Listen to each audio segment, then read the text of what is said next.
good evening, everybody, and welcome to Runeterra Academy's sophomore semi-final matchup between CB Ibiza and Team Ambition Revolution. I am Sovereign for your play-by-play. I'm joined for potentially a short amount of time, who knows, maybe longer, with the Headmaster Red. How are you doing here, Red?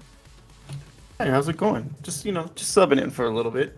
But excited to be here, excited to watch these two first seeds go head to head.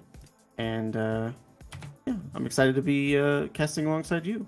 Yeah, it's going to be a really interesting series. We are going to be kind of loading in a little bit late here as we kind of run down the client draft. Pick and bans were already done previously by both teams while we were getting set up here. So we will have standard roster lineup for the side of CB Ibiza and Team Ambition Revolution. From the pick so far, any thoughts there, Red? Yeah, it's Kobita Nar, so it's like kind of doomed at this point, right?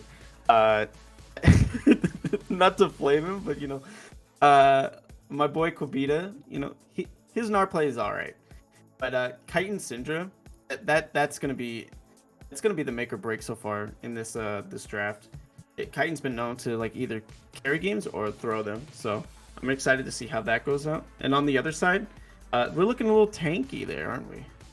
Yeah, the Ornn Trundle at least locked in here for the side of CB Ibiza.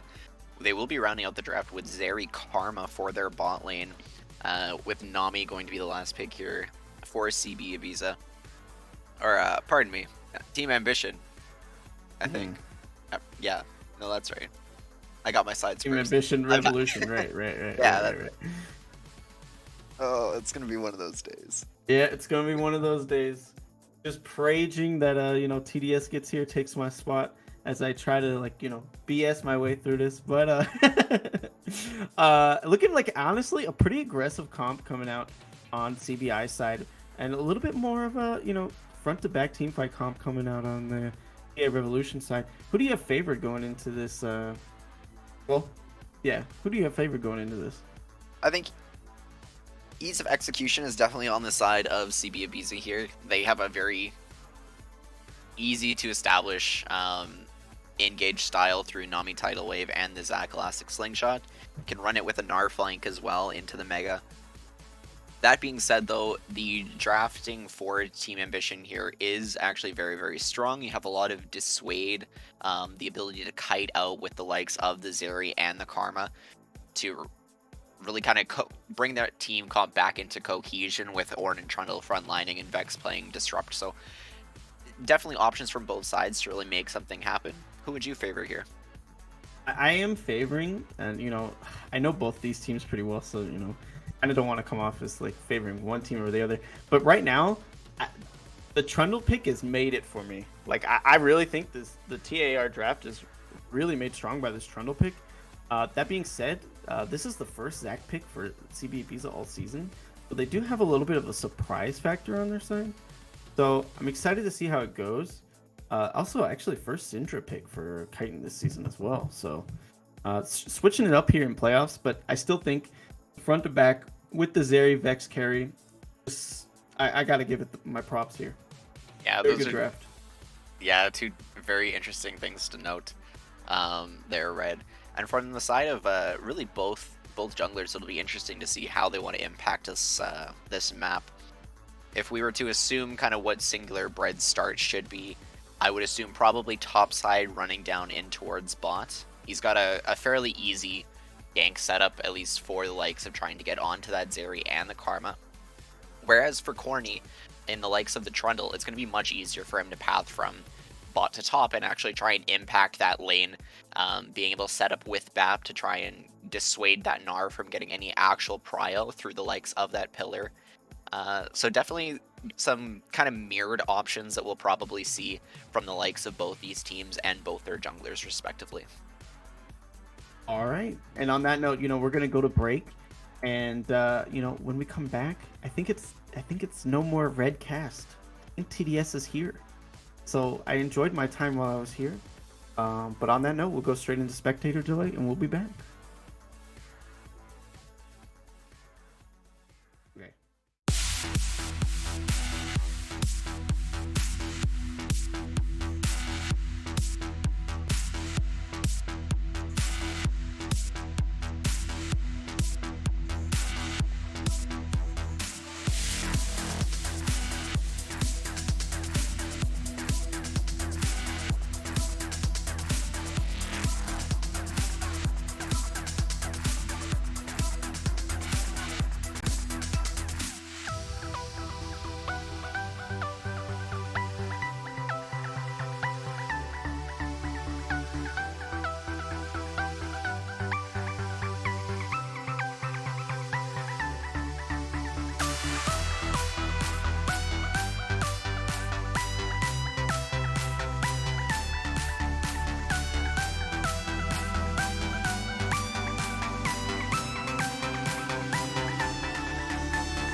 welcome back to Runeterra Academy's Sophomore Semifinal match between Team Ambition Revolution and CB Ibiza. I am Sovereign here, still joined by Headmaster Red for the first game of the series.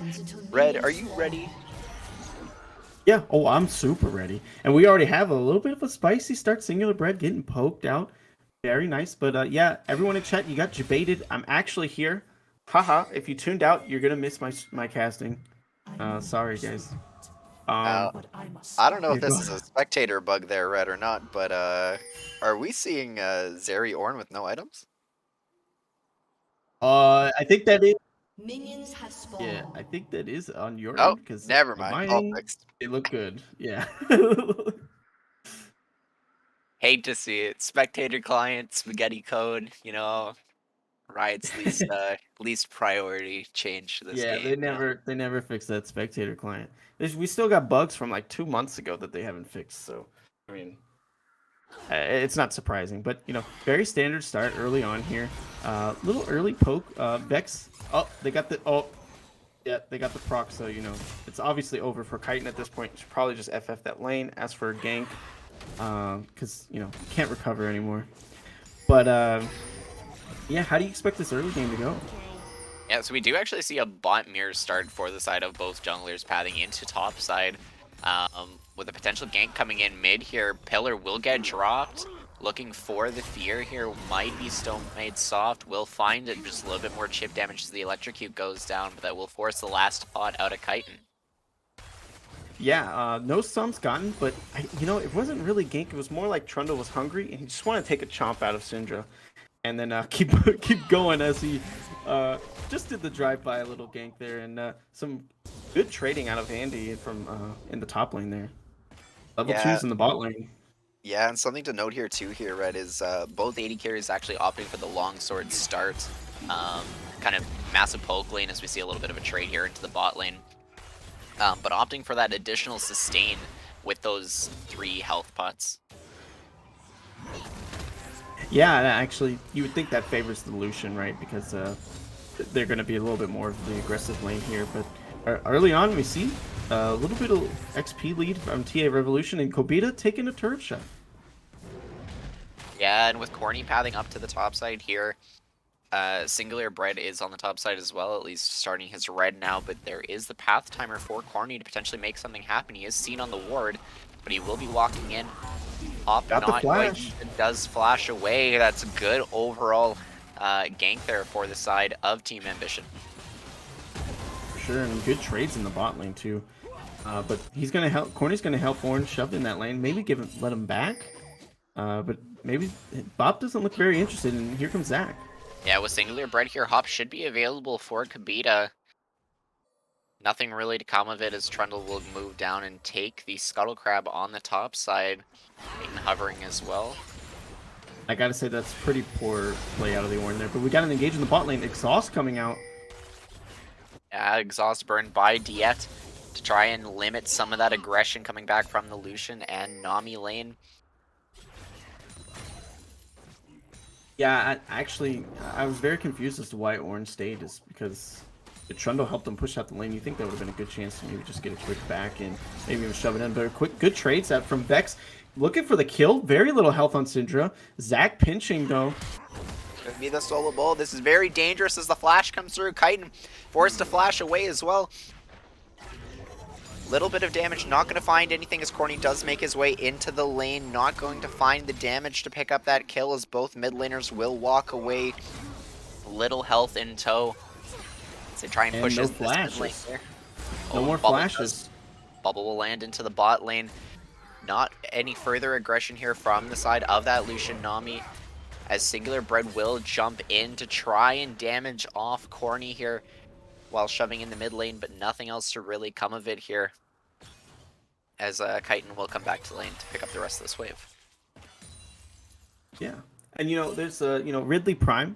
Please feel free to explain how to pronounce. I'm gonna go with deity. That's my prediction. Oh, But deity. total, Yeah, no, actually, yeah. that would probably make more sense. But right now, total gold going in between, like, kind of fairly even actually. 500 gold lead for CB Ibiza, and most of it is where Most of it's actually. probably centered around this top lane right now with about a Yeah, two-wave CS lead over the side of that Ornn. yeah, it's like a 200 gold lead for top and jungle right now. So We can see both junglers kind of pathing around to this bot lane now. Nothing really to take anywhere else as the dragon has spawned.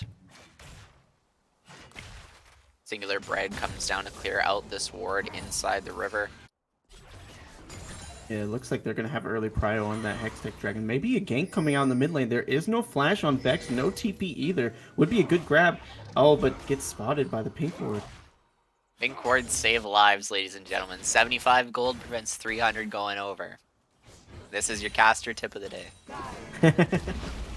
Now, I got word that it's Diet Tea. Um, I'm gonna go ahead and say no, it's not, and gonna stick with deity for now. Because that is a silly name. Oh, the jump in, the hop to escape will keep Kibita safe here. Well, we do see Corny pathing down here. He is sitting in the river bush. Here comes the gank. It's 3v2 into this bot lane. A good bubble to try and lock him up, but he's rooted. That's going to be first blood going over to Deity. But up here is already Stone Made Soft. He's going to try and cut down Kibita as he does fall.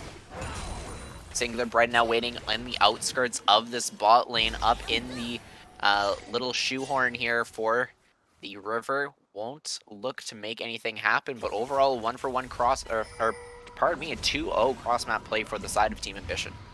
Yeah, kind of, and you know that's when you know a team is not communicating well, and I think there might be some early game, like game one nerves coming out of CB Ibiza. When you get beat on both sides of the map like that, somebody's not talking, and they're gonna have to fix that going forward because TA Revolution's got the lead now. Yeah, and the path back down to the bot side from Corny indicates to me that this is likely going to end up being a dragon take, or at least a dragon look for the side of Team Ambition. With Zac on this back timer now, you'll likely end up clearing out the rest of your red side here, red raptors, and trying to establish some vision. Maybe look for another bot gank here, red. Try and start this dragon stack a little bit early from what we're used to seeing for both these teams. Yeah, and you know they actually had a good chance of taking that dragon with that 2-0 play across the map, but decided to just go back to farming. Maybe they're just kind of happy with how the current game state is and don't want to press things a little too hard. But it looks like the gold lead's about even back in the mid lane with that kill for Vex, and getting the kills on Vex and Zeri there, very important, very important. Yeah, Matrix will hit the of Hitman to try and limit some of his health back in his lane, but CB Waka going to keep him relatively healthy. One of the innate strengths of having that Nami just on your team in general is the bubble miss, but a very aggressive, oppressive lane, as I'm sure many a bot laner can attest to in that side of that Lucian Nami. Yeah, but the fact that they aren't down, they're the ones who are down in kills. It's not very good for their lane state, right? They want to be getting the aggression early. They're the ones who want to be dominating, and if they're giving over kills instead of taking like full control of that CS lead, then the bot lane isn't doing what they want it to do. And we do see some vision pings at least into the bot half of the river here, trying to spot out some of the wards that CB Ibiza may have placed. While we see Singular Bread making a bit of a jungle invade onto the top side of the map. Gonna look to steal away those wolves and try and split the map state here. Not seen is Singular Bread though on that side, as Corny will make his way over to the dragon and attempt to start that up. And while seen on vision, that will be Singular Bread moving over onto the Rift Herald. Yeah, so they're gonna do a little cross map trade here, and I gotta give a shout out to CB Ibiza. CSing so far. They've been absolutely dominating in every single lane in terms of CS, and that's what's keeping the gold lead even if they're down 2 kills. But it looks like BAP wants to, say, hey, Singular Bread, you don't get this for free. Got the flash out of him. Yeah, we'll force the flash out of that Zac, and a good match would dissuade any further damage coming through from that Lucian. As the Vex ultimate does land, will fear up. Singular Bread will jump away and put Stone Made Soft back into the Rift Herald pit. That should be a free take of that objective, and it will go down. Pocketed up by Corny. Yeah, and that's got to feel bad for the CB Ibiza side, knowing that the dragon was getting taken by the jungler, and you decided to make that trade across the map, and, you lose out again. Well, that's 2 times they've lost out on the whole map on these plays, and it just, maybe the lane gap is, like, strong there, right? Like, they're out CSing their opponents, but it feels like they're not communicating well or not backing up their jungler when it comes to these kinds of plays. And the one easy thing to note, at least in how these Because again, we're gonna wait and see how this plays out here, as it will force the flash from Chitin to keep himself safe as the pillar goes down. Nothing else to come of that play. But yeah, speaking of what you were saying there, Red, these map movements are catered a lot to how the individual wave state is. You can see as Rift Herald was started up by Singular Bread, there was a little bit of lane pressure from Kabita to keep Bab under his tower. But with Chitin not shoving that lane, not having enough prio to be able to move over as well and maintain that numbers advantage while they're seen on the bot side, it does limit your ability to actually make that play happen, which ends up in turn getting punished. For sure, for sure. But we did see another trip to the mid lane. Oh, Corny back down here in the bot lane. I don't think they're going to get much out of this. Pillar will go down and the Lucian dash to keep himself safe. Such a fun and interactive ability, but very, very crucial for the Lucian kit. Oh, big monster Q there. Luckily has the Nami there to keep him nice and healthy. Oh, won't be a big detriment. And they're trundle a little safe. They saw Trundle down there. They don't quite know where he is, so they're playing a little safe in that lane now. And this is a fine spot for Deity and her last words to kind of maintain where this wave is. You have a fairly easy time to keep this freeze, at least in the position that it is. We'll have Hitman kind of forced to walk up, eat potentially a tower shot or two to try and get the shove all the way in. But we do see the junglers making their way into the bot side here. Singular Bread is sitting up in the bush with Stone Made Soft starting to pad down. He is seen on vision. Corny now seen on vision as well inside the bot river. You see some aggression into the top side here. Gnar and Orin going to be trading back. A lot of damage, about half health for both those top laners. As Corny and Stone Made Soft are going to try and look back towards Chitin, but here comes the engage. Singular Bread not going to be able to find it as the tidal wave goes wide, splitting the uprights. Culling comes down and the exhaust to follow from Hitman, but nothing really burned besides a flash and heal for the side of Team Ambition. And that's a huge win on Team Ambition Revolution side. I mean, they lost summoners, but honestly, the fact that, like, CB Ibiza missed everything. So the fact that they were able to get out alive, because if they hit their stuff, there's no way that TA Revolution gets out of there alive. So the fact that they were able to do so is a big win. Really big win. Red, what I want to watch here is Trundle Path from Corny. Every single time he's gone for this red buff, he's immediately pathed into the mid lane to try and find Chitin caught out in some capacity. Here he goes again. Will find the knockback, but not the stun as the unleashed power comes out. But here's the pillar. There's no flash build for Chitin as the flash chomp comes down. He's going to pick up 300 gold from Chitin. That's going to be 3-0 to the side of Team Ambition. It's pretty funny because Corny came in, I think he meant to hit Sweeper, but accidentally dropped Rift Herald while going for that gank. Ended up working out for them, though, because they were able to get the proc down. But Singular Bread, doing some damage here, but he might be losing his life for it. Love Hitman going in at the bottom lane. The bubble lance is absolutely beautiful. It's going to be exhaust from Deity to take out Hitman, but Nami going to collect the return kill on the other side. TP. Here comes the TV from Kabita. We are over the 14-minute mark. That is unleashed. As the Narbar is going to start to stack up the shield Inspire to try and keep himself safe, but it's not going to matter. Her last word's going to fall as the bubble is not needed. 2 quick kills picked up as the answer for CB Ibiza. Yeah, very nice plays. Kind of all across the map, to be honest. Chitin playing a little too dangerously with his life with no sums, right? He didn't have flash, or did he? If he had ignite, he didn't use it. Because he definitely would have killed Stone Made Soft there, but now that we're looking at the gold, we're back to even. We had a little peak there of looks like TA Revolution had almost a 1.5k gold lead, but now back to even. Yeah, and if you're looking at even just the gold swing inside these top laners, you're running a 50 gold or 50 CS lead over to the side of Kabita plus the kill. That's going to be 1700 bonus Oh, gold in his pocket here, Red. As we're going to potentially see a fight here inside the bot river. The Vex ult will go wide as it hits Zac instead, but Singular Bright going to pick up Stone Made Soft. He's going to be dropped here as the culling goes down. Will Hitman. pick up Corny as well. Hitman on the rush, trying to find anything that he can here as the boomerang slows. It's going to be another piercing light to find her last words and put him in a body bag, as Ornn is now the target here from Kabita. They're going to back away and start up this Cloud Drag with 3 quick kills picked up for Yeah, Ibiza. and honestly, a lot of that was Hitman and Waka. I mean, Hitman was in a very precarious situation. Like, he wasn't positioned very well, but he dodged everything.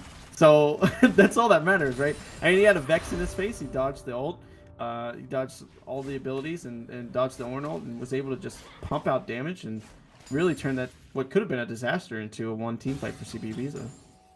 Absolutely, and that's going to start to be the worry, at least for the side of Team Ambition. The solution now at the full Gale Force is very, very mobile.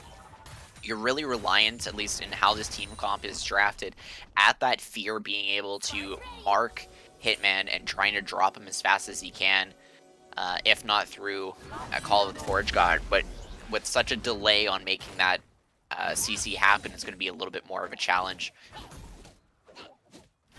Yeah, well, on the good note is that like TA Revolution and their lanes have caught up in terms of CS outside of top, but here comes a gank. Here comes Corny into the top side. The pillar knockup will find it. Will find the transform and the hop. Mega Gnar to try and keep him away. Unstoppable to limit the CC as the flash comes out from Kabita to try and keep himself safe. Barely escaping with about a third of his HP here. Engage in the bot lane. Here comes the tidal wave. He's going to try and wash away Team Ambition. As the Zeri ult comes through, that will be another quick kill picked up. 1 for 1 from both 80 carries. Her last words going to find the 300 gold on that one. Elastic slingshot into the mid lane. Stretching strike's not going to find anything as the unleashed power comes through. The Vex ult is going to hit the Zac again, but it's not enough. Stuck in a 2v1 is going to be Stone Made Soft, as he's going to get absolutely washed away. Eroded, one might say. To the point where he was soft. Yeah. A 3 for 1 over for the side of CB Ibiza. Yeah, exactly. And the bot lane, it's very funny to watch the bot lane because it's just Zeri and Lucian like wailing on each other. One of them kills the other, and then the enemy support picks up the other kill, and then nothing else happens. So it's very funny to watch that.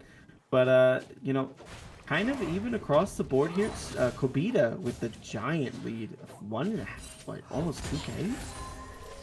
Jeez. Yeah, a little under 2K now. 1900 gold to the side of that Gnar in this matchup. As the Pillar Smash is going to come through, he's trying to chop him down, the Gnar down to about half HP. Will force Ornn down to a third and back under his tower. This top lane is starting to get explosive, Red. Yeah, it's getting a really, really one-sided too, unfortunately, for the side of FAP and TA Revolution. The whole 2K gold lead that CB Ibiza has is on the Gnar. And, you know, Ornn kind of loses this lane pretty hard, but he shouldn't be losing it this hard. And this is going to be a worrying trend, especially if Gnar. And, you know, Zac is doing very well himself, so they have that wombo combo potential, and with all the damage that they have right now, it's be very dangerous to take a team fight into CB Ibiza. We might have to go back to some of those comments during load screen there just before we went to the break, where something, Kabita picked Gnar, it's over, GG, well played, go to game 2, something like that. You're right, it might be a go game 2 as they go up 1-0. Potentially, rather it's still early, so anything could happen in this game, but the fans won't forget it, neither will I. Look, it doesn't matter what Kobita picked. I was gonna say, uh-oh, Kobita picked this, it's over, GG. Because that's my boy, you know, I like to give him a little bit of flame. But yeah, a little lull in the action as we're waiting on this Ocean Drag to come through, but Singular Bread's probably about to get spotted out by Corny here. This could get sticky as the smite comes down. He will manage to get the Raptor. There's going to be no more That's all. CC. Oh, this will be Zach potentially dropping here. No, we will actually make it out. That's getting the flash forced out, but it's a 4-man stack here now for the side of Team Ambition. 5-man stack here with Bap having walked down. This could be dangerous. Chitin gonna get knocked down. TP comes through, but TP will be cancelled. Kavita not gonna be able to make it out of that top lane. They will manage to answer back with a tower on the bot lane, but first Brick goes over to the side of Team Ambition. Yeah, I honestly, Chitin almost got the trade kill, but he got a little greedy with his positioning there. He did see that there was 5 guys coming to the mid lane. He was just like, yeah, I'm going to path back to my turret. But he could have easily just pathed back through the jungle and been safe, giving up the turret, but ended up giving his life. And we got that second drag spawning here. Third draft. Yeah, Yes. Yeah. I absolutely agree with the pathing there that you mentioned from Chitin, kind of throwing his lifeless body back at the side of TA. In addition to that tower, so a lot of gold coming back into their pockets as Dragon is now going to start to be the look here. Onus is on CB Ibiza to execute this initial start off the fight. We'll find the knockup onto her last words and the Vex in the backline as the Call of Forge God comes down. He's going to find 2 knocked up. 4-man group up here now. The Elastic Slingshot will find as the Zac passive is going to get triggered. Zeri trying to kite out this fight. As Warren in the middle. Kabita going to pick up that one, but Trundle going to pick up a shutdown onto Singular Bread. The fight is all over the place here. Trundle going to find Hitman as well as the Meganar into the wall will find her last words. They're going to try and run down Corny here. Corny looking for the river. They need any kind of slow that they can get. Boomerang just barely misses. That will be the heal to hit. That's the slow. That's going to be the Imperial Mandate. That is the ace for CB Ibiza. Yeah, I mean, there was a lot of knife edge moments there. Chitin kind of throwing his body to the wolves, seeing if he could get the kill on the deity. Deity ended up, dodging it out, but still went down to... Oh! The Exalt lands, that's going to be it. It's shut down, picked up on CB Waka by Stone Made Soft. He's looking for it as another Meganar is going to lock him up into the wall with an additional stun. He's waiting for the Fear passive to come back up. The shield is popped, but that's going to be Kabita picking up another one. 6-1-1 on this Gnar. Yeah, it's usually you would think like maybe a mage can kind of tussle with a Gnar, but not when he has 5 kills. Now 6 kills. He's absolute carry mode right now from Kabita. Yeah, and this Gnar is very quickly starting to become a problem. The Divine Sunder, Black Cleaver, and now the Bramble Vest picked up here from the side of Kabita. He is the front line they told you not to worry about. Yeah. It's like... Oh, it's the front line she told you not to worry about. Yeah. Okay. Yeah. I was like, yeah. Are you gonna finish that? But I get you now. Yeah. Very Chad Gnar in the top lane. He's definitely gonna be taking your girl. He's probably gonna be taking this Baron soon. With 4K gold lead, almost 4K gold lead that they have. Actually, a little over 3K. Right. Not only is Kabita cute and cuddly, but he's also the man where at 100 rage he'll kick your ass. All right, well, I can't say that on stream. Yeah, you can. Sure, why not? Okay, never mind. We're all good. This is a PG-13. Oh, Chitin waiting to assassinate. Oh, that is a stone made dead. Yeah, and that's one of those things that Syndra can do, and it's not fun to play against. She can just sit in a bush, pick someone to die, and she'll just get it accomplished by hitting 3 buttons. So. Middle wave gonna zone off as CB Ibiza gonna take down this mid-tier 1 tower. Waves are stacking on both side waves, so they will be forced to be answered here by Team Ambition. Still have a little bit of time in this dragon before it's going to be spawning.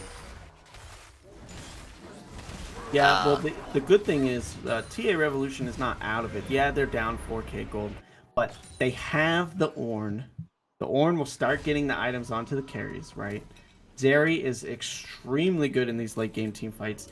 And, Vex can also get to that point where she's picks someone to die, and they do. So if all they need is a little bit more time, a little bit more gold, couple more levels, and they can easily make their way back into this. With the ornaments starting to come online, It's definitely the first one needs to be.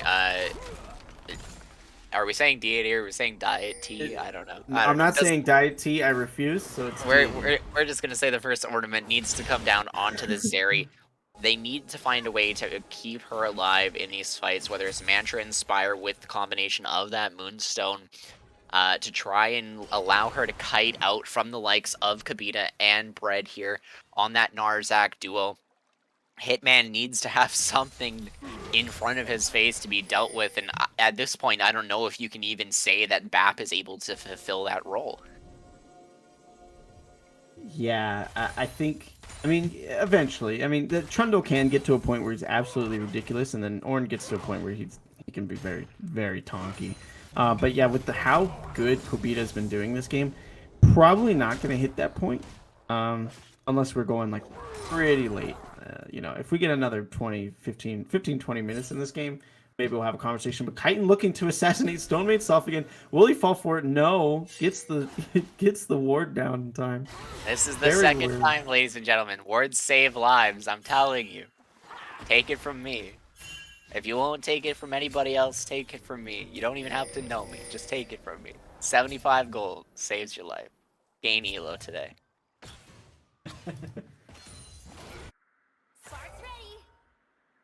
All right, Is and your it looks like we're waiting on this fourth dragon to come up. I think CBAB is kind of dominating the map in vision, or at least priority, as opposed to, because TA Revolution doesn't even really have any vision down. They're kind of put defensive vision on this Baron here, but I don't think CBAB is going to be playing towards that anytime soon. Yeah, if we can get a quick vision toggle here from Wookie, just to show the limited vision that they do have on that dragon side. This will be third dragon getting ready to be stacked up. Vision control already in place. They've got that pink. They've got 2 wards in that initial choke near Raptors. The trade, unfortunately, has to be vision onto the Baron side and potentially a look if they do end up going down there. But with other vision set up to try and limit the informations for the side of Team Ambition Revolution, it's going to be a little bit hard for that to occur as Corny is actually inside the Baron pit here, just Yeah, and clearing out a little bit of vision. TA Revolution is positioned kind of aggressively around this Baron pit. It's very interesting. They're kind of saying like, yeah, go for Dragon, and we're gonna punish you here. But I don't think CB Ibiza should like. They should definitely call that bluff. I don't even think TA Revolution could take this Baron if they wanted to. I like this look and this call from Ibiza here to send Lucian and Nami down there to try and limit it, keep the smite onto the top side. They have good disengage options here to keep TAR at bay. That will be the dragon falling in just a moment. Third dragon picked up. That is the cusp of Ocean Soul Red and a 4,500 gold lead in the side of CB Ibiza. Yeah, and who doesn't love playing into Zac with Ocean Soul? So, maybe TA Revolution starts to think about testing some of these dragons. And, honestly, I think it's the right pick. They should have been farming. Well, I thought it was the right choice because they should have been farming, but they didn't. If they had decided to just give over this dragon and just full commit to like farming and grabbing gold where they could, would have been a better option, and then trying to fight for this Ocean Soul, because at this point in the game they're pretty far behind, but they kind of wasted their time like trying to scare CB Ibiza away from Baron. It was a very weird decision. I agree, and especially because they did have the opportunity to maybe have Vex come in, as we see the flash forward. That's going to be Chitin picking up Stone Made Soft. This man is probably the softest rock in this game at this point. This man's like 5,000-year-old limestone that's just been eroded away. This man is Grand Canyon right now, just such an empty husk of a champion. Jesus, tell us how you really feel.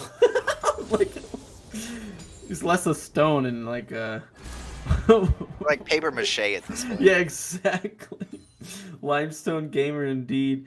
Limestone gamer. Forget iron. Forget plastic tier. It's limestone tier.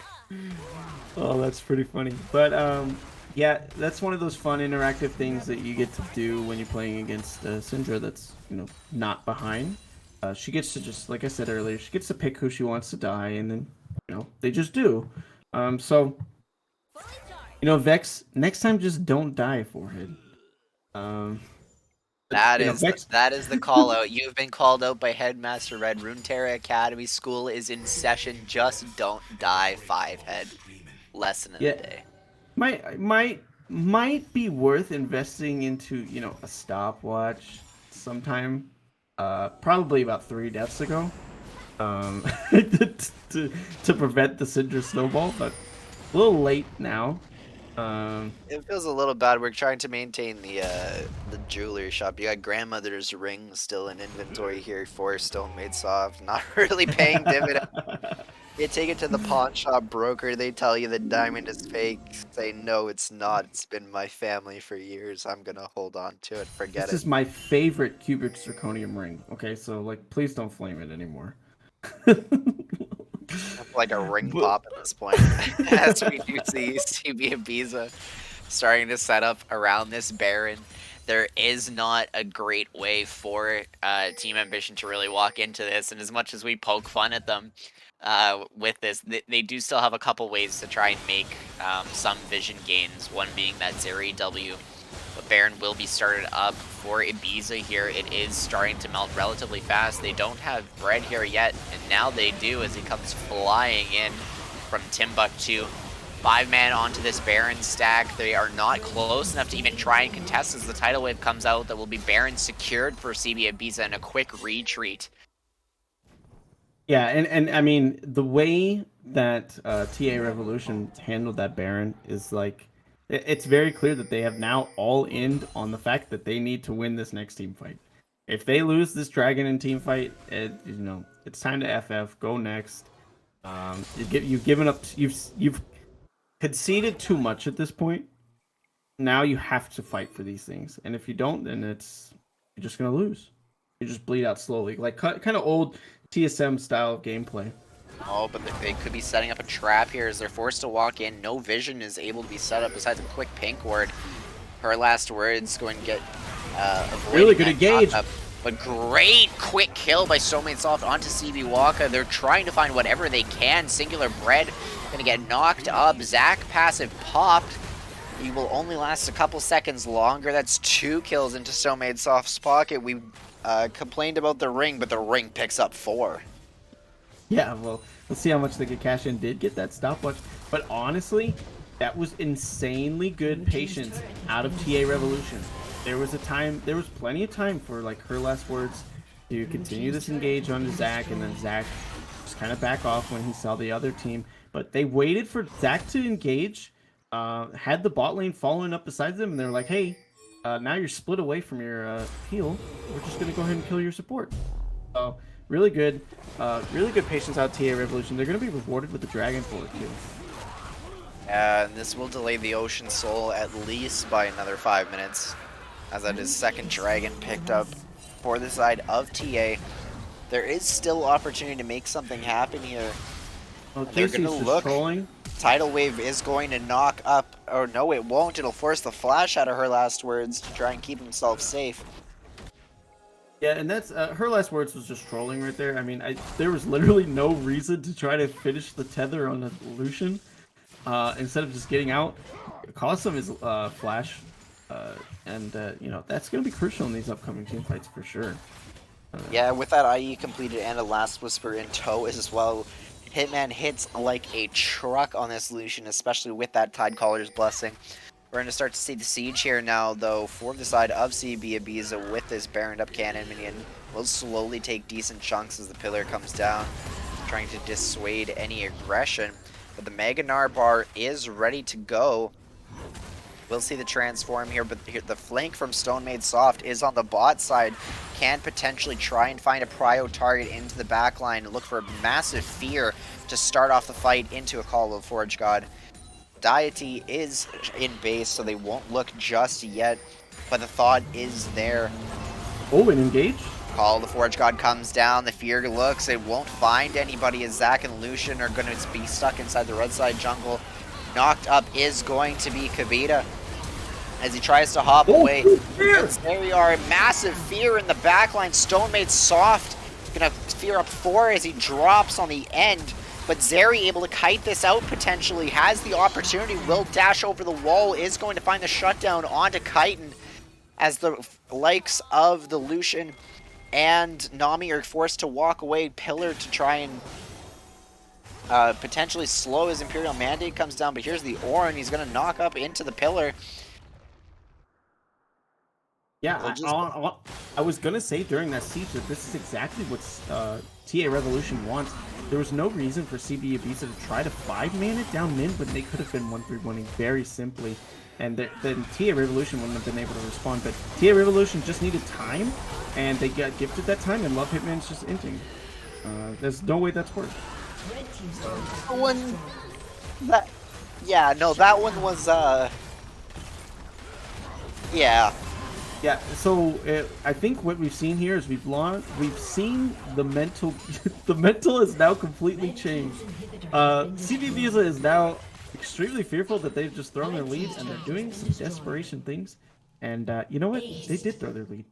It's gonna be really hard for them to come back now, even though they have the goal lead. We've got, like I said, TA Revolution just needed time. They just needed time, and they've gotten that time. And now, now it's looking like it's TA Revolution favored for me. Yeah, a bit of a rough go in that last team fight. Soft again with that huge 4-man fear into the backline, dissuading so much damage and allowing them to pick up some of those frontline kills, like Singular Bread there and the likes of Kobita before the retreat. But if they can make that kind of flank happen again here, Red, they're in a much, much better spot to take this first game of this best of 5. I don't even think they need the flank anymore. The flank was only what they needed when they were down. They can fight front to back now. They got the time. They have the tanks. They got the ornaments, and they're getting, I mean, Trundle's like pretty tonky right now, and you know, Orin's getting there too, so they don't have to flank anymore. They had to flank because they were down 4k gold. Now they don't have to. They can fight straight up, and I think they'll just win. Trying to set up a pick into the red side jungle before pivoting back into mid here. Baron about to spawn in a little less than, pardon me, 10 seconds. Walking in, trying to find any kind of position, any kind of foothold in this river as they shove back the midway. That's going to be CB Ibiza. Ward's getting cleared out here. Starting to stack up as 5-man units are both teams. Another ornament completed for the side of Team Ambition.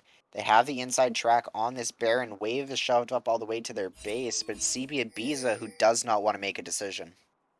Well, CB Ibiza is actually playing this right. You kind of want TA Revolution to go for this Baron, no? Like you get the free, get the free Ocean Soul. But instead they're going to try to contest this Baron instead of going for the free Ocean Soul. Let's see how it goes. I mean, Kobita's got the Narbar engaged out of Nami, but it misses everything. That will be Tidal Wave missing and going wide. Baron going to start to respawn its health as they make their way down back into the mid lane. No, neither team wanting to fully commit to anything here.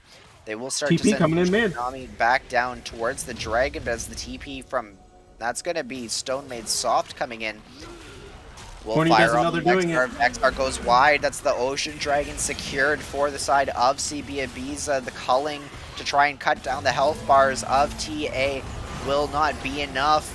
The called forge shot goes completely wide. That's 2 core components of your CC. Not going to find anything as the Ocean Soul's going to start regenning. Zach now back to full. Gale Force in with the Relentless Pursuit is Hitman. That's going to be Elastic Slingshot to cause any kind of disruption into the backline. Health bars are melting. Zeri trying to kite this out as best he can, but Bap is going to fall first. Zeri going to fall second. Another shutdown in for the side of Hitman. Her last word's going to limp away as the siege into this mid tower is going to start. Red, this will likely be the inhibitor dropping. Yeah, and this call made no sense out of TA Revolution. They were doing so well, but why was the Baron more important to than the Dragon for them? It made no sense. The sides should have been swapped, which is why I said it was okay for CBBs to allow TA Revolution to go for this Baron because they want the Dragon anyway. But now CBBs has the soul. They're going to try and end out this game. Rather than got the minion wave, there's no health bars. Stone Made Soft just now getting back to Fountain, going to regen up a little bit. Tidal Wave goes wide again. Oh, huge! Huge fear into the backline. The Meganar gonna try and peel best he can. Stone Made Soft gonna fall to Singular Bread, but it doesn't matter. The Trundle is chomping. The Trundle is chomping. He is a hungry troll, and you are under his bridge. He's going to try and kite this out as best he can, but all of the Forge God gonna come down. Will find the knock up onto Singular Bread in the back, forced to slingshot away. And Kabita limping away, as well as the Ocean Soul will try and regen up as much of that health as they can. But pings to the Baron are going down. Team Ambition going to try and find it. This is the Zeri Kite. That's the Elastic Slingshot to try and get him out, but they're going to try and start up on this Baron. I gotta say, I'm sitting here just shaking my head because these games have been so poor. And they're both getting punished really hard for it, so it's making it quite a banger of a game. But honestly, like it shouldn't even be going on this long. I'm going to attribute it to game one nerves, as some of these games like calls have just been absolutely abysmal. You're going to try and look for the steal here potentially. Oh, the pillar to stop it! There's no way to get into the pit. That's the objective taken by Team Ambition. Baron onto 5 members. As Stone Made Soft is going to clear out the remainder of those supers in the base. That Nexus Tower, everybody, that is 60 health. Nearly taken down by that last super. That is close. Yeah. Well, the good thing is TA Revolution got more time. They got more time because, you know, CB Ibiza overstayed. I don't know why we didn't do a little check-in on why on Trundle being as strong as he is and thinking we can end the game with that. Because that guy just ignores squishies and just eats them. So, very interesting to see them continue. But maybe an assassination coming out of here? Nope, exactly. Trundle just doing Trundle things. He's in his late game stage. It's going to be very hard for them. Like now to kill the Trundle without you know, killing everyone else first.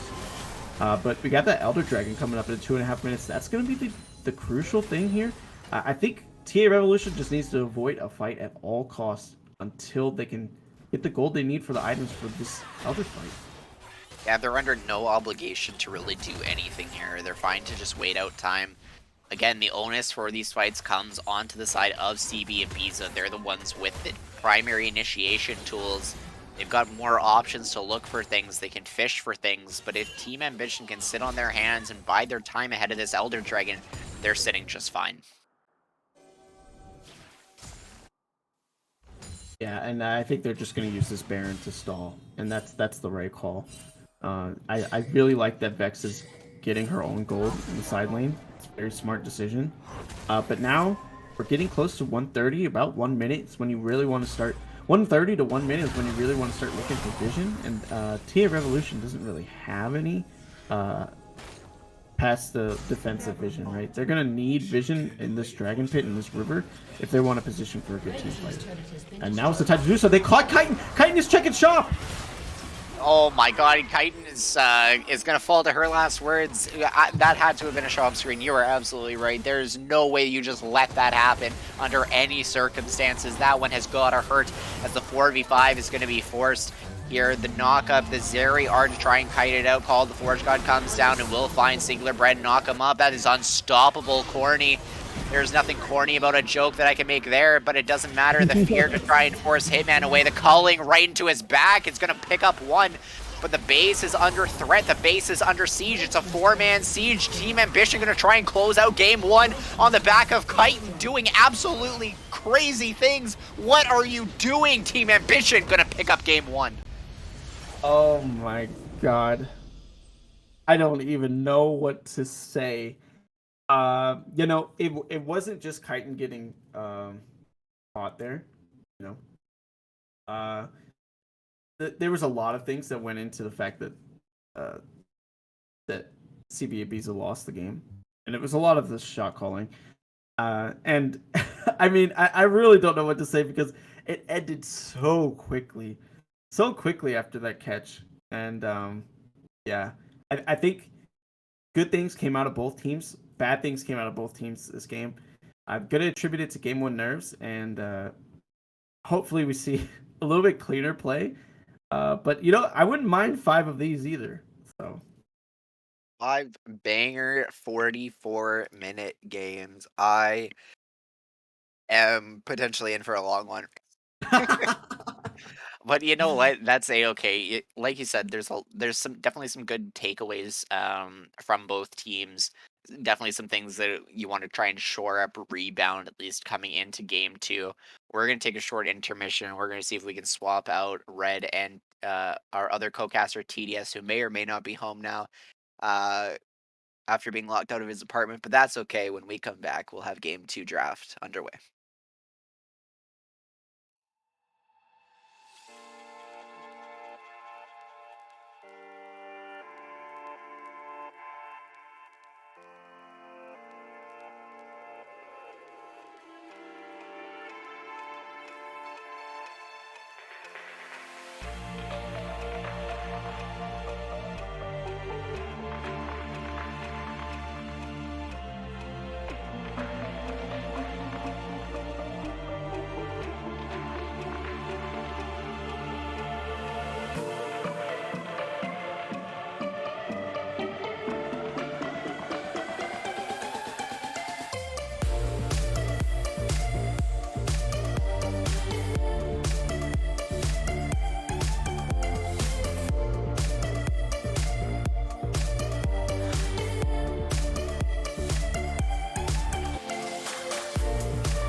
back for game 2 of Runeterra Academy's sophomore semifinal match between CB Ibiza and TA Revolution. I am Sovereign. I am joined by my lovely caster duo, TDS, who takes the spot of Red. TDS, you managed to get back into your apartment, and I'm glad you are, because now I get to cast with you. Yep. Yeah, after some complications, I was actually worried that I wasn't going to be able to be here. So, hey, I'm glad I'm here. I'm glad the first game ended like it did because it was random to say the least. But I hope that that's going to be the case for the next games. It looked so fun to be able to see what happened there. Oh, we had some jokes, we had some fun times, we saw Yep. some things that probably shouldn't have been. I getting caught out at the very end and basically surrendering game 1. But hey, that's okay because It uh, happens. it happens. If we even get a shred of that amount of action and fun stuff in game 2, I mean, hey, I'm a happy man. True, it's going to be something to make the series more interesting, especially with two teams that are supposed to be that are not supposed that are the first seeds coming off the group stage. So this is something that we should have expected. Never from one team to lose, even in a bad situation. So I think that the first game delivered. Now we're looking for game 2. We're already in pick and ban, so there's already a couple of bans going in, and each team changed sides. So I want to see what CBVisa adapts into and what they decide they would like to play if something they want to change. Yeah, and we're gonna see a number of 80 carries potentially taken off the table here with Yep. Zaya, possibly being the third ban here for CB Ibiza as it gets locked in.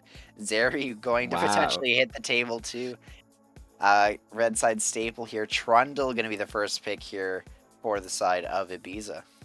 Yeah, and I like the Trundle. I'm not against it. There's a lot of tank junglers that are rising up in the meta, and even then there's a lot of tank top laners that are rising up in the meta, so having the Trundle to be able to go against them is always nice to have. You can even try and flex him, even though not a lot of teams do it, but I like the fact that there's value in flexing Trundle as well. Now, TA Revolution opting into I'm fine with the Jarvan, but opting into the Seraphine is something that I'm surprised and actually quite interested in seeing how it ends up developing, especially because since she's not the main engager, she can facilitate better for the one that is engaging, and she will get a lot of value later on in the game. Yeah, this speaks to me of a TAR full kind of AoE teamfight comp. Set up with the Jarvan Cataclysm, run the Encore right over top. Um, you know, there's a lot of ways that you can pivot with this draft specifically. We will see Karma locked in here for the side of Ooh. CB Ibiza. Sivir now potentially the hover as well to try and pair with this as the timer will tick down and locked in. Okay. Now, will this be a Sivir poke or a Sivir crit? Because those two builds tend to function differently, and the way that you play the game around those two builds is vastly differently. Sivir poke spikes really heavily in the mid game. She gets a lot of range that she can play around with, and she can make the most out of other poke kind of champions, right? Sivir crit means that you want to have a team that can follow up on her initiative to utilize the ultimate and try and go for the fights, as well as late game team fighting much more so, because she's reliant on the ricochet being able to hit a lot of targets in the same time and get those crit values. So I'm kind of interested in how CBVisa does opt into playing this game, but if you have the Sivir and the Karma, you're already having quite a lot of movement speed to try and play around the team fighting from the Jarvan, from the Seraphine, from the Leona that just got picked. Yeah, and now this could be an interesting pivot for TA Revolution with the Seraphine potentially going into 80 carry or AD Yeah. carry in this sense, or pivoting into the mid lane as well. If they're going to try and hide this pick as best as they can, this is likely going to be a blind pick R4 top laner, and with Gnar and Mordekaiser taken off the table, it doesn't leave a ton of blind pick options left unless they decide to default back into the Ornn. Now, Ornn always rise in priority when champions like this are taking out, or champions like the Gnar, like the Camille, even the kind of Kennens and those champions rise up quite heavily, because Ornn just simply has so much matchups that he can win that are simply so hard to play against. And now even Mordekaiser was banned away, which means that it kind of feels like it's incentivized or incentivized to try and opt into the Ornn in this composition. Now, I'm not sure if TA Revolution would opt immediately into the Ornn, especially without knowing the potential top lane from CB Visa, but I feel like it would be such a good pick to have, and it adds to the already high value, high team fight value that is in the TA Revolution side. Like, you have the Seraphine, the Leona, the Jarvan. Adding to that an Ornn Horn is going to actually be quite great. So I wouldn't be mad if it's the Ornn. I could see them opting into AD carry here if it's not yet something that they want, but ooh, Malphite. Yeah, Malphite definitely an interesting pick here as well, but it does give them a lot of easy backline access, similar to how the Jarvan, the Leona are going to try and function, especially with the Flag and Drag, the Solar Flare options, being able to layer in for that Encore, as we spoke of previously. CB Ibiza now going to try and round out their team comp with their mid and their top laner. Silas going to be the lock-in. I actually really like this pick here, TDS. Yeah, I like it. I always value Silas as a mid-game champion that is really strong, but with great ultimates, he becomes a late-game menace. So I love the Silas pick here. I love the ultimates that he's going to be able to steal, and I would like if it is actually a top lane Silas, not a mid lane Silas. Now, Ornn is a pick that they are opting into, which I'm not mad. I think that trading blow for blow in the top lane is not a bad thing, but I think Silas can pressure that matchup a little bit better. And obviously there's a higher threshold to die as the Silas, but there's also a higher threshold to just run over the matchup as the Silas as well, which I think CB Visa would be willing to opt into. But I like CB Visa's composition. They have a lot of tools to play around, and I think that they pivoted around the Malphite really well, because I think that the Malphite preemptively was against poke potential because of the Sivir. So you have the champions like the Jace, like Corki, that Malphite wouldn't be bad against if he's opted into. Ooh, the action being picked here. Now this could be interesting because they can send Malphite mid in a shorter lane and put the action top lane against the Ornn to try and get the most out of that matchup, because Ornn top lane is not a bad matchup either, or action Ornn is not a bad matchup for the action, and you can actually get a lot of value out of that. I'm really interested in seeing what they opt into going into the game from both sides. Now, I am somewhat of an auction aficionado myself. Okay. I've got auction is probably my most played champion the last 2 seasons since his release. Oh wow, that's a lot of games then. Yeah. Yeah. But no, I really like the auction here, specifically for 2 reasons. So, one reason is that TA Revolution lacked really any kind of AD damage. You know, Jarvan's going to want to kind of pivot into this more bruisery-esque build that we've seen kind of popping up in most regions, and that means it limits the amount of AD damage that they had. Their option was to pivot Seraphine into the mid lane, into the Silas. You're going to get abused a little bit more. It's a little bit harder for you to really play out that lane, find any advantage, get any kind of wave control. The other option is to pick something like an auction or like a AD assassin mid that would have given you Lucian. Yeah, Lucian could have been another potential option for the mid lane. The one thing that they will have going for them is that if this does end up being a poke Sivir into that mid game, that revive is going to be very, very potent. Yeah. Sivir is not the most mobile champion, especially if you're going into that lethality build with the likes of, say, the Eclipse or the Duskbringer, or Duskblade, pardon me.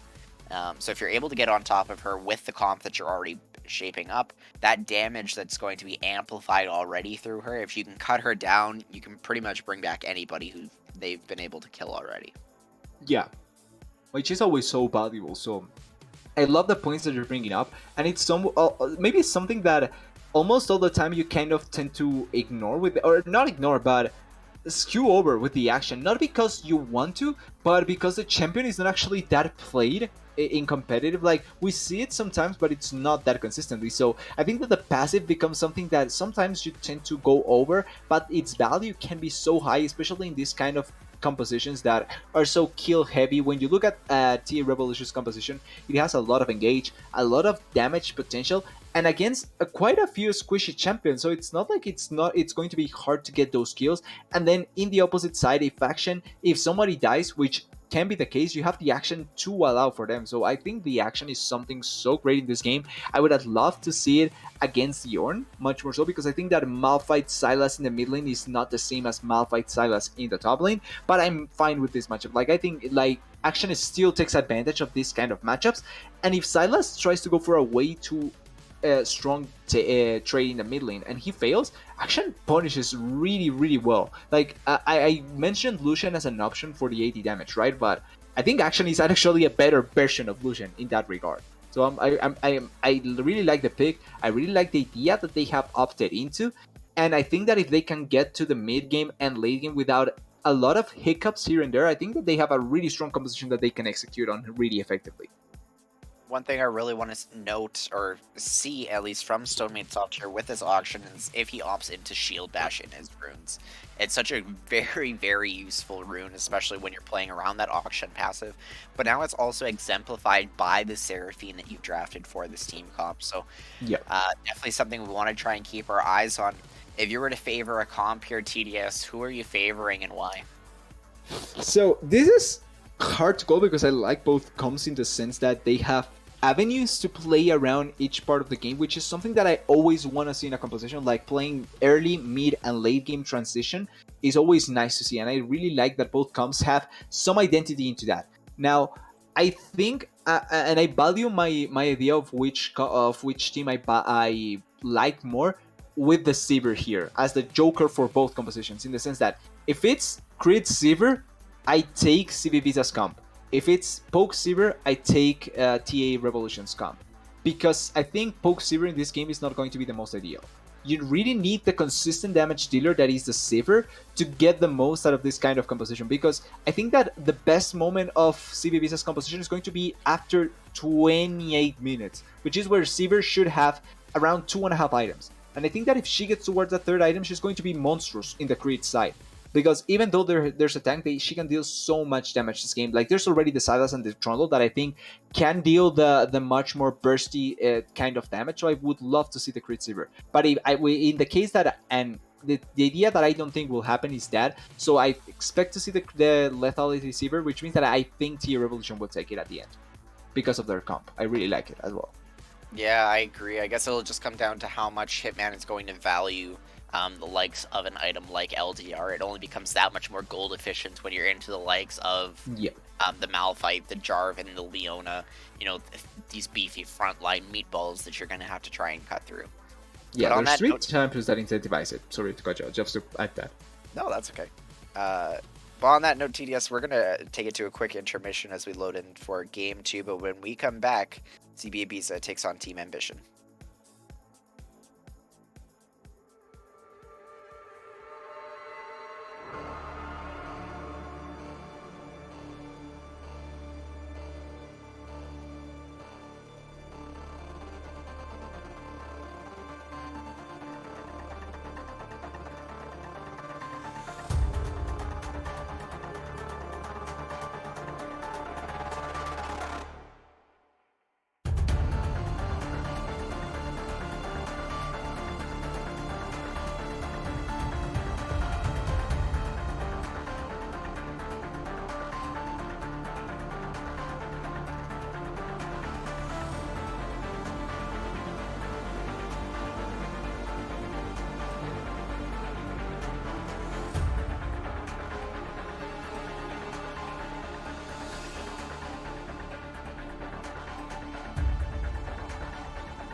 back to Game 2 of Runeterra Academy Sophomore Semi-Final matchup.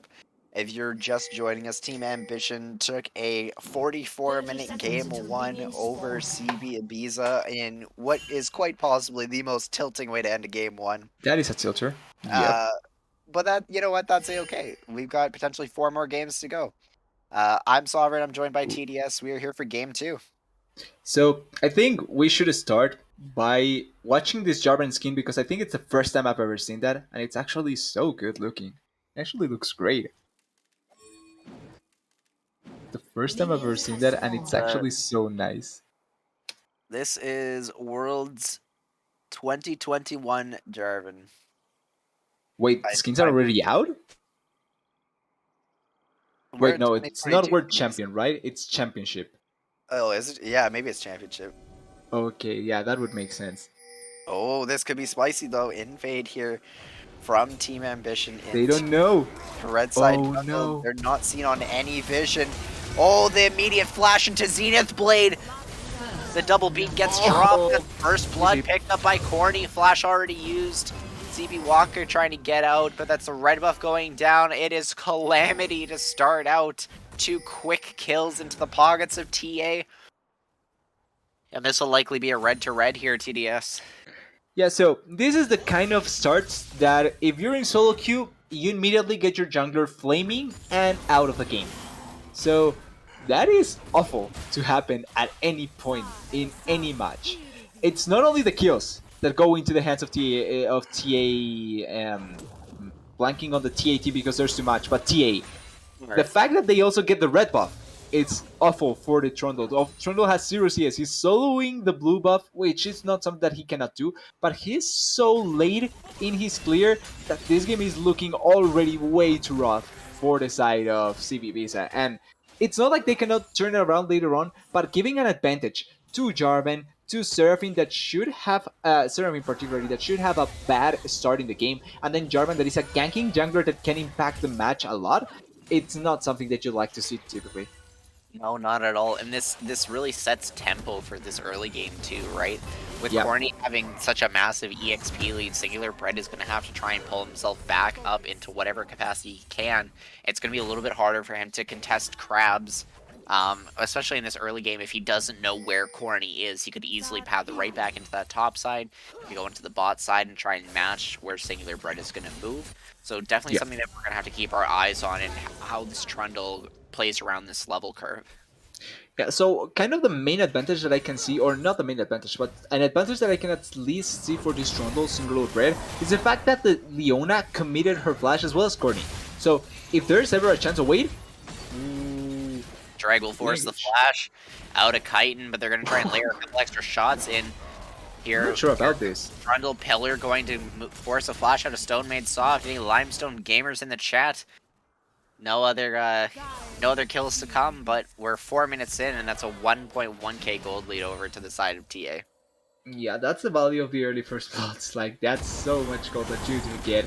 And the Jarvan as well, just having that much of a lead over the Trundle, just in terms of farm. Like, the fact that the Trundle gets the Scuttle Crab on topside is so nice for him, because if not, he would be even much farther behind than he actually needed to.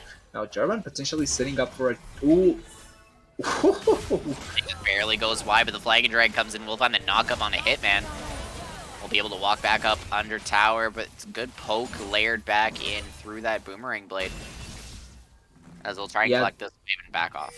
That was a nice attempt. Oh, Stonemate's ooh, nice use of the hook shot there. It's something that I always find like, I'm not an adept player of action, but I've tried to play it obviously. And getting the right handle over the hookshot is something that I feel really differentiates between a bad action player and a good action player, in my opinion.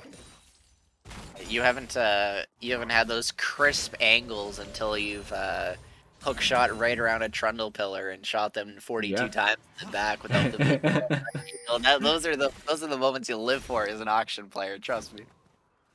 That's way too fun. Like, I remembered utilizing the hookshot for the first time, dying and blaming this champion being useless. That is my first memory with the action. Then it worked out, but the first time I actually tried it out and it failed, I hated the champion with my whole life. Then when you actually realize that you can kill people with that and escape, it becomes fun. Honestly, when Auction first released, I had zero intention of playing him at all. I ended up getting him in an ARAM reroll, and I decided this was the most fun I've ever had on a champion, so here we are. Okay, that sounds fair in my opinion. I still think champions like Kindred and Lulu are better well designed, but you know, it is what it is. That sounds interesting. Not gonna lie, I feel like that's something that you can argue. I think with Lulu a little bit more than with Kindred. I think Kindred is probably one of those champions that it's hard to find something to question about them sometimes. Focus. Fair, yeah. I don't know. Kindred will always have one of those special places in my heart. You know? I think everyone's got a champion like that, whether it's your first main or your first pentakill or whatever it may be. We got a 3-man stack into the bot lane here, though, as Silas is going to find the Encore, will connect onto her last words. They're going to go all in on her. As Hitman's going to pick up that one, 300 gold in their pocket. Another Boomerang Blade to come through will slice about 100 HP down off of Deity, but a big wave. They could actually set up a pretty big freeze here, TDS. Yeah, if they can manage it correctly, like you're saying, they can set up a really nice freeze. And I love the movement that Kaiden did there, because that's typically a jungle play. But because the wave wasn't really that heavily pushed, like there wasn't even a play gotten in the mid lane by Soulmate Soft. So it was a great timing by the Sylas. And I gotta say, I also loved the angle, because it was after the Leona kind of went away and the Seraphine as well flashed away, which means that the angle for the ultimate could have been great. It didn't matter at the end, but it was great to see. Yeah, it's the one tricky thing, at least about playing Trundle into an auction, is you always got to try and wait until that hook shot goes out so you can try and cancel it as best you can. It's a bit of a mind game, at least between the two, when that sort of thing occurs. But we'll see if we can. Trying to predict it. Yeah, we'll see if we can track Bread and see if you can find the knock-up dissuasion from Pillar into that sort of interaction, but going for at least once. I think he will have his moment to shine. Never falter. The Gluten Guardian, we're calling it now. He will find his opportunity with the Pillar. Pillar of Truth. Or die trying. That's the two phases of that. Either you succeed once, or you die trying enough times that you feel tilted. Or die trying, absolutely. It'd be like that sometimes, you know. Yeah. Right. It's the kind of thing you have to do when you're playing this kind of game. You either try enough to feel nice about yourself, or you don't try at all and you can blame the rest of your team. Dragon gonna be picked up here by Team Ambition, as we will see another trade into the top side here. Both meatballs going head to head, down to about a little under half, down to a third now. Called a fourth god. Unstoppable Force is going to get used, but a flash. This is likely going to be the Malphite dropping. Bap is going to get slowed up by the Pillar. Kabita picking up that one, going to slap him with the hammer and carve a new statue out of him.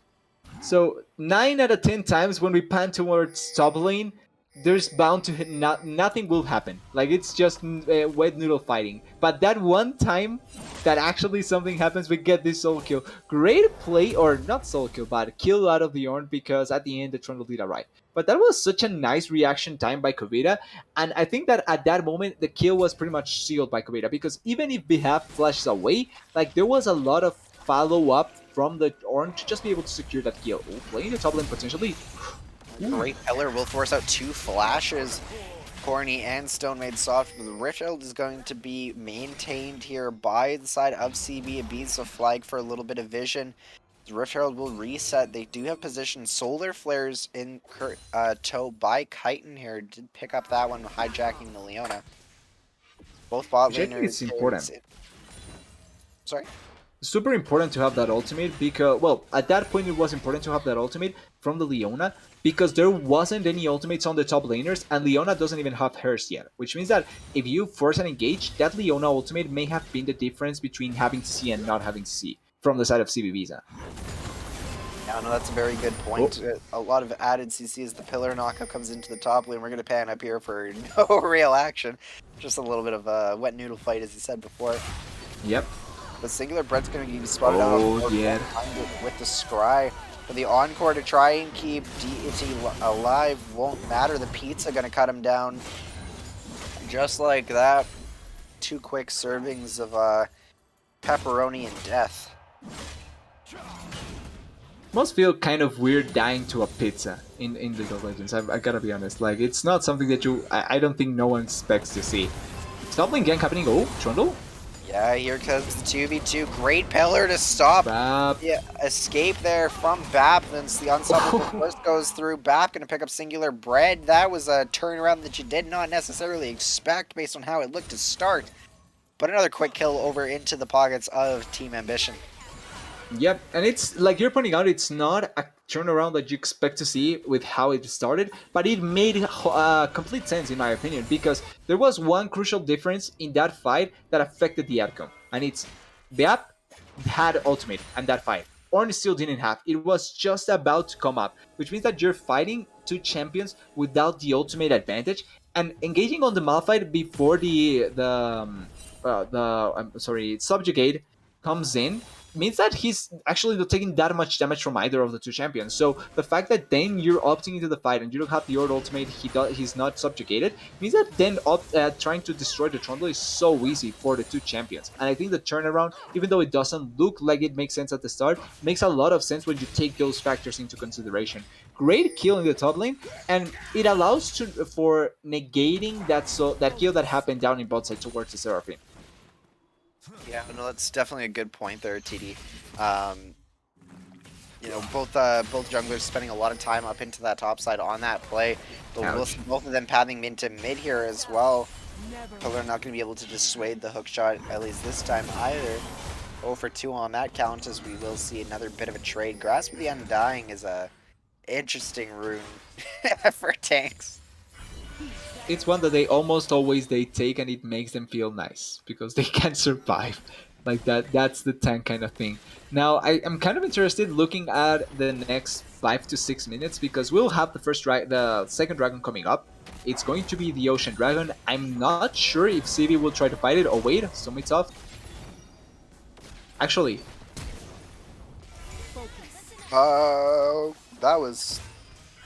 that's a flash.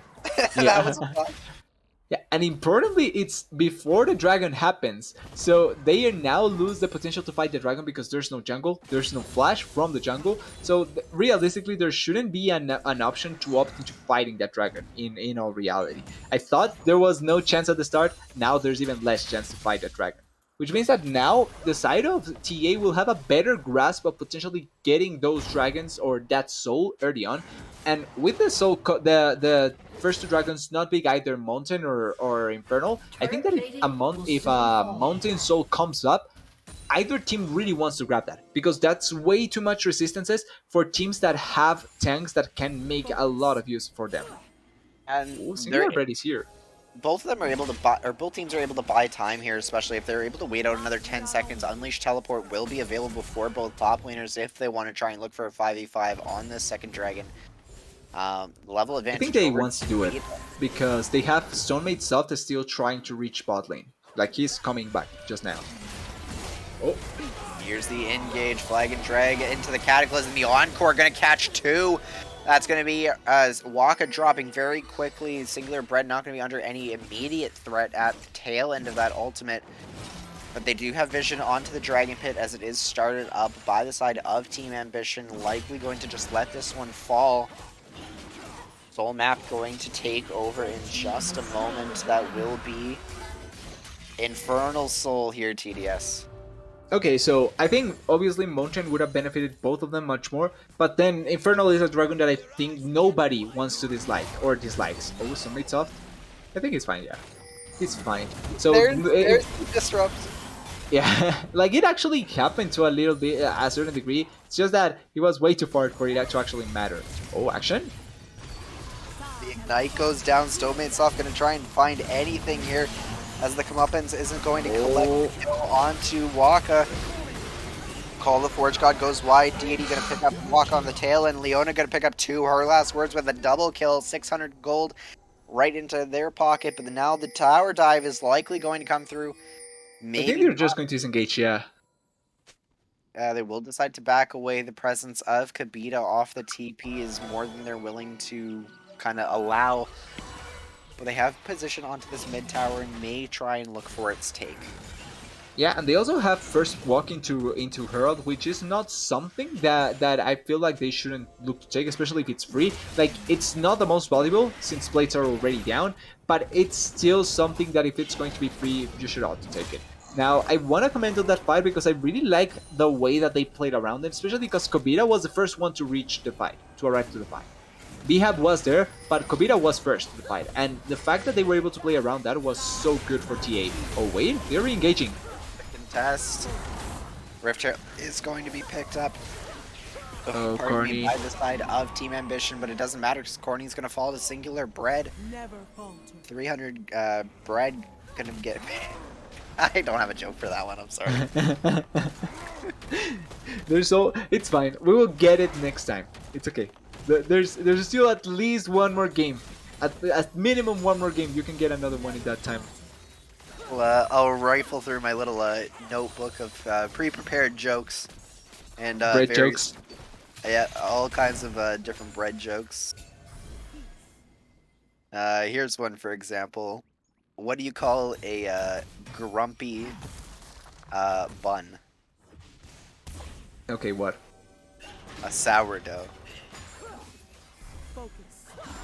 So the game. Yeah, so looking right now, it's going chill, nothing really happening. They're just trying to fight for momentum back, essentially, to control the mid game, nothing much. It's happening, but TA Ambition, TA something because there's way too many TA teams. TA trying to keep their momentum up and try to keep control up of the game for them. They might be able to try and look for Waka here if he is caught out of Oh, position. what? Manipulate over the wall will find Love Hitman. He's gonna fall. Solar Flare was used as well as the Encore, so they won't have their 80 carry here to try and clear out these waves. Rift Herald going to be spawned now. They're gonna try and look for first brick here as Silas engages onto the bot side. Stone Maid Soft gonna try and get away from this one. Cataclysm into the mid lane. We've got to fight cross map. That's gonna be another kill picked up onto Waka. Deity gonna take that one, but the bot lane fight not going the way that you would have expected. The Stone Maid Soft does actually try and nearly return a kill back into that one. Leona path down here. Her last words gonna try and help him find it, but he's gonna eat the tower. He's gonna tank the tower. Nice. That's Ignite. That's the boomerang. That is the kill onto Chitin. As they'll likely pick up the bot tower here and find 2 quick towers and a couple kills as well. Yeah, so for starters, I wanna congratulate her last words, Jason Script, Michael Caster on Thursdays. Nice kill there, buddy. I just gotta throw it out there. But all in all, great picks by TA because they were actually really nicely done. And I wanna commend the first one, the one that started everything. I don't know how Riot thinks that this is okay for hitboxes, but that Leona E should realistically not hit the Sivir, but it did. And it gets such a great angle to get a pick because it's not only in the between the jungle and the river, so it's a corridor that the Serving Ultimate is going to work marbles in, but it's also where there were already 2 champions ready for fighting, and there was nobody to react to the play to help Sivir from the side of Ibiza. So it's just a perfect play to fall into, a play that falls so nicely, and then it becomes one turret actually. You didn't take the 2 bot lane turret, but 1 turret in the mid lane to open up the map, and 3 picks overall. Yeah, and the side of TA is going to have to try and walk into this dragon blind as it's about to spawn in about 5 seconds time. Not enough vision established first, and their first river position is established by Ibiza. But they're grouped in as 5. This could be the flag and drag into Cataclysm. They are grouping up in the back. He's walking up. He's going to try and find a flag and drag. Will lock up the Trundle's call. Comes through. Big Encore going to knock up 2 as well. But it's 2 split fights, 4v1 and 4v1 on both sides. The dual beat will get dropped as Silas comes over the wall. That's 2 quick kills over for CB Ibiza, but 2 answered back by the side that the revive is going to come through. Hitman going to pick up another one. Everyone is dropping in this fight. It's a quick TP back from BAP. as they find the knock-up onto 4. That is the ace for the side of Team Ambition. A triple kill for Corny. Yeah, and you started the fight correctly in the sense that there were two separate fights. Like, there were two people, a couple of champions fighting on one side, and a couple of champions fighting on the other side. And it became a complete mess. It was looking so badly for TA because they committed their summoners, their ultimates, in a way that it actually didn't benefit them that much. In how they started the fight and how it ended, it really looked like they were going to lose it. But the revives comes in. The fact that Stonemaid Soft wasn't touched was so important as well. And I think also the fact that the Sivir actually committed to try and getting the kill onto one of the members from TA meant that she was out of position later on. And the Sivir can never die, because with the crit build, she's your consistent damage. If she gets 30 auto attacks, she's the best champion in the game. But if she gets 5 or 4 and she cannot do much more than that, then her value just falls way too much. And I think that that's what happened at the end, because she tried to commit for the kill and ended up paying the price. I think Leona should be fine, yeah. Too tanky. We'll be able to walk out. And yeah, with that fight spinning off the way that it did, we'll hold off on that for just a moment as the dual shots engage into Encore, into Cataclysm. That's going to be a quick kill. Silas is going to pick up the kill on the bot side, but the mid fight is a double kill over for the side of Deity.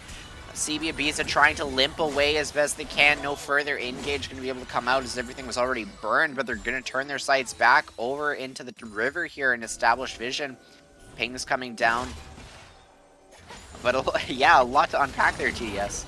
Yeah, and I don't think, I'm really not sure if they can go for Baron, although Kaiden doesn't have teleport. So they are uncontested in this Baron, but they don't take it that quick. If Kaiden, well, I'm not sure if Kaiden actually can reach this. So before the Baron goes down, and I have to say anything more, Stonemaid Soft goes way too greedy on that particular fight, ends up paying the price and dying, giving a shutdown to Kaiden, which I think is so bad for them. But they still win a fight, killed a couple of champions in the top side, and they are now getting the dragon. There was no contest, which I think actually could have happened for the side of CVBs. I think that if the Sivir and the Karma commit to trying to contest, they could have stopped the Baron, and I think that would have been better than allowing for the Baron to happen, because at this point in the game, with 22 minutes, and the fact that they have an action that is so far ahead, allowing for the Baron to go on means that there's going to be hardly any way to stop the push from coming through. And if the base gets open, even though they have a Sivir, if the side of TA decides to opt into a fight and force a fight really heavily, or try to play around objectives and try to get a full control over that jungle like they're doing right now, it's going to be super hard for CVBisa to be able to answer that. And with the Baron taken over by TA, could be caught out here is Kaiden. Will find the knockup here. The flash over, stuck in the Cataclysm. That's a kill picked up by Stonemaid Soft. Limestone Gamers in the chat. But with the Baron taken over for TA, by the time... Okay, that's it. Yeah, that's the Encore into the Unstoppable Forest. 3 quick kills as mid lane is going to be sieged down here now. Khabib, the only one left alive, not going to be able to even try and stifle this wave really at all. They have enough heals even with the Seraphine, so I think they can get this inhibitor quite easily. I don't think they can finish the game because it's 11 seconds for...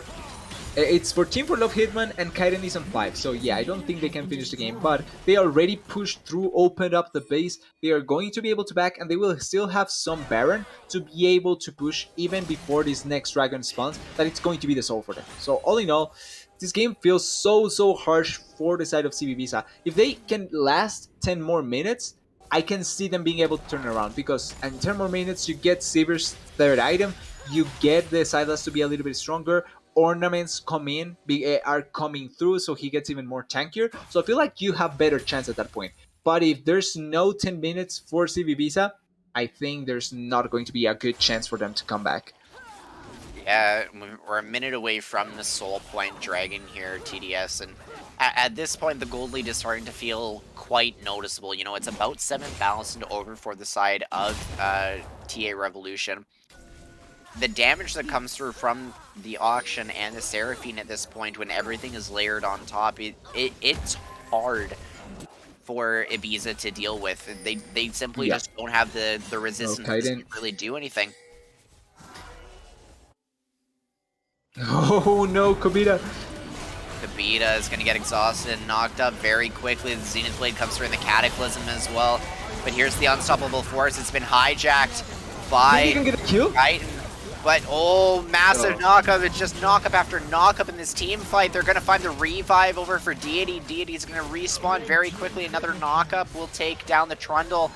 Triple kill over for the side of Corny. It's a bountiful harvest this year as another kill comes through for Stone Made Soft. And the soul. I don't know why Kobita was so far ahead. That like having the secondary turret in bot lane is still up doesn't even matter at all because they are just losing those fights in such a manner. Like I feel you can sum up how the game felt after 15 minutes with what happened with Sivir. She was getting soloed by the Leona. That's like when that happens to your AD carry and she can simply do anything. I don't think you have a true answer to be able to turn around this game. And Kobita, no. To stall it out, Solar Flare will come down to delay it. Doesn't matter. 26 minutes. That's going to be game 2 over to TA Ambitions. They take stranglehold in this series. Yeah, it was hard to be able to pull it off later on. They tried on the side of CB Visa, and at the start I said it. I like both compositions a lot. I think that there were good ideas behind them, and I thought that CB Visa opted into the right composition there because they went for the right way of opting into the Sivir because they opted into crit Sivir. The only problem that Sivir has when she opts into this build is that she wants to get to that late game. She's really similar to the Jinx without the upside of the Jinx. That it's the fact that with 2 items you actually begin to feel her. Like with Sivir, it's until 3, even 4 items sometimes that she doesn't feel that strong. So you need time, and that was something that the side of CBVisa didn't have. On the other hand, I think TA played that really, really well, controlled the timing so nicely. Full credit to Corny because I feel like making you when you get a lead as a jungler, sometimes it becomes easier, but and sometimes you get confident and you may throw that early lead. But he made it use of the lead early on. He utilized his advantage correctly to try and gank as much lanes as possible. Gave potential for some of the lanes that maybe didn't need to have it, and he even itemized correctly in my opinion. Like opting into frontline hard, it's such a good idea, especially against champions that are going to be hitting you so consistently. So all in all, great game by TA and putting themselves already 2-0 in the series. Yeah, I definitely agree with you. It's going to be a little bit tougher to see, just how CB Ibiza wants to approach this game 3 draft. Game 1 honestly could have gone either way. It was very, very close to going in their favor, barring one minor misstep at the very end. But this game, it really never felt like they were in the driver's seat, um, barring Yeah. one very minor play, at least in the early game. From really minute 1, after that red buff invade, it was pretty much all TAM uh, Revolution just kind of mowing them over. Kind of running them over. Yeah. But we'll see what happens, what the drawing board has to offer for game 3. We're gonna take a very quick intermission, but when we come back, it's game 3 between CB Ibiza and TA Revolution.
welcome back to draft for Game 3 of CB Ibiza versus Team Ambition Revolution in Sophomore Semifinals for Runeterra Academy. If you're just joining us, it is a 2-0 current game score for TA Revolution. I am Sovereign. I'm joined by TDS. If you weren't aware, we've got Wookiee producing. Producers never get any shoutouts, but all those camera angles, Wookiee, we got you. Yeah, he's making us, well, not look great because we already look great, but he's making us look for the camera, and that's really, really important. Actually, because I cannot produce for whatever is worth it, so the fact that he's doing this, it's great. And enough of that, let's go to the draft, because we're 2-0 in the series, and there's a chance for a 3-0. Chance. Just saying chance. Casio going to be the ban hovered here, something that CB Ibiza has consistently eaten this season, as it will get locked in. But this leaves the pivot point for the side of Ibiza. Do they decide to ban the Zeri that was a bit of a problem in that first game with the Triforce Titanic build, or do they pivot into something else and potentially give it up as a first pick? So if they don't ban it, there's going to be still 380 carry bans, which means that the answers for Zeri become lesser, which I'm kind of afraid of, so I think you do have to ban the Zeri here. But instead of opting for the Seraphine, trying to play against, or trying to not allow for that to happen once again, and I think it was impactful toward T Revolution, but Zeri now gets first pick. There's a lot of champions that you compare the Zeri up with. Oh, please! I've wanted to see this so much against the Zeri, and if you can play it, this is such a sad matchup for Zeri. Like, Zeri hates existing if it's against a good, nicely played Nasus. With the Zeri giveover, even though we're going to see the Nasus suffer, what this really speaks to me is going to be a Trundle take. Right. Oh! Yeah, if it was a Leona or a Nautilus pivot, I swear, please get 3-0'd. But this, I actually won. I'm okay with this. This is okay still. So Swain and Trundle, like, this is a nice build, like you pointed out. Trundle is still fine. Works okay against it. Like, it's not great because Zeri can jump over the pillar, but you still get slowed, which is something that you want against a champion like Zeri.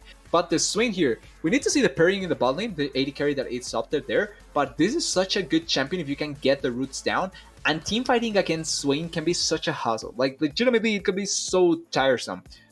Oh my god, okay. Ignore Jarvan, we saw him in the last game, so we know what will happen with him. Soraka here, can be a flex. It's a nice champion to pair up with the Zeri. I think you can also send it in the mid lane this game, because I don't think that there's going to be a super huge counter for her in the mid lane, but Zeri Soraka can be such a bothersome lane as well. And you have a hyper healing carry as well in the Soraka. And the Veigar to round it up. All in all, I'm liking this first rotation of both teams. I'm actually liking it quite a lot. And this is what we talked about at the end of the last game, is how CB Ibiza decides to kind of adapt their draft and take something back in Game 3.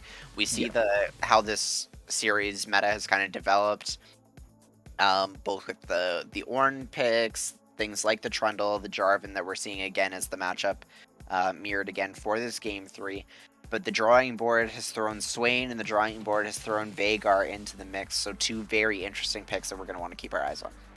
Yeah, and I kind of didn't go over quite heavily on the Veigar, because I feel like the other picks were a little bit more hyped, but the Veigar here is actually so great.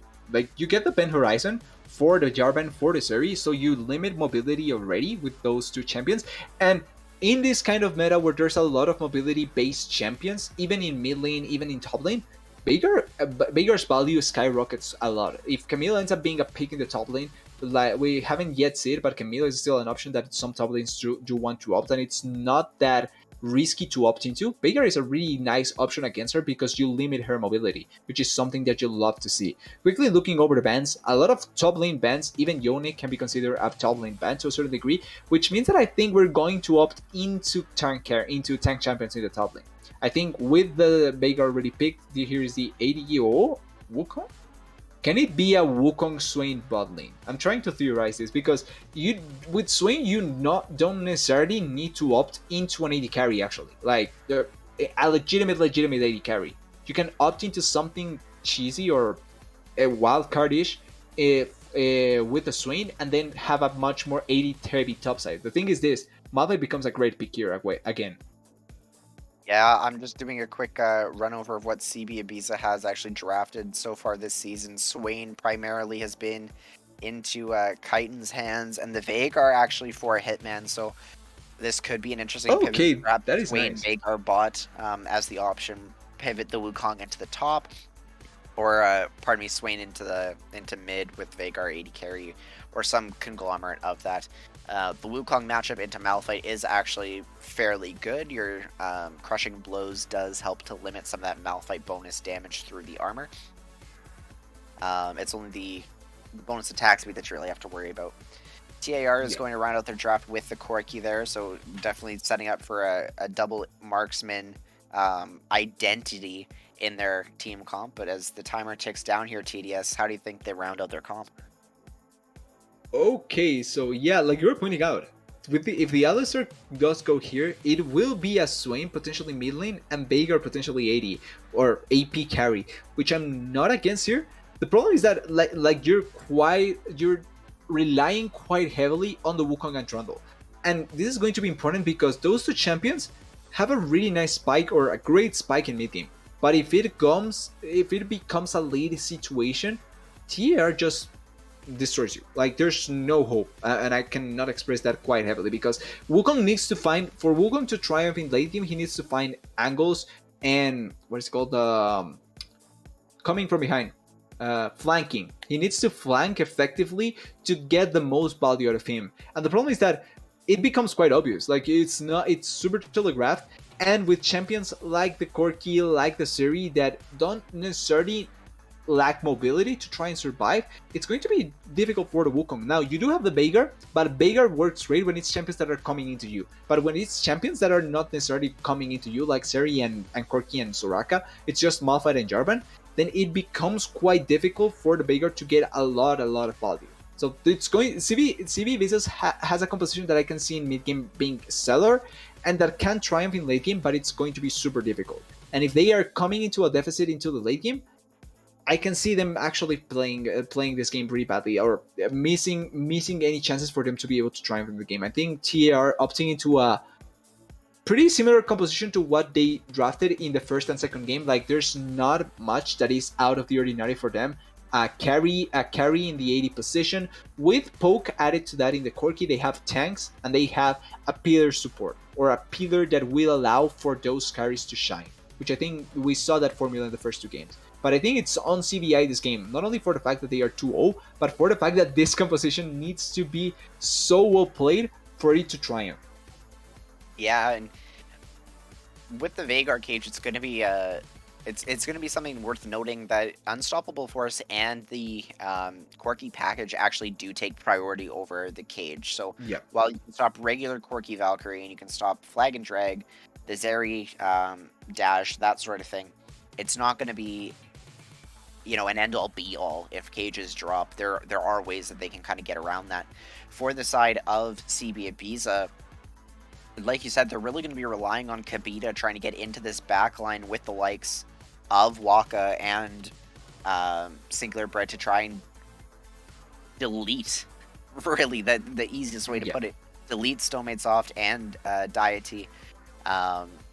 Swain will have a little bit of an additional side to that, especially with that passive being able to get that pull a little bit of health, get a little bit of additional damage. You don't even have to necessarily be there, but as long as those knockups come through from the likes of the Pulverize, the Cyclone, you know, instances like that, there's definitely an option that you can lock down these 80 carries.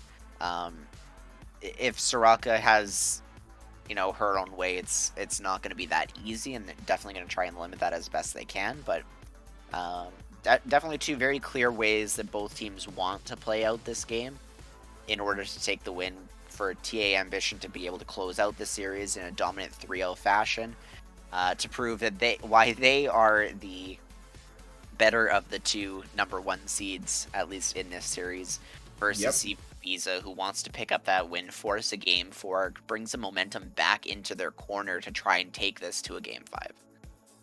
Yeah, I'm actually I think there's still things that we can add, but I'm at the same time I'm just so excited to see what does Ibiza do with this comp that I'm actually don't know what else to add. So I feel like we can send it to a break and just be ready for that third game. I agree with you. On that note, let's send it to a quick intermission. When we come back, it's game 3 between TA Ambition. Or Team Ambition is TA. Yep, nope. Yeah. TAR and CBI. Don't go anywhere.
to Sophomore Semifinals for Runeterra Academy. We're in Game 3 now between Team Ambition Revolution and CB Ibiza. TDS is my co-caster for this game. I am Sovereign, Wookie in the background, giving you all the fantastic camera work, directed camera, fog of war, gold generation, and totals. TDS, Game 3, does it end here? Does it continue? Well, it's not on me. It's on CB Visa and TA. I'm glad I'm not the one that has to play because this would be stressful. So hey, I'm just glad I get to see some of the things now. We're getting once again. I think this one another time where we're seeing the 5 point start, but in the previous game we did have the late invade, not the situation here, which I'm okay with that. Although they were positioning quite. Oh, oh yes, please kill her. Force the Okay. flash out of her last words. Yeah, this is fine emote makes perfect sense on that one because, yeah, yikes. Yeah, and just in case for those that don't know, I will be completely biased against killing Soraka this game because I hate her with all my life. So every time that she can die, I will celebrate her death. Okay. Oh, That's, that's legitimate hate. I just yeah, this no, that is, it's it's like a yeah. personal vendetta against the Yeah, champion. exactly. So. I have a grudge against Soraka, so the fact that she exists is sad to me. So now here's the big question that we gotta ask: where does Yasuo and Teemo fall on your short list? Eh, I can live with them. Like, I don't like them, but I don't despise them. fair enough. The level 2 push will come out for Team Ambition here as they dive forward in the bot lane. Big trade as well as the claw into Visions comes through for a little bit of damage into Stone Made Softs. Running the first strike here for a little bit of additional gold. His top lane is going to be trading as well. Everyone's getting in on the early action. Health bars looking a little bit worse for wear. Yeah, and I'm actually kind of interested why, or I can kind of understand why Behab took the grass for those small trades that she's opting into Kovita, which we have seen actually the oh wait, the gank doubling. Your Oh god, flash is available for Biap here, should be but dead. he's like to save it. It will go down. First blood over to Kabita. Having a relatively good series overall, all things considered, despite kind of how the games have gone. Yeah, all in all, I think he has been one of the shining lights of everything. Oh, nice. You love to I think see he's it. fine. Yeah, I think Yeah, he's he fine. should be Sadly. fine. As Jarvan is going to path in here, Corny is into the back. There's no cage, there's no nothing. The Flag and Drag does go wide. Flash will finally be blown by Hitman. Waka going to try and keep his Oh, carry Waka safe. failed. Will be forced to flash away as the baby cage does come up and corrals too. But Oh, Corky Soulmate now is Soft? slowed up by the pillar. This is a massive Oh fight. no. Stone Made Soft going to pick up Chitin here as Zeri will fall after picking up Singular Bread as well. Going to try and headbutt his way back out to safety. Is going to be Waka. Baby Cage will find a couple more stacks. Going to find their way into Hitman's passive pocket as well. But overall, it's a 2 for 2 map wide. Yeah, 2 for 2 in kills. Quite nice that TA were able to turn around because actually Stonemate South was in a kind of tough spot. He was getting corralled on both sides, but the fact that the lane was in such a strange position for the side of CV Visa meant that following up by the love Hitman and Waka was actually quite hard. So they couldn't follow up immediately, they couldn't get the kill or allow for a lot of fight onto the Corki, which meant that then they could turn around the kill. Really nicely done by TA, and turning around a bad situation, equaling the gold thanks to that, and giving a kill to the series is always nice to see. And the Corki as well, both carries getting an early kill here. And a lot of gold actually picked up for the side of Hitman as well here. You're picking up double Amp Tome and the Sapphire Crystal instead to the Sheen and Dagger for Deity. So we're definitely going to want to try and keep our eyes on the bot lane here for the next little bit as far as the fights go. Singular Bread pathing up into the top side will be spotted out by B-Happy, who's going to back away. Yeah, and I like the we're getting the gold, so it's nice to see the gold allocation, and it's important to notice in which party it is. Because for both teams, it's in the perfect positions. It's on the carries on the side of TA, and it's on the Wukong on the side of CV Visa, the champion that will try and get value later on. Ooh, Waka. Okay, it's fine, yeah. Pull into pull, won't find it, but Vision of Empire also gonna miss. Just barely. That is a little bit of health back into Swain. Will start to get a little bit tankier every time he starts to get those marks. Is actually also running the Oh, Conqueror as the baby cage comes down. Hex Flash channeled into the head, but pulverized onto kill her her, last words. kill her, kill her. Going to get stunned up. A little bit more damage is all he needs. Nice. Ignite comes down. Her last word's gonna fall. Soraka down into the dirt. That's 300 gold into the cow. Yeah, it's always nice watching that Pesky Soraka dying. Now, ganking the mid lane potentially. Yeah, we'll get Kaden the still has slow. flash. Yep. Chitin will flash away. Baby Cage not gonna find anything as the dash comes through as well. Yeah, and importantly, the main reason why the Soraka kill ends up happening, it's not for the fact that they were able to corral her, but she went far forward to try and put poke on the Veigar, missed essentially everything, and at the end taking the full front of the damage. Like, Soraka is a great support to dissuade those kind of plays from happening. The fact that, like we saw in the River, where she just out of nowhere gets such a sudden heal to a champion and allows for him to survive. The problem is that she's an enchanter. So if she's trying to walk way too far forward without being able to shield herself, because Soraka as an enchanter is different to the other enchanters in the sense that she cannot heal herself immediately. Like she needs to hit someone. So if she walks like that far forward, she ends up getting punished quite effectively, and we saw it immediately. Like as soon as she misses everything, the baby cage comes in. It's such an easy counter kill that they get, and no punishment at all because Soraka cannot answer that, or Seri at this point cannot answer that either. Oh, mid lane. Good potential flank here. Won't be able to connect as Stonemaid Soft will hug the far side of that wall. Not giving Waka any opportunity to really do anything. But yeah, no, you're absolutely right, TDS. With the Star Call, it's such a delayed heal. While the value is still high, that regen over those 5 seconds, it's not enough to come through as an immediate stopgap for being focused in the Yeah. win she is. Yeah, and that's also why later on she becomes such a great champion, because that's why she ends up scaling better. Like everything about her is designed to get stronger and stronger later on. Like I think maybe something like a Karma, where even though Karma gets stronger in the late game, like a lot of her kit is designed for early stages because she gets a lot of her value early on. So if you're playing that aggressively so early in the game as a Soraka, your punishment is going to be much harsher. Like this, for example. Yeah, just that half health chunk from the QW is it's really tough to try and be able to do that, especially because Soraka is one of those champions that has relatively low base resistances for as far as enchanters go. This is going to be the Ouch, guy. bye-bye. Primordial Yep. Burst picks up that one. That's the unicorn lady dropping very, very quickly. 4 kills over to the side of CB Ibiza. Yeah, and I want to add even to the risk of the Soraka here, because as we see, she's an enchanter once again. So the fact that she is just so susceptible to this kind of dives is so easy to exploit, especially when she doesn't even have extra mobility to allow for her to survive that much. I think he has to ulti. Yeah. Yeah, we'll be able to make it out there. Another claw, another pull. Vision of Empire going to go wide. That's one of the downsides of that Swain ability, is it feels like it takes so long to actually do anything. Your pre-setup has to be so perfect in order for that Yeah. to actually do damage and mark anybody.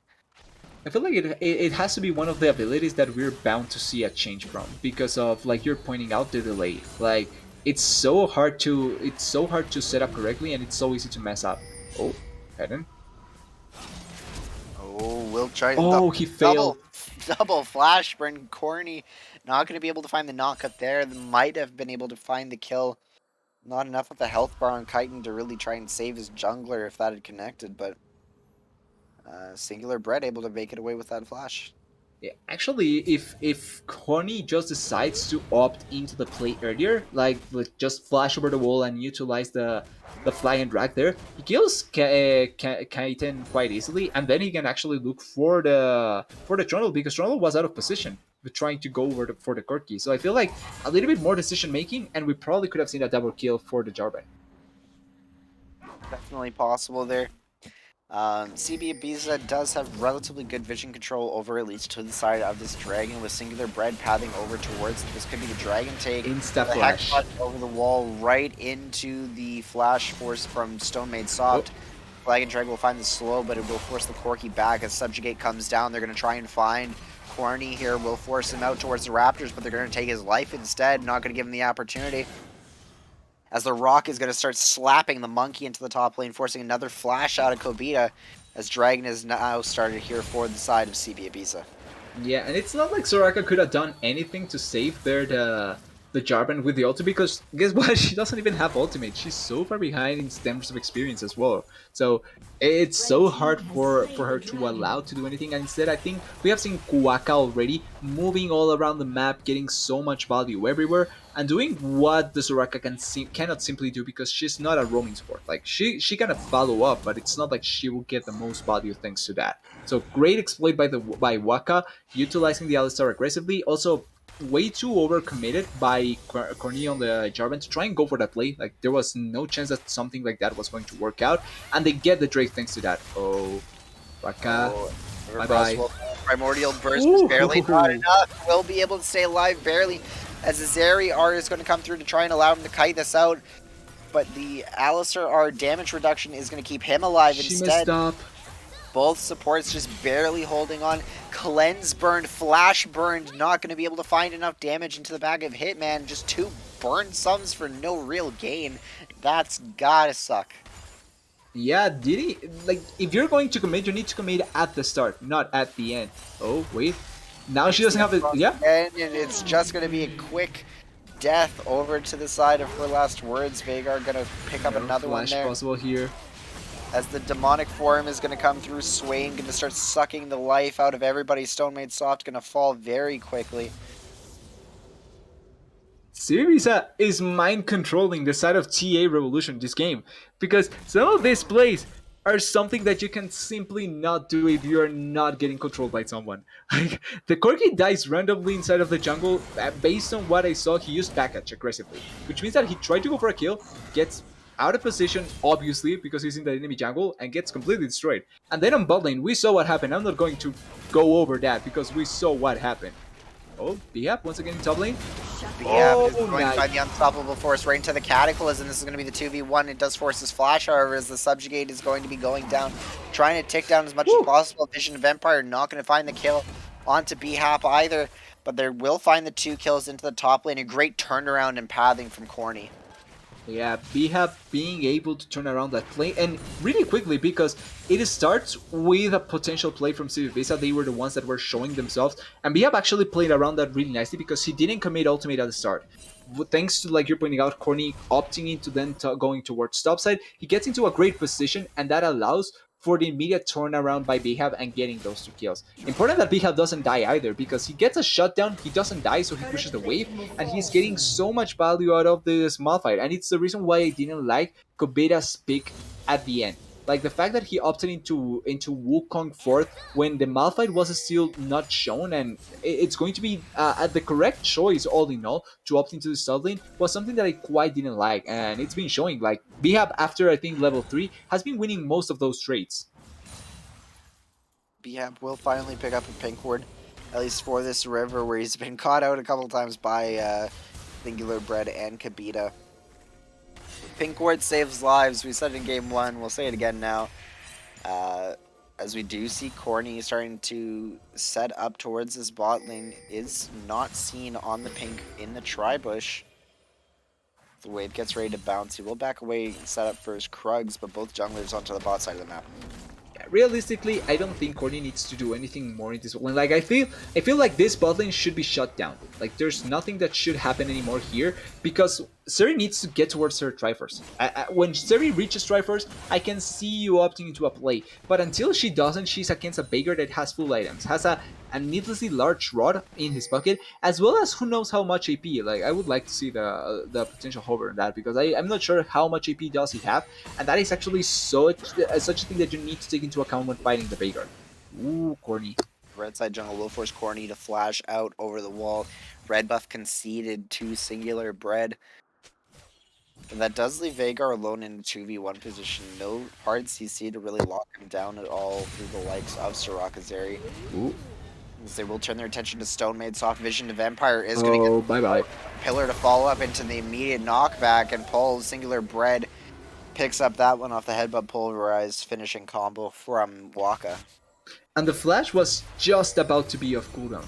So actually really unlucky for Stone Made Soft. Really nicely done by the side of Ibiza. And once again, right back into the red Cataclysm. He failed. Five, but it doesn't matter. The Flag and Drag doesn't do anything. Cyclone into the top lane will do a little bit of damage here. They're trying to find some kind of... can die here.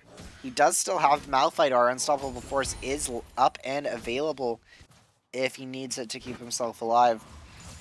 But Dragon now going to be the focus here for CB Ibiza as the bot wave does crash in. Baby Cage to zone out away from the minions, trying to delay the cannon as best as he can.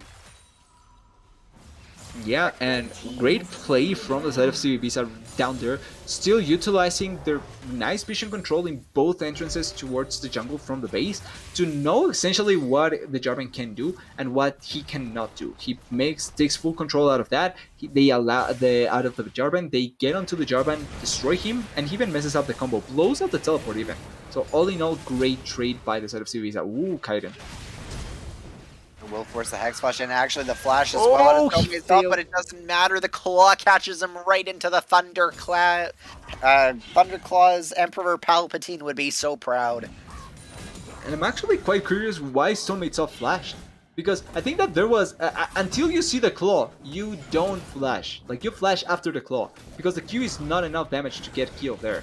And he still, I think he had enough to be able to survive and then turn around, especially because he had his ringer. Yeah, all in all, I think Stone Made Soft great misplay there by flashing earlier, and then he has to hit the last rocket. If he hits the last rocket, I think that's a kill, 100%.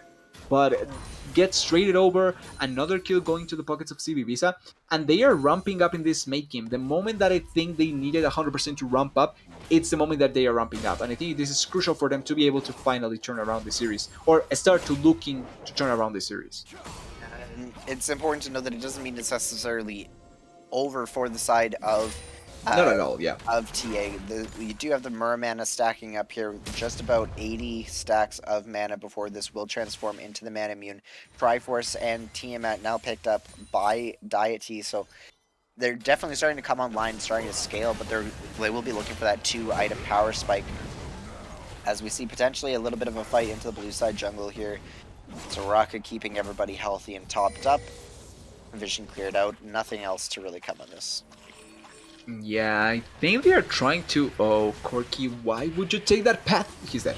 He's dead. This is going to be the Primordial Burst right into another kill for Chitin as Stone Made Soft will fall again for the 4th time this game. Just not respecting his opponents at all or how he ends up actually pathing around this map. Yeah, really disrespectful, especially with the range that Corki has. He's really playing melee, or not melee Corki, but he's going melee in some instances that he realistically shouldn't at all. And also, he can trade those. He actually later on will be able to trade some of these things. Like he will be able to kill these champions effectively in the late game when he wants. But he has yet to complete Muramana. He has yet to get Ludens. He deviated his build thanks to the Hex Drinker. So the fact that he's going to be late to his build is something that he needs to keep in mind, and he's actually not doing. Right now, CB Ibiza needs to keep up this tempo. They are ahead in gold, they are ahead in tempo. They need to keep up this pressure for them to get the better of this game. Like, if they get towards 25 minutes with a... Right now it's 5,000. If they can get an 8,000 gold lead at 25 minutes, I think that they can close out the game at that point. But if they cannot begin ramping up this lead into an important objective, like, for example, Soul that will come up in the next, I think, 6 minutes or 5 minutes, not sure, I'm not good with those timers, but I think 6 minutes, then it's going to become harder for them because late game composition, TA still has it. And we're going to be a minute 30 away on this Ocean Drake here. The next point of contention for both teams will put a 3rd drag potentially on the table for the side of CB Ibiza, or the first Ocean picked up for TAR. And with Vision not set up really for either team this close to the objective, this is going to be probably a face check as both teams try and walk into this or establish Vision off these backs. You're going to start to run into these instances, TD, where these back timers are going to really start to matter for these objective setups. Yep. If we can do a quick check on the Corki package. Corki package does look like it is up and available.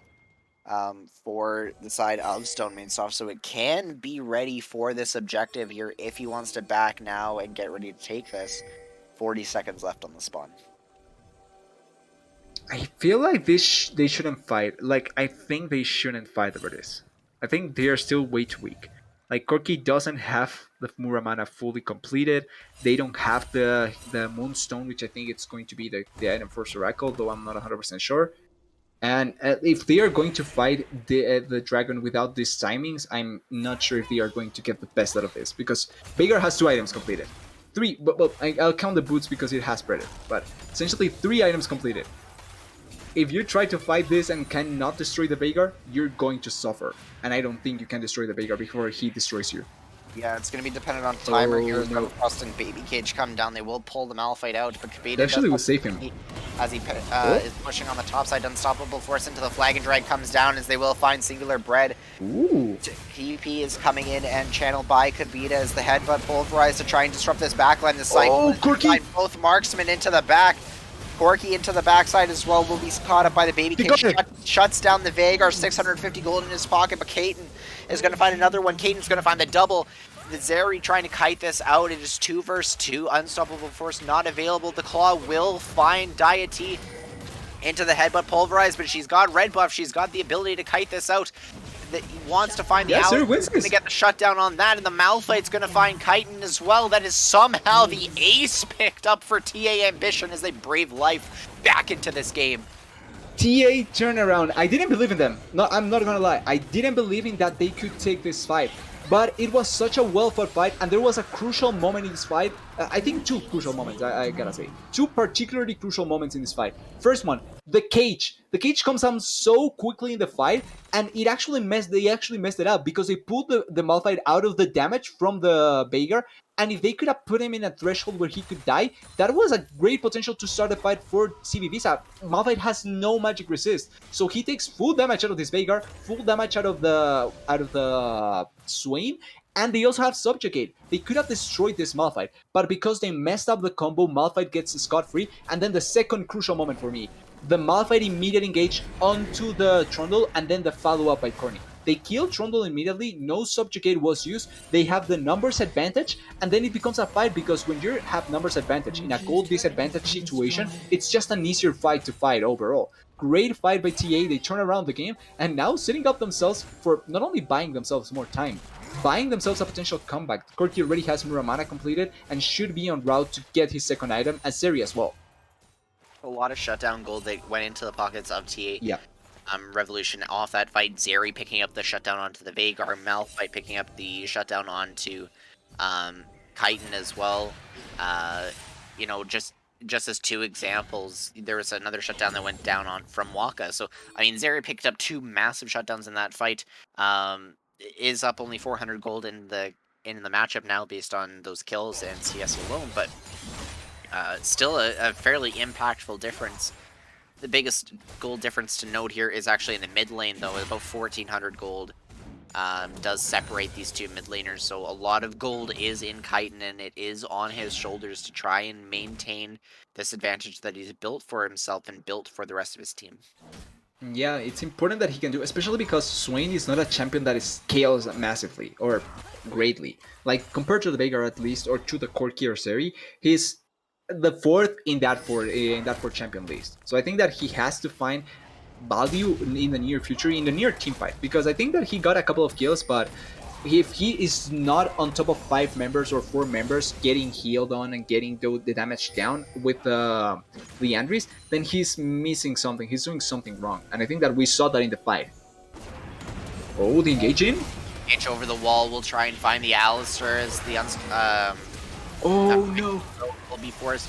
Predator and Baby Cage just pops up. It goes down. Love Hitman is going to find B-Hab, but it doesn't matter, as they will be able to back away. Only a 1 kill lost, but a great flank into a turnaround from CB Ibiza. Yeah, and this time around it's TA that plays that in the wrong manner. They engage onto the Alistar, which I'm not against it, but at the same time, I don't like utilizing such an important cooldown to get the kill onto an Alistar. And then the fact that they positioned themselves wrongly, because the only way that Waka could have escaped was if someone positioned like the... Oh, it's right. I think, yeah. It's going to be a very... Oh, she's not. Able to make it out. Corny does find Walk and picks up that kill as he trades the Ignite, which is not really going to do anything for him, but we'll be able to take that cooldown out of Waka. 1 minute 30 left on the Dragon here. This is where we want to start seeing the setup. We want to start seeing some of these moves made by the side of Team Ambition. They are starting to find their footing in this game as items come online. 2 items now apiece for both marksmen, Hex Drinkers for both marksmen, as well as Corny. So definitely things that we want to keep track of, things that we want to see set up for this fight. Yeah, I think the completion of the Hex Drinkers are crucial, especially on the Jarvan, because he's going to be one of the main engagers. So if he actually tanks a bit of damage, or if he decides to try and go into the river without vision, then this item is going to work really nicely to try and at least take some of the full front of the Veigar, which it's going to be the main part. And also why I think Malphite at this point is not the most ideal champion to walk in without vision, not because he's not tanky, but he doesn't have any magic resistance. So he's actually a sitting duck most of the time for champions like the Veigar and the Swain. Like we just saw it, how they bursted the Veigar out so quick, the Malphite out so quickly. Absolutely. Both teams now going to start to walk down into the Dragon area here. They have the package, right? Package is now picked up by Yeah. Stone Midsoft. He is running down the bot lane as they look for the flank. The side of TA is going to want to try and enter from the bot side of this fight, just like they did the last time. That was how the baby cage was used and forced early. They're actually going to walk into the top side and send Corki maybe around. No, we will group up now. Baby cage used to lock up the Malphite. We'll pull him in briefly. But they have the Flag and Drag, they have the Unstoppable Force to try and find something. Kapita flanking from the backside of the Dragon Pit. Oh, we'll find wait. Corki cut out, package used in a defensive manner. We'll get a lot of damage out as Unstoppable Force is used. Dragon is going to be claimed by the side of Corny as Cyclone has used the Wish as well to try and make something happen, bring some health bars back into this, but the Cataclysm locks up 3, the Cataclysm locks up 3, and that's Zeri picking up 2. That's Corny picking up 1, that's her last words, finding another one. Zeri gonna find it, the last kill of the fight. That's a triple kill for Diet T, the ace for Team Ambition, only 2 fall. Who's And Baron? then turn their sights over to the Baron. Yeah, and that was such a great fight by TA. They get position first, and it looked kind of strange because they committed onto the Corki first. But I love the attention that they had onto the Veigar first of all with the Corki, and the silence as well. It came in clutch because it denied the cage from coming down so early on. And then for me, crucially, and what we talked about, what came in to save some of the lives of some of the members, the magic shield from the Hex Drinker. They can totally get this, but okay, it's fine. Like the magic shield from the Hex Drinker, it came in clutch, it saved the life, and then with the burst from the Swain, and then the Zeri was just able to turn around at the end. Like the Soraka survived for so long as well, giving the extra heals. And the Veigar never really find the avenue to try and fight that, because the Malphite kept him occupied. Like Malphite can die quickly, but it's still a champion that you have to pay attention for and can survive for a little bit as well, especially if he's alone in a 1v1 to the Veigar. He did such a great job. I think that TA making really nice use of their champions to stop CV Ibiza from getting what they wanted, and at the end just work out the team fight like they really wanted to. They also secured the dragons, so everything going their way in that fight. Very, very true. And this is now going to be kind of up to TA to really throw. That's 3-1 fights in a row. They are still at a bit of a gold deficit, but at this point, it really doesn't feel like it matters. The impact is not big enough. We're 30 minutes into the game. They will find a little bit of damage onto Chitin as he kites back towards his team. With another little zap into the back of himself there as Everfrost comes through into the baby cage. Not going to find any damage onto B-Hap. But both teams taking a very defensive stance, at least looking to try and find something. This could go awry, TD. This is getting kind of hyphy. Yeah, like we're reaching the points where one fight can really just destroy the game, because we're 30 minutes in, the timers are quite high. Like you have to consider the timers for a lot of the things, for the objectives, for turrets, for even waves. You have to consider timers for those, so you need to be careful about those kind of things. So Kobira, Soraka plunge right into her lap. The Cyclone comes through. It's going to find knockouts onto so many people. The Cataclysm comes down. Kabita going to find that kill, but it doesn't matter. Love Hitman going to find Corny. This is going so wrong for Team Ambition. They've already found 3. They found 4. They found 5. That's going to be Zeri dropping. That's the ace. 5 for 0. That's going to be the game. That's it. Collected for CB Ibiza. They will take game 3 as they run down the rest of this base. TDS, what just happened? There was one way, or one effective way that CB Ibiza could win the game, and that was you ignore everything about how the game should be. You have no vision at all. You for some reason walk into the jungle as a Soraka. Let me make that clear, as a Soraka into the jungle for no reason at all, because there was no chance that they were doing Baron, because you have 2 blue trinkets, and kill yourself. That was the chance, and they took it. They essentially took it immediately. They get the value out of the immediate kill into Soraka, and that's the kill. Like I swear, like that was in my mind after everything that was happening. The only way that they could have lost, and they find a way to lose. I put it like, I don't want to take credit away from CBVisa, but I feel like you need to put it much more on TA messing up than on CBV's executing well. Because even though they executed and they get the win, I feel like that was such a bad play and such a I cannot express anything less than dumb way of losing the game, in my opinion. Like much more so than that. It feels really bad too, especially because we talked so much about TA's comp finally coming online. They were hitting these item power spikes. They were finding these ways to win these fights. They were playing it out the way that they needed to, allowing their double marksman comp to get the damage in, get those that poke damage, and find the ability for Zeri to really kite out these fights. And then in the blink of an eye, off it's very similar to game 1, off one person getting caught. It's just out like a light. But that does mean that we've got a bit of a series on our hands, and we will be going to game 4 at TDS. So when we come back, we'll have draft for game 4 between CB Ibiza and TA Revolution.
back to Reverse Sweep Gaming. I mean, Runeterra Academy sophomore class semifinals between CB Ibiza, the first seed out of Group 2, and TA Revolution, the first seed out of Group 3. I'm Sovereign. I'm here with TDS. We're getting ready for draft for Game 4. We've got a series on our hands. Yeah, let's not play with fire just yet. Like, it's always great to talk about the reverse sweep, but like we first need to see those first two games before we actually can talk about that reverse sweep potential. And even though it looked good for CB Visa with their wonky new type of composition, or not wonky, their wild cardish type of composition, because the swing was unexpected to say the least, I feel like TA still played a really, really nice game, and they were just one pick away from not only stabilize the game, but making it extremely hard for CB Visa. So I feel like there's still some things that CB Visa need to correct, especially their skirmishing, because I feel like it has been quite bad. And if something like if the Veigar is taken away and they're forced into a much more normal AD carry and they cannot play with the Event Horizon and those kind of things, how does their game look? That's kind of the things that I'm trying to look at forward to in this fourth game, especially now that there's also going to be a mindset change in both teams.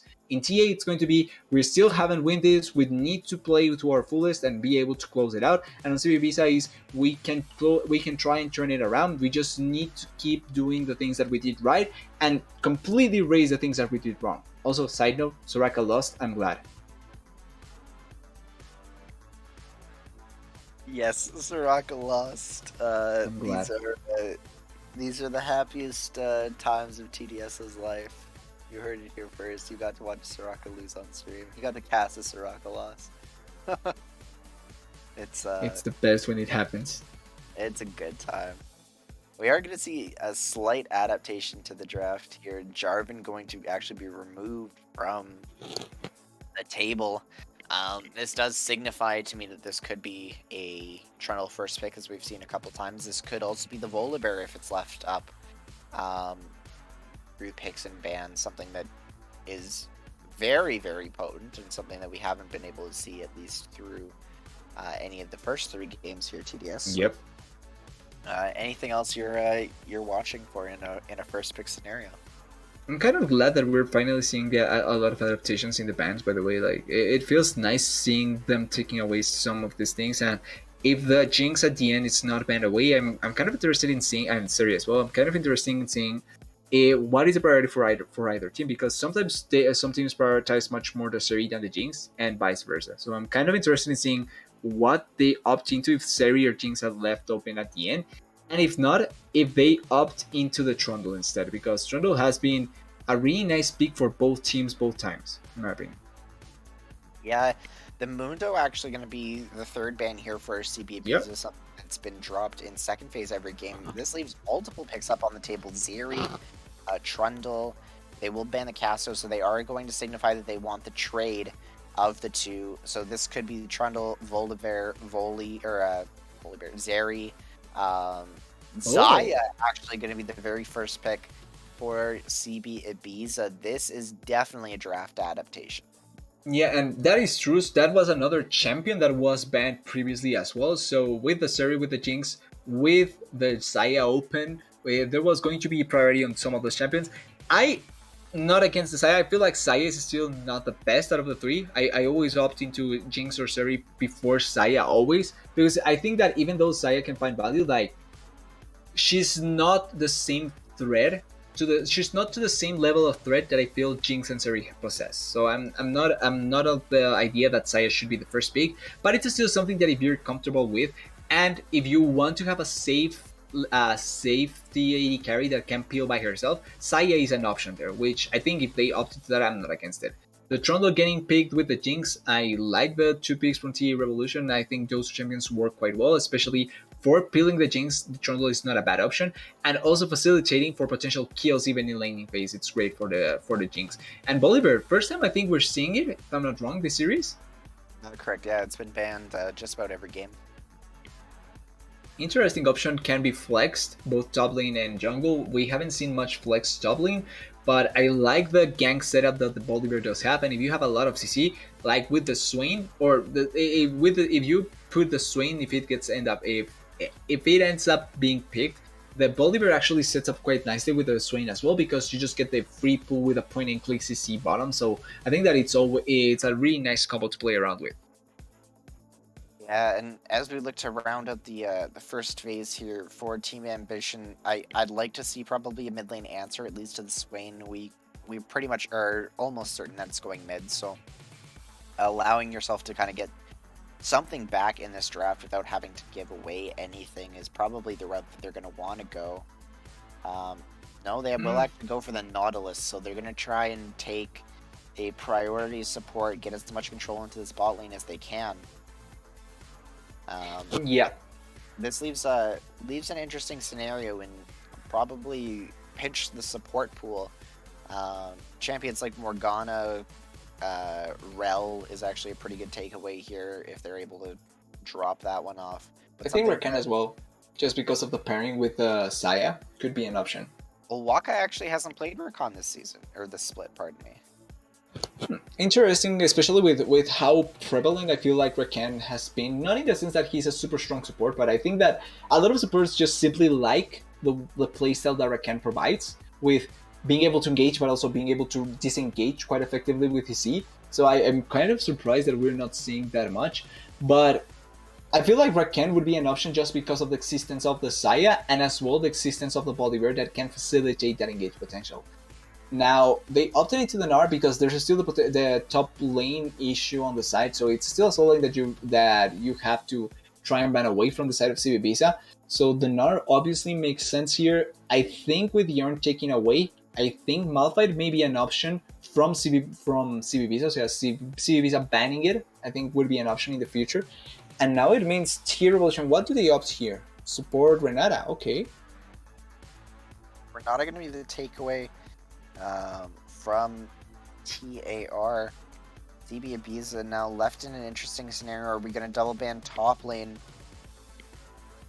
It leaves up a number of different answers that they could potentially go. Personally, yeah, if the Malphite does hit the table, I'd actually like to see a Shen lock in here. I think Shen fits the comp very, very well, allows Jinx that additional flexibility. Volibear is not able to necessarily get that Q stun if you have that Spirit's Refuge down. Yeah. A lot of peeling tools through the taunt. You deal % damage with a Blade Caller Q, so I'd actually like to see counterpick given over to mid, but it will be the Lari lock-in on R4 instead, so not going to take the advice of the casters today. Can feel maybe for the fact of the Swain, like you pointed out previously, that Swain was already pivoted, so maybe it's just the fact that they feel like it's not going to go anywhere else, so they opt into the area. But I'm most of the time agreeing that the mid lane being the last pick is always the safest option. Like it just feels way better to keep the mid lane counter pick than almost any other lane. Top lane, unless you have a really, really specific counter that will destroy the enemy, I think that most of the time is the other option, but I'm not sure if that's going to be the case. It's obviously not going to be the case, I think, because I feel like we're opting once again into a tanking from TA Revolution, but I would like to see if they do have a pretty nice counter for whatever ends up being picked here from CBB's. Ooh, this is risky. Okay, so this might actually be the Swain support pivot into, I guess, Diana jungle with Kayle mid? That could be it. The problem is that, the problem here is the fact that with this, it's going to take a lot for CB to actually find value. Like, not because it's not like they don't have early prowess, it's the fact that if it's Diana jungle, she's not going to have early ganking power, which Bolivar would have.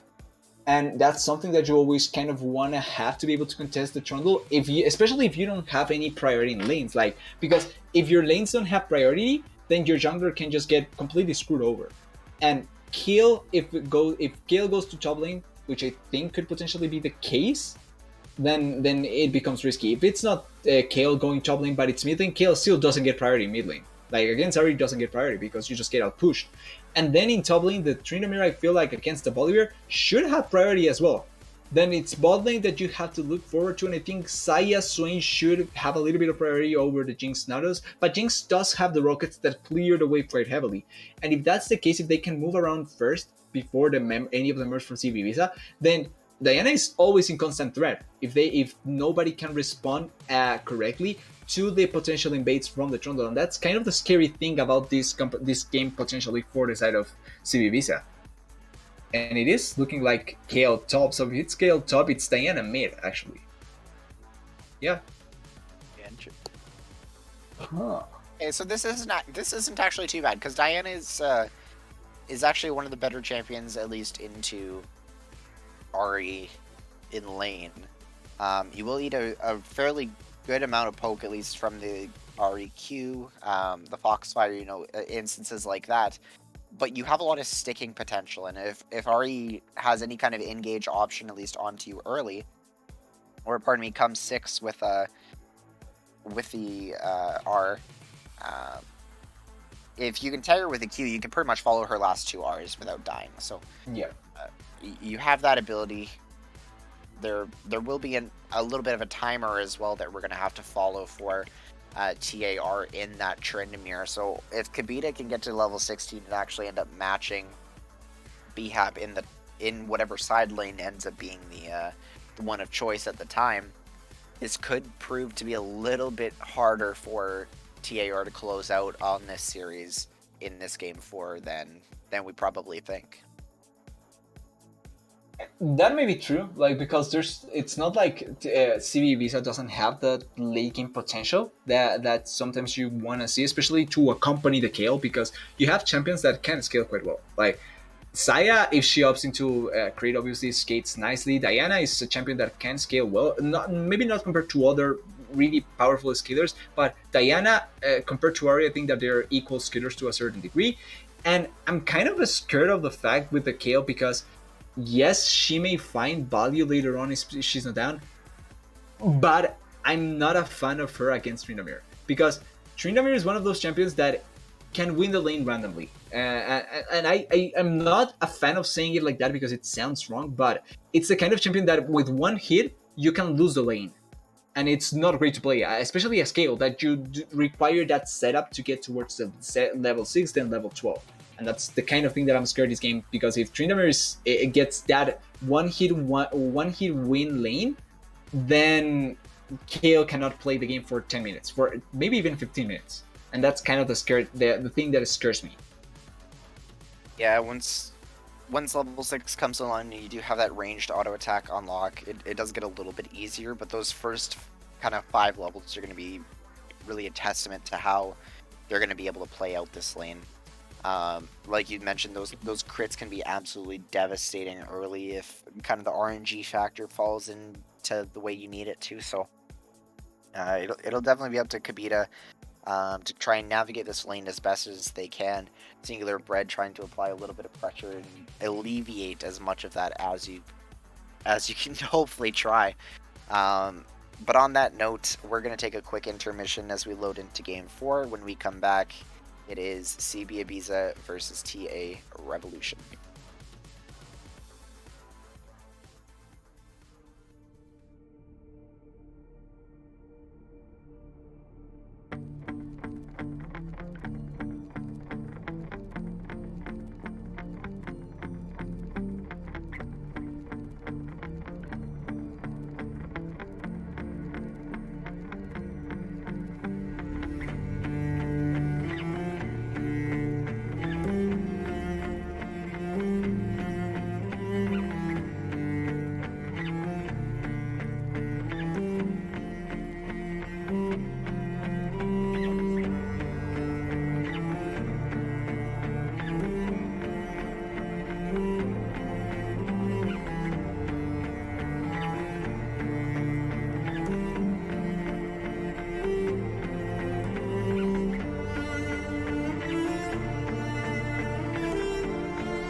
Welcome back to Runeterra Academy's semifinals sophomore match between the #1 seeds of Group 2 and Group 3 in CB Ibiza and Team Ambition Revolution. I'm Sovereign. I'm still joined by TDS. We are still joined by Wookie behind the scenes. TDS, Game 4 is already shaping up to be a catalyst in this series. What are your thoughts coming in? I'm sad that the level cheese one is not working out because they have vision, so nothing was achieved down here, or from maybe both. Yeah, they know now 100% that there's no chance they can get anything, and in comparison, it's great vision on the other side of the jungle, so level 1 advantage going to CVBs. Importantly, they get taps on where Corny will start and what the Trundle will try and do, which is so important as well to try and allow for the Kale and the Diana to have a much better matchup, especially early on. And if they can utilize this information to allow for the Diana as well to be aggressive, it's always so nice to see. Yeah, and I already kind of have a problem, at least with the early itemization in this game. My big problem actually comes from Kabita specifically. So while I understand the thought process behind this Doran's Blade, wanting that extra AD to be able to see a bit easier. In this lane, it's actually significantly better to go for Doran's Ring. You get the same health value. Ghost used. We see the trade here. It looks like he might actually fall. Not just yet, he will be forced to flash away, but the dredge line into the bot lane, they're already burning relatively low. Exhaust and Ignite burn. They need one more. They're not going to find it. Not just yet. The claw will pull the counter. Ignite to come through. That's going to be the Jinx dropping first blood over to Waka. That's not that well. You wanted that to go initially, but you messed up. Flash just barely going to find the way out. Is not going to be able to pick up the kill. Oh, B-Hap actually falls to minion aggro. Kabita gonna here's a flash, I think. Gonna drop there the spin to win to try and get him to safety.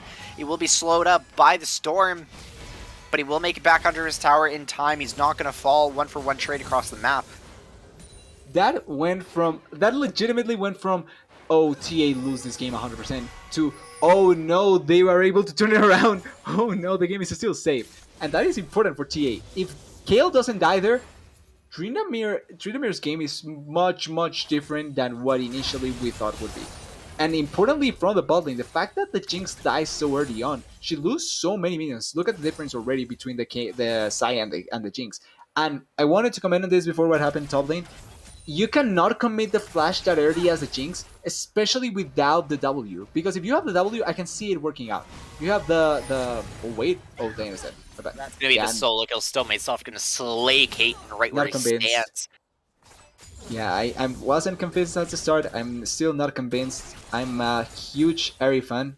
I'm not the best, but the changes to Ahri make this matchup feel different than it was previously. And W no longer is a useless summoner, which means that you can actually fight. Oh, Corny. They might be able to find Singular Bread here. The pillar does take him very, very low. Corny going to pick up that one. No flash available from Bread to keep himself safe. Had been burned previously in the top lane, chasing B-Hap. But TDS, I want to double back to my earlier point about the Kale itemization. So, understanding why he wants to go for that and getting that extra 80 to allow him to farm. But in this lane where you know Trinimir is going to be aggressive, you know he wants to get on top of you, you would get much more sustain out of a D-ring start. You get the extra pot, you get the extra mana available through regen and killing minions to be able to heal yourself a little bit more with that W. Really buying time to get through. The dredge line is going to connect into the chompers immediately. They're going to bring Xayah very low off the pillar. The pullback won't do anything. Deity will be able to pick up that one onto Hitman, bringing himself right back into this lane. Great play from the bot lane. The Nautilus still had the flash, and I think important to notice, even though the kill ended up going in favor of TA, and I feel like it was a great play to make it work out. I want to commend Waka because I feel like he actually did something great, which was stun the Corny from being able to get to the place, so the Trundle cannot use the pillar that aggressively. And there was almost a small window where maybe the Jinx doesn't reach the stun threshold, the stun potential with the traps, and the Saya could have survived. But it doesn't happen. Great kill that they get down there in bot lane, and TA are actually snowballing this game really nicely. Particularly Corny, really getting the picks that he needs to, the places that he needs to be to get the picks that they need to. And touching once again on the kill, because I feel like it's actually such an important matchup to not get killed over. This is the kind of matchups that I always talk to as, it's fine if you lose minions. It's not that good, but it's okay to lose XP. But you cannot die ever. And it sounds normal, right? Like, not dying, that's logical. But in these lanes, it's much more important, because like Kog'Maw, like Bane, these are champions that if they die, they not only lose CS, they not only lose XP, they lose presence in the map. And losing presence in the map as this kind of champions is much more detrimental than anything else, because you're not gaining anything as a champion. Like, if you are at least in the map, you gain something. But if you're out of it, you're just essentially going to be dead weight for much more time than you already are. And you know what you're up against, right? You know you're essentially the only person in your draft that's going to be able to deal with the Tryndamere. We will see a gank into the bot side again. Heal will be burned, but the dredge line is going to get fired off soon. No, it will be the passive root first into the exhaust. It's going to be Corny picking up Hitman again, but they brought Ari too. Stonemate Soft's charm is going to go wide as the Spirit Rush is going to get him back closer to the river. That's another kill picked up, 5-1 for the side of Team Ambition. Yeah, they are running this early game show so nicely. I like the time from Stonemate Soft. It's something that you have to try and pull off with the right angles. It doesn't work out, but it's still nice to see. Oh, deity. Bye-bye. Yeah, bye-bye. Yeah, good night, sweet prince. Deity is going to fall very quickly. The dragon will actually go over to Team Ambition anyway, but they're going to try and find something as the dredge line connects the pillar to lock them in place. They will find Cayenne, they will pick up Chitin. Chitin will actually trade Corny back, but here is... Oh, you messed up! Get the Ignite, but the Ignite is not going to be enough for the burn. Maybe it will. Waka will fall, but they're going to trade Ari's life back immediately after. Singular Bread going to find that one. 7-5 the score. Yeah, and that actually is a lot to blame on Stonemate Soft, those kills happening there. Because for some reason the Ari returns to mid in a wave that was actually pushing to the Ari, if I'm not wrong. Like, I think the Bolívar was pushing the wave, but you have to stay around, not only for the potential that the Diana is there, which she was, but the fact that this is still early game. Like, death timers are actually short, which means that the chance for the Saya to return to lane was much higher, the chance for the Bolívar to be close by is higher, and you still don't have level 6 on the Trundle either. So even though it's okay to go back to the lane, you need to still at least be sure that there was no chance that the dragon could have been stolen, or not only stolen but fought for. And I think that that's something that the Ari overlooked there. They pay the price on the side of TA, and they don't only lose a couple of members, they are losing so much gold down here in bot lane. Another plate going to the favor of the Saya. And the more plates that go over, especially when you're running this lethality poke version of the Xayah, you thrive off these gold advantages, you thrive off these gold leads. The second you start to fall behind, it feels very, very hard when you're compared to the enemy AD carry. But when both AD carries are kind of in the same boat, you can get away with that a little bit more. So as these tower plays start to fall and the gold starts to fall in Xayah's pocket a little bit more, you're going to find that damage ramps up in a much faster way in comparison to Deity's Jinx. He got 3 plates out of the decision from the Nautilus to move around the map and realistically not achieve anything, and the Jinx also loses a huge amount of minions. So punishing really heavily that bot lane. Like, the gold lead that they had from TA, from the kills that they got and the value that they got killing the Xayah, means absolutely nothing no more. They are ahead. I think the Xayah should be ahead as well of the Jinx. So this is a bad turnaround that happened to TA because of bad decisions around the dragon timing and around the waves as well. Like, they didn't need to do anything like what they did apart from collecting the dragon, and they end up paying the price. Also, they are not punishing this Kayle hard enough. Like, Kayle died, she's 20, almost 20 CS behind, a little bit less than 20, but she's not getting as punished as she could have been. And that's part and due to BHAP not really managing this wave. the way that he needs to necessarily. Is allowing Kale to kind of pick up the CS right in front of her tower, just under her tower, you know, not really threatened by anything. They don't have the easiest way to dive a post-6 Kale that has intervention available. We will see both junglers on the bot side here. Vision of Empire will actually spot out Corny, and a ward in the Tribush will find Bread, but nothing really to come as they do decide to pull Stone Maid Soft down towards this bot lane. Chitin still sitting towards mid, so they have the numbers advantage. They have the three. That's the Dredge line. Spirit Rush going to be used. They will force the stopwatch out of CB Waka as he gets farmed up. Corny going to find that one with the Subjugate. 4v2 now left in this bot side as Chitin finally starts to walk down. He will be met at the Tribush with his jungler. But both sides are going to back away. Nothing else really to come from this. A quick 1-for-0 for TA. Yeah, and great movement around the map by Stone Maid Soft this time around. And there's something that we talked about with the Diana Ahri matchup, right? The fact that, yes, Diana may have some threat to kill the Ahri when she hits this power spike that are the boots and the Hextech alternator, but with the Ahri, you really just want to try and outpush this Diana and get the first move. Because if you get the first move, Diana cannot walk in blindly into a river, like, because she can get collapsed quite easily. And that allows for the Ahri now to be in a great spot, get towards the bot lane, get the first move and the first idea towards the pick that you want to pull off. They get the kill down there, and they also blow out the stopwatch, which I think is so important against this Swain, because he is not going to get the gold for the Sonjas, which is going to be so ideal so early on, which means that he is actually going to suffer a lot. Top lane dive potentially. He's starting to layer out in a decent amount of this damage as Kale's starting to ramp up a little bit. It does have that recurve bow as well. Runeterra will be spawning. Intervention popped early. Tower is turned off by, or pardon me, not turned off. Oh, they messed up. They lose.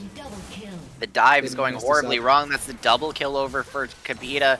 Potentially the triple. No, Diana's going to pick up that one. Chitin wanted a piece of the action too. 3 kills back over for the side of CB Ibiza. That dive could not have gone worse.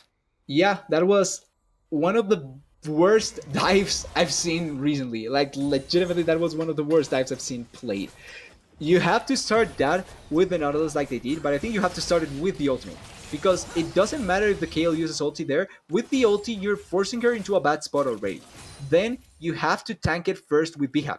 Bihab has to be the one to tank it first, because he has the ultimate. So if he tanks it first, you're already using the ultimate to put her out of in bad position. You cannot force this play. That charge goes down. We'll try and lock up the Swain here. Waka gonna be forced to ult. Try and kite this back, but here comes Corny. He's just moving around. Will subjugate down onto the Swain. The pullback does find it. The Mooncall will find another one. That's 2 kills, 3 kills over as Corny does find a trade kill returned onto Chitin. But the game is starting to fall out of the hands of TA and into the hands of CB Ibiza. I think TA wants to go to Game 5. I think TA really wants to prove that they can win Game 5, because I'm not sure if they want to win Game 4. Those decisions are not good at all. I mean, it feels like everything we say that they need to do, they just kind of ignore us. You know, we said you can't really dive the Kale at this point post 6. They go to dive the Kale post 6. You can't really go towards the bot because Zaya is getting a gold advantage. You go towards bot, and you know it's not working out the way that they need to. And I don't know if it's through lack of being able to identify what it is that they actually need to do to make something happen, or if they're just making the wrong calls at the wrong time.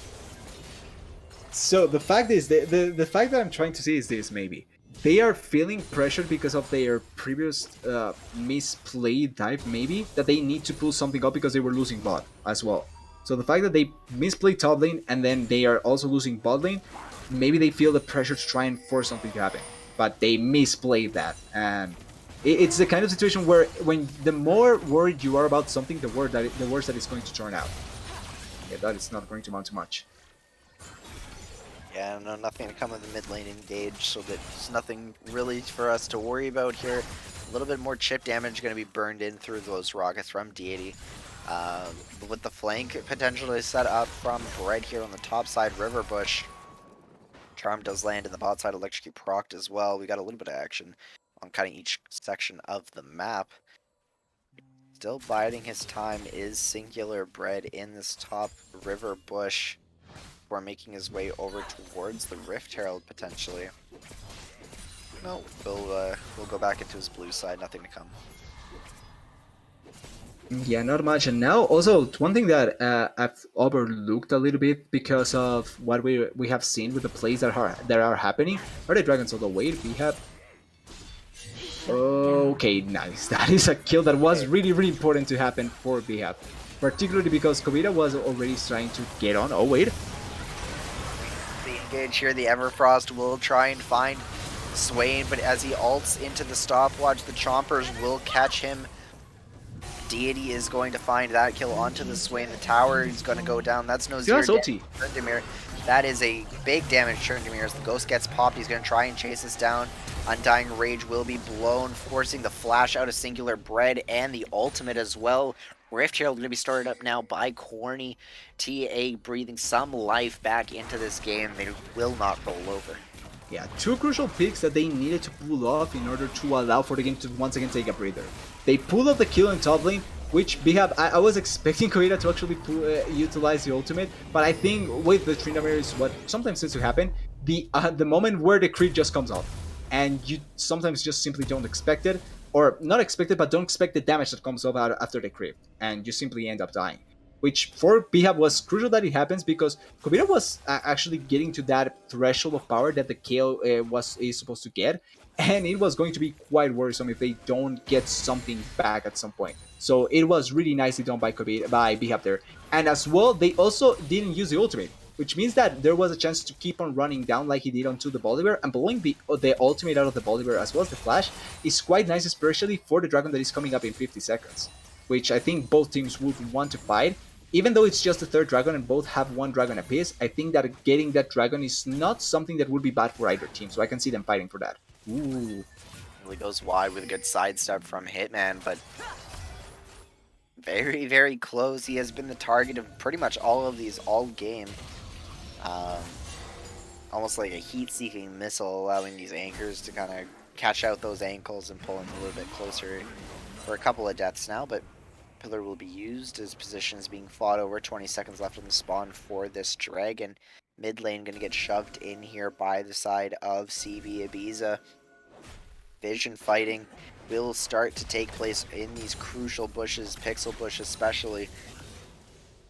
Mid tower not yet going to fall. A couple tower shots will go into the back of Waka, but they're not able to find any vision back towards this dragon. This will be up to Nautilus to look to try and start off as he does get the flash hook into the Xayah.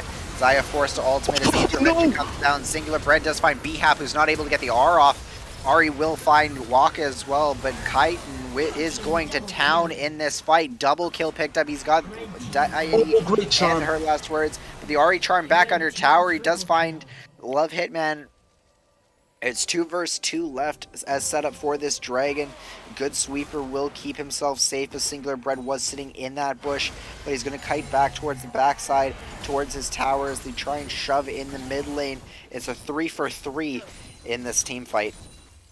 Ari massively saving the team fight with that charm at the end to hit the Love Hitman, because that was going to be Drake. Oh wait, a little bit of a misplay there by both, because they were not expect. I think the Ari wasn't expecting at all the Bolivar to walk in. Starting the dragon, Jinx is coming in, but the rest of the members from CBBs as well coming in. I feel like, okay, no, they do have the number advantage actually.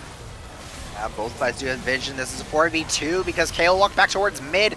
Not really sure why, but the stopwatch is by the Swain. Corny gonna find that one. Undying Rage has started, and he is trying to fight it, but is not going to last long enough. As the lethality, Xayah's gonna find that one, but a great moonfall into the rocket belt. It's gonna pull in 2. It's gonna pull in 3. It's gonna find another one that is going to be the side of Team Ambition, dropping like flies as the KO is starting to come online. It's level 13. That's the double kill and the triple kill for Chitin.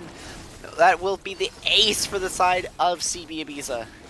Yeah, the secondary fight, it's the one that turns the tables into collecting the dragon. And there was a little bit of instance where there was a good chance that they can actually win it from the side of TA. If they get the stun onto the Swain or onto the Bolivar, because I feel like if I'm not wrong, I think her last words actually failed the hook, which meant that they couldn't get the immediate stun and follow up to kill immediately. If they can get that immediate stun into immediate kill to one of those members, the fight just ends up being different. But the Tryndamere once again dies quite quickly, which, even though with ultimate, is not the best of things, and that means that you're fighting against a Saya and Kayle that were able to kite back. The other members were stunned, and I'm not sure about this because the fight was so long, but Kaiten ulted the first round, right? In the first part of the fight, before the dragon. So his ulti was already down by the second fight, which is kind of surprising actually, the so low cooldown that ulti already has. But important ultimate in the second fight, reaches the backline, kills the Ahri before she gets the reset because they also kill the Diana, and that allowed for them to kill much more easily the Jinx and get the dragon. Really contested fight actually, quite a lot of small things that if they go for each team can actually turn around and maybe net an even bigger lead for either team. No, very true. And this game is proving to be a game of inches. It's very, very similar to how Game 1 kind of set up, where both teams would go blow for blow. You know, a fight would go here for one side, a fight would go there for the other side, little picks here and there to try and find advantages, find these gold leads, find these objectives. But we're starting to fall into that same state of blow for blow, really, here. Yeah, and we're reaching those points that we reached in the previous game, obviously not 30 minutes, but where each death it's much more meaningful than the last one because of how long it takes to reach the rest of the map, to move around the map, to reach objectives, to play for objectives. So each team needs to be really, really careful. And I feel like for TA, it can be on the back of their mind, the way that they lost in the previous game, right? Because it was a pick in the jungle. So I think it can be on the back of their mind that they need to be really careful about not overcommitting for certain instances. Although this time around they at least don't have Soraka, which is much easier to kill. Yeah. So we're gonna end up in a situation now where Kaiten is gonna be the one who's tasked to match a B-Hap, and Kobita the one matching Stone Made Soft in the opposite side of the map. I don't necessarily like this all that much. I do still think Kayle is the one that should be the one tasked to deal with B-Hap, but for the time being, as long as Kaiten's able to stay alive, not fall to a tower dive from B-Hap, this could still be fine. Yeah, I think it may have to do with them not actually trying to play it as a fight, but maybe just have Kaiten threaten with a push and someone around him, and have Kobita be the one that just wants to threaten with a kill. So, because I don't think Kobita can actually threaten the kill onto the Tryndamere. Like, he can survive, but not actually threaten the kill onto the Tryndamere. But I think that Kaiten with someone can actually threaten the kill with Tryndamere because of the burst of damage that they do have. We're starting to approach the next dragon here, about 1:40 left on that timer.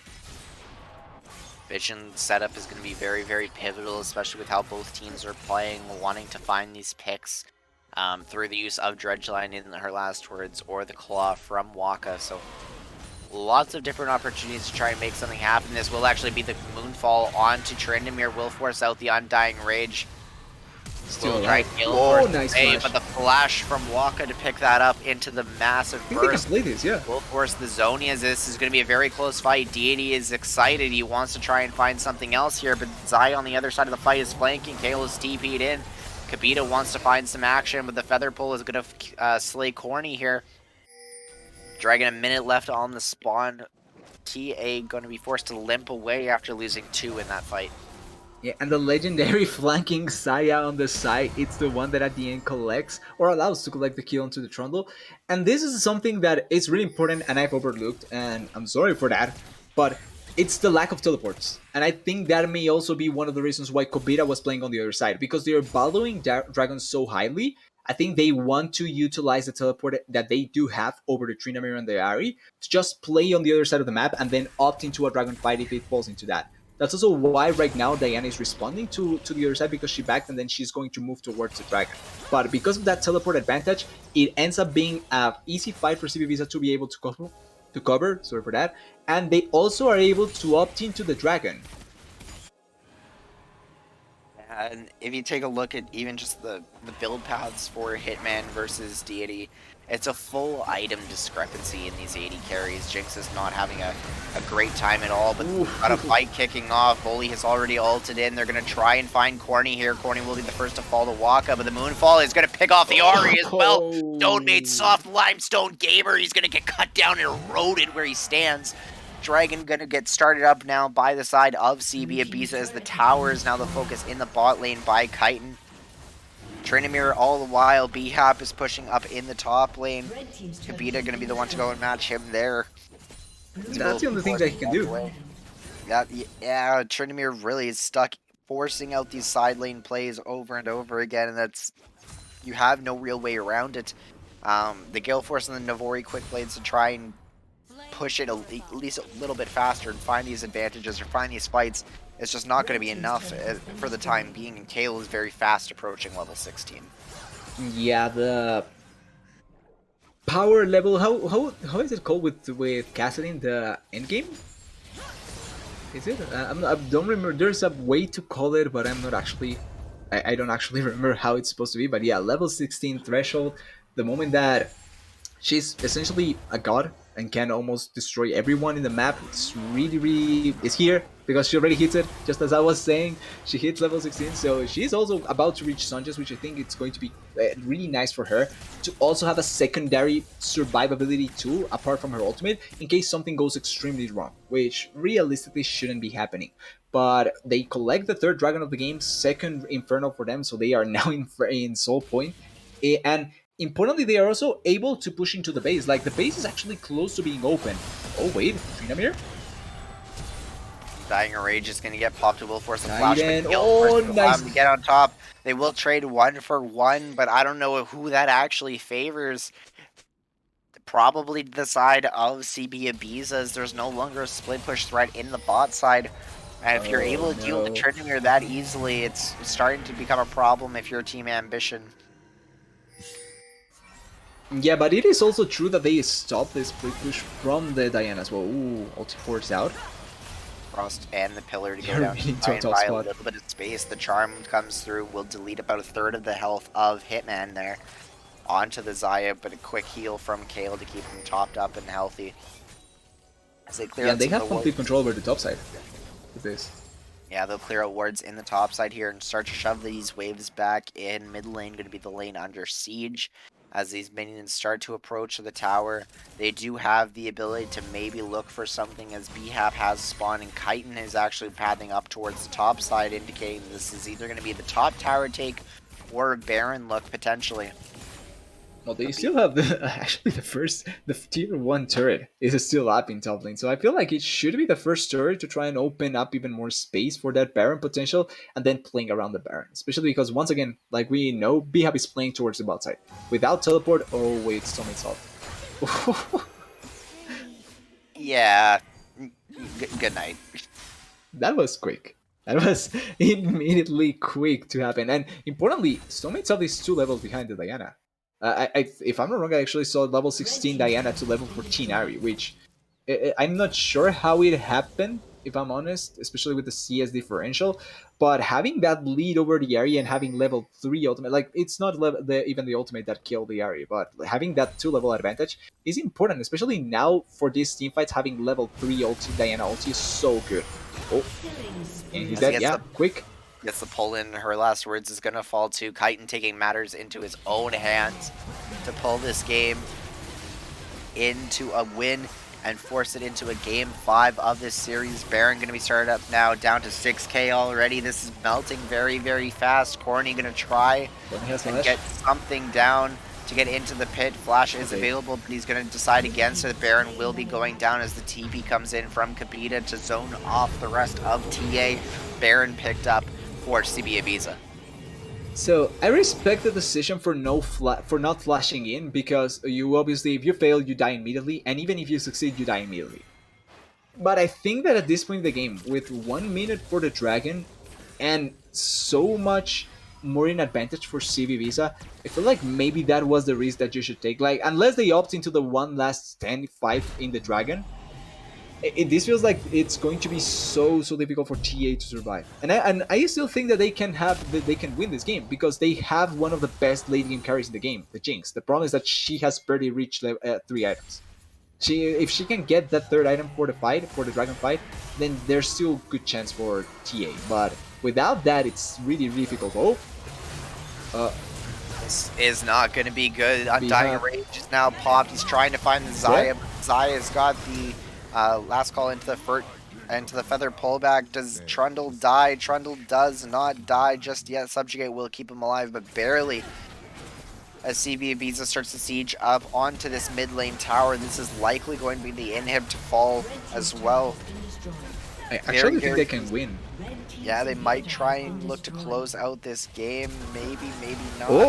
As the depth charge comes through, they're going to try and cut down the Xayah, but the intervention is used just in time to keep himself alive. Tower going to do a little bit of work as Kabita picks up another one. Diana going to pick up another double kill over for Kabita. Another kill picked up. That's the ace. That's going to be CB Ibiza picking up game 4. That's going to be CB Ibiza pushing us to a game 5 TDS. So remember when you said reverse sweep when we were starting game 4?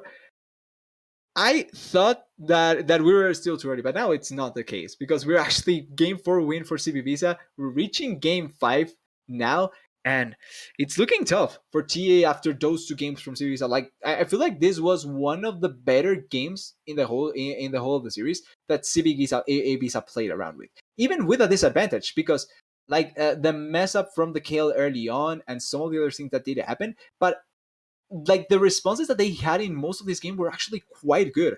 And after the dive happened in the top lane that was really messed up, I feel like it really just enabled much more for CB Visa to be able to keep on just getting much more value and much more value. And even in fights that they lost, they still found value. And that's the thing that you always want to get, because if you can get value back in disadvantageous situations with compositions that scale quite well, guess what? You're going to be able to turn around the game and be in a prime position to win the game, and they ended up doing that.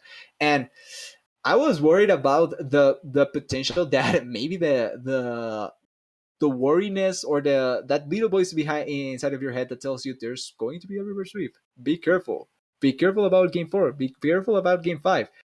And it's going to potentially happen. Maybe, who knows? We're going to game 5, and I don't know how TA are right now, especially because going to game 5 after losing 2 games consecutively can affect your mentality. But it can also be said that for CB Visa, they were able to turn around so well how the game 1 and game 2 went for them, which is really nice to see for them, for a team that was first seed, right?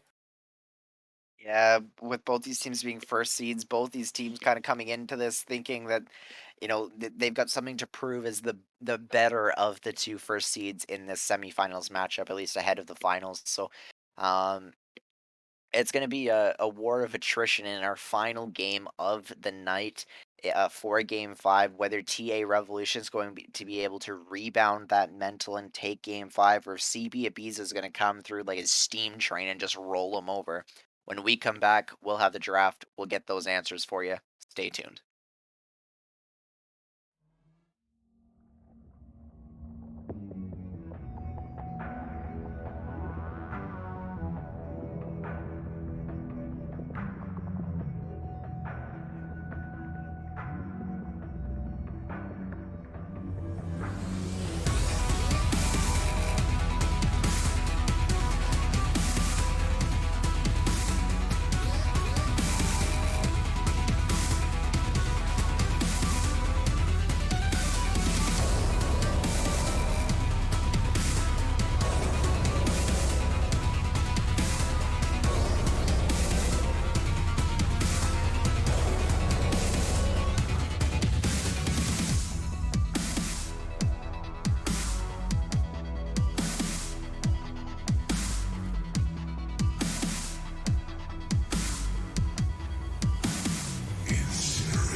Welcome back to Game 5 of Runeterra Academy Sophomore League Semifinals between CB Ibiza and Team Ambition Revolution. If you are just joining us, well, I think Game 5 speaks for itself because we are on a reverse sweep with TA taking the first two and CB fighting back with some a little bit more unorthodox drafts at what we had seen previously. But TDS, my co-caster, my good friend. Game 5. Yep, I wasn't expecting that at all, if I'm honest, after the first two games. And in reality, like, third game should or could have go either way. I feel like we talked about this. There was that one pick, the one pick that decided the game in the jungle that shouldn't have happened. And if that doesn't happen, I feel like TA could have closed it out. But following that great pick in the jungle, they turn around into the fourth game with a, like you're pointing out, draft that we expected nothing at all. Like, that was nothing that we saw coming from, and they played that really nicely. And now coming into game 5, we need to see what is going to be banned, what is going to taken away, and what are both teams going to opt into. Because most of the times when we go into game 5s, I think comfort and what you really want to play goes over almost anything, right? That's why we sometimes see atrocious things like the AG draft, where they took Renekton Nidalee for trying to play comfort and trying to snowball, and it doesn't work out. But it just has to do with the mentality of the players to try and play something that they can, because it's a high tense situation, high tension in the games, and I feel like that's what we're going to see going to this game 5. Absolutely, especially when it means you're punching your ticket to the finals.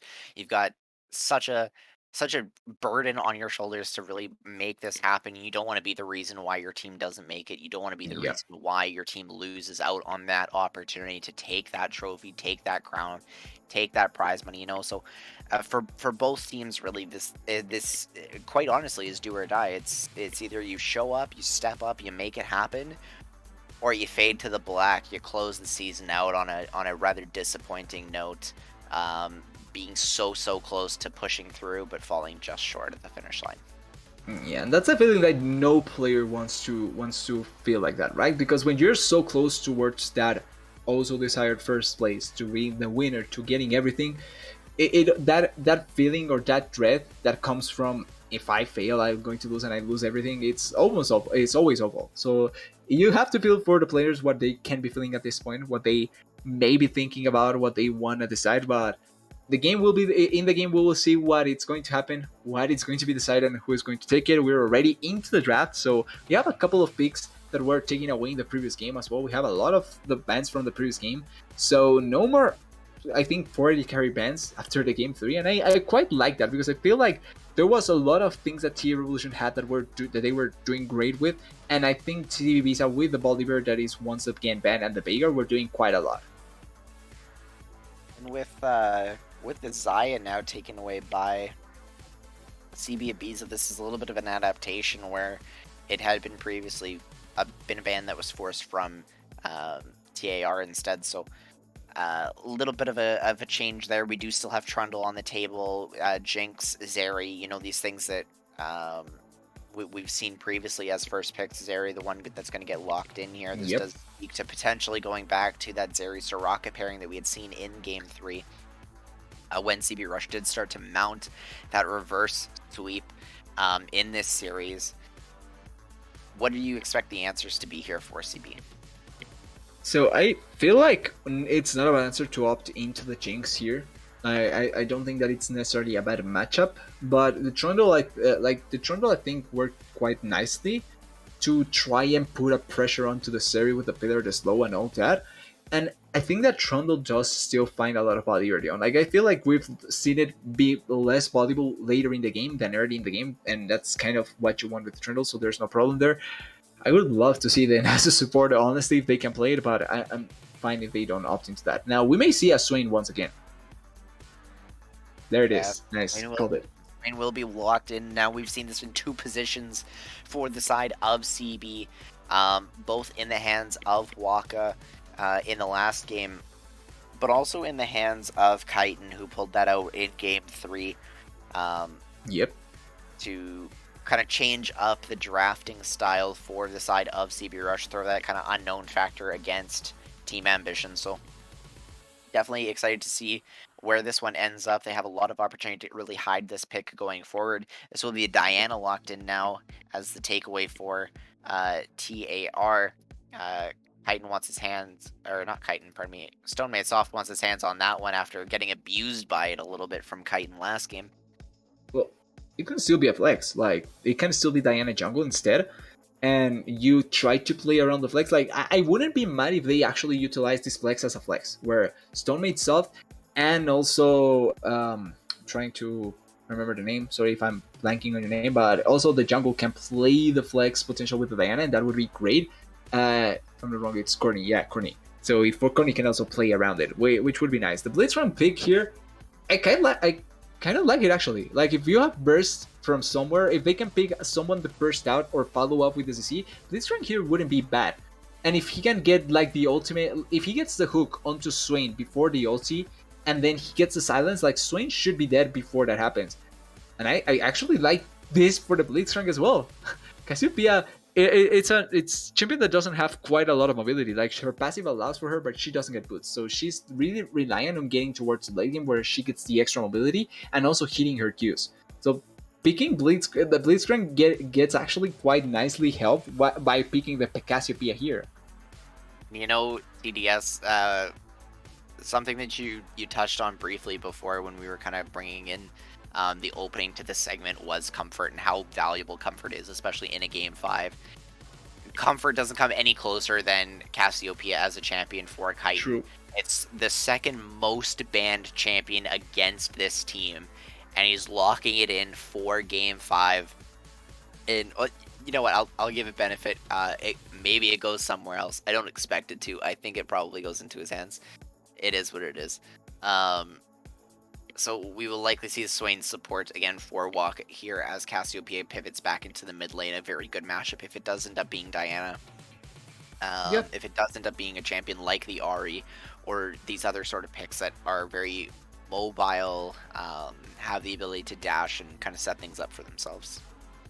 Yeah, like, the only way that I could be a little bit worried that against the Cassiopeia in that matchup would be if they opt into something like the Orianna that has a lot of lane prio and can utilize the ultimate quite well with the Diana, or like the Syndra that once again also provides that prio. We saw the Syndra in the first game didn't quite go that effectively, but that could be a thing as well. Even Bex, I feel like Bex, the ultimate would be great this game to have because you get so much burst, and that's something that I want to pair up with the Blitzcrank. So I feel like there's quite a few good options to utilize in this game for TA that could go well against the Cassiopeia. But like you pointed out, comfort can always be the solution to a tough question in some of these instances. So I think that in this game, if Cassiopeia is the answer to that question of having comfort over anything else, that could be great.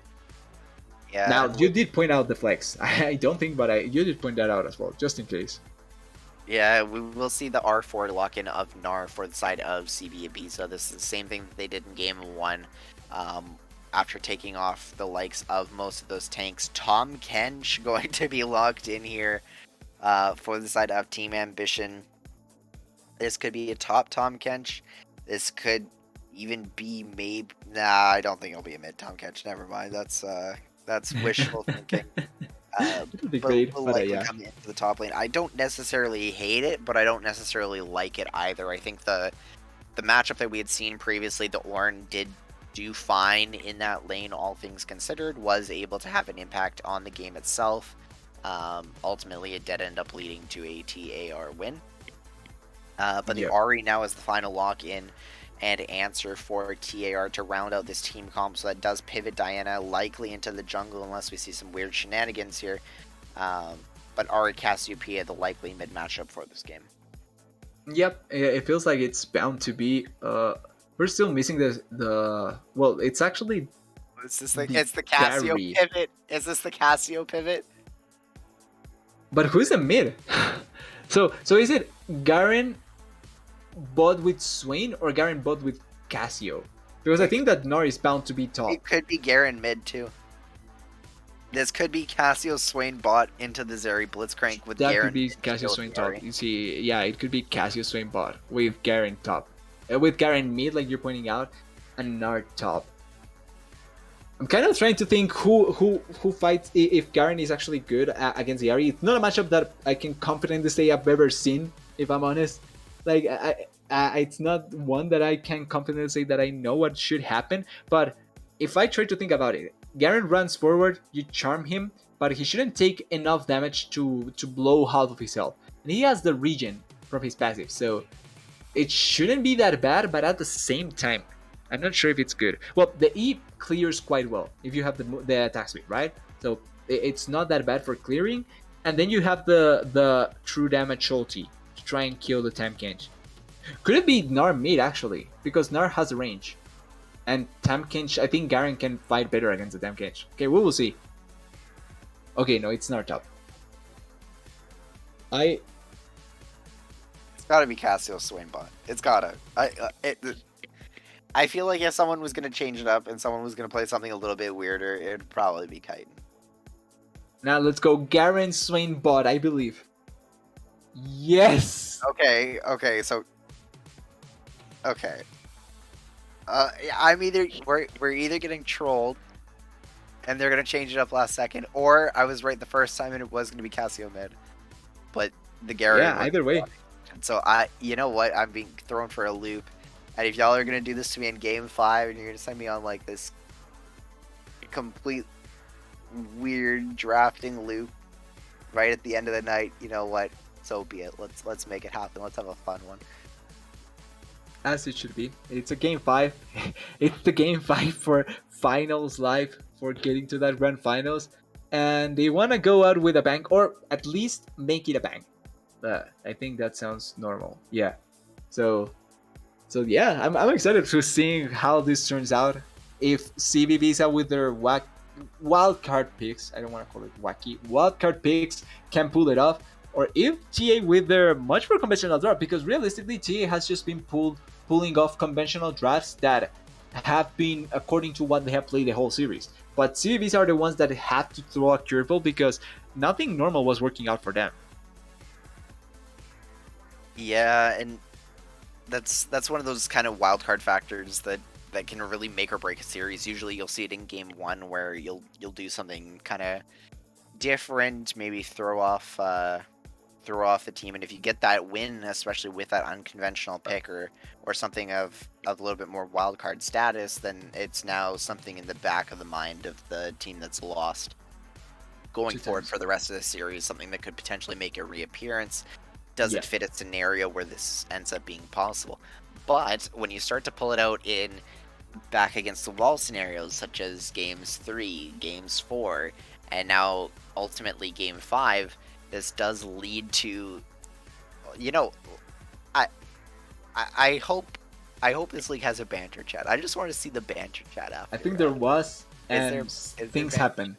Oh, things happen? Unlucky. All right. Just for now, things happen. So let's not talk about it for now. I don't want to, because there was a time I remember Garen Mead being a thing once, but I don't remember against whom specifically, because there was a matchup. Oh wait, okay, so we are seeing the swap here. Garen mid, Cassio. They did swap quite a bit, so they may still swap at the end, but if it ends up being Garen mid, I don't want to jinx it. So it's unfortunate because I've called both of these, so I want to know which one is going to be right, which one's going to be wrong. I do want to think about it, because there was a time that Garen mid was actually a thing, but I don't remember it because there was a specific matchup or a specific champions that Garen mid actually worked really well against. I don't remember which were they. So yeah, if it's actually AP, I can see it, and it seems to be Garen mid. So if it was against AP champions, then I can see this being much more effective than I originally thought, because I don't think that Garen should lose against Yari, because even though it's straightforward that you get charm if you run forward, like Garen has a lot of health, a lot of healing potential back regen thanks to his passive, and he's not like he cleared badly with AE. So I'm really interested in seeing how this works out and how does Kaiden perform. Like, he has been a really really good performer for CBB all series long, in all honesty. I absolutely agree, and you know it's gonna come down quite honestly to just how much of an impact that I think the mid lane can have in this game. Will the silence be valuable later on? Yes. Who is it most valuable on later on?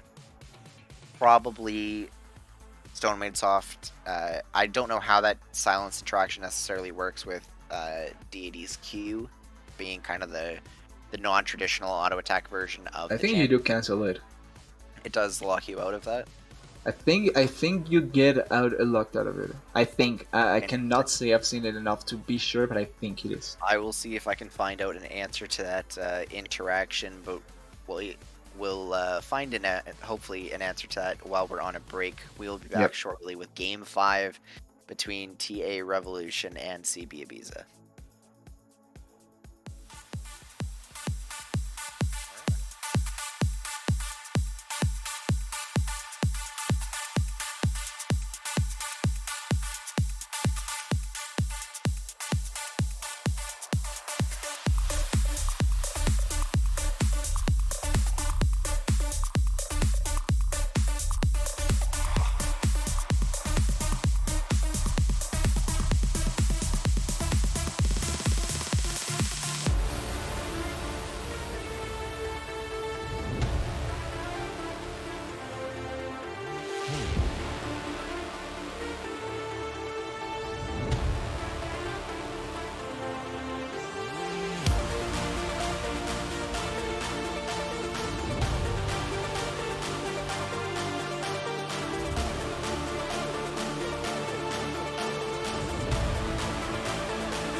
Welcome back for Game 5 of Reverse Sweep Gamers. This is Runeterra Academy Sophomore Semifinals between Team Ambition Revolution and CB Ibiza. I am Sovereign. I'm still joined by TDS for this Game 5 Slugfest Banger Hour.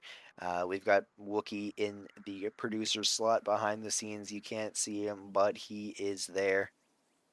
TDS Game 5 thoughts, go. 5-5 scrimmage line. The staring contest begins. They are going to see what they can get. I was expecting a little bit more, obviously, because it's the Blitzcrank. So the level 1 is always something that you have to consider.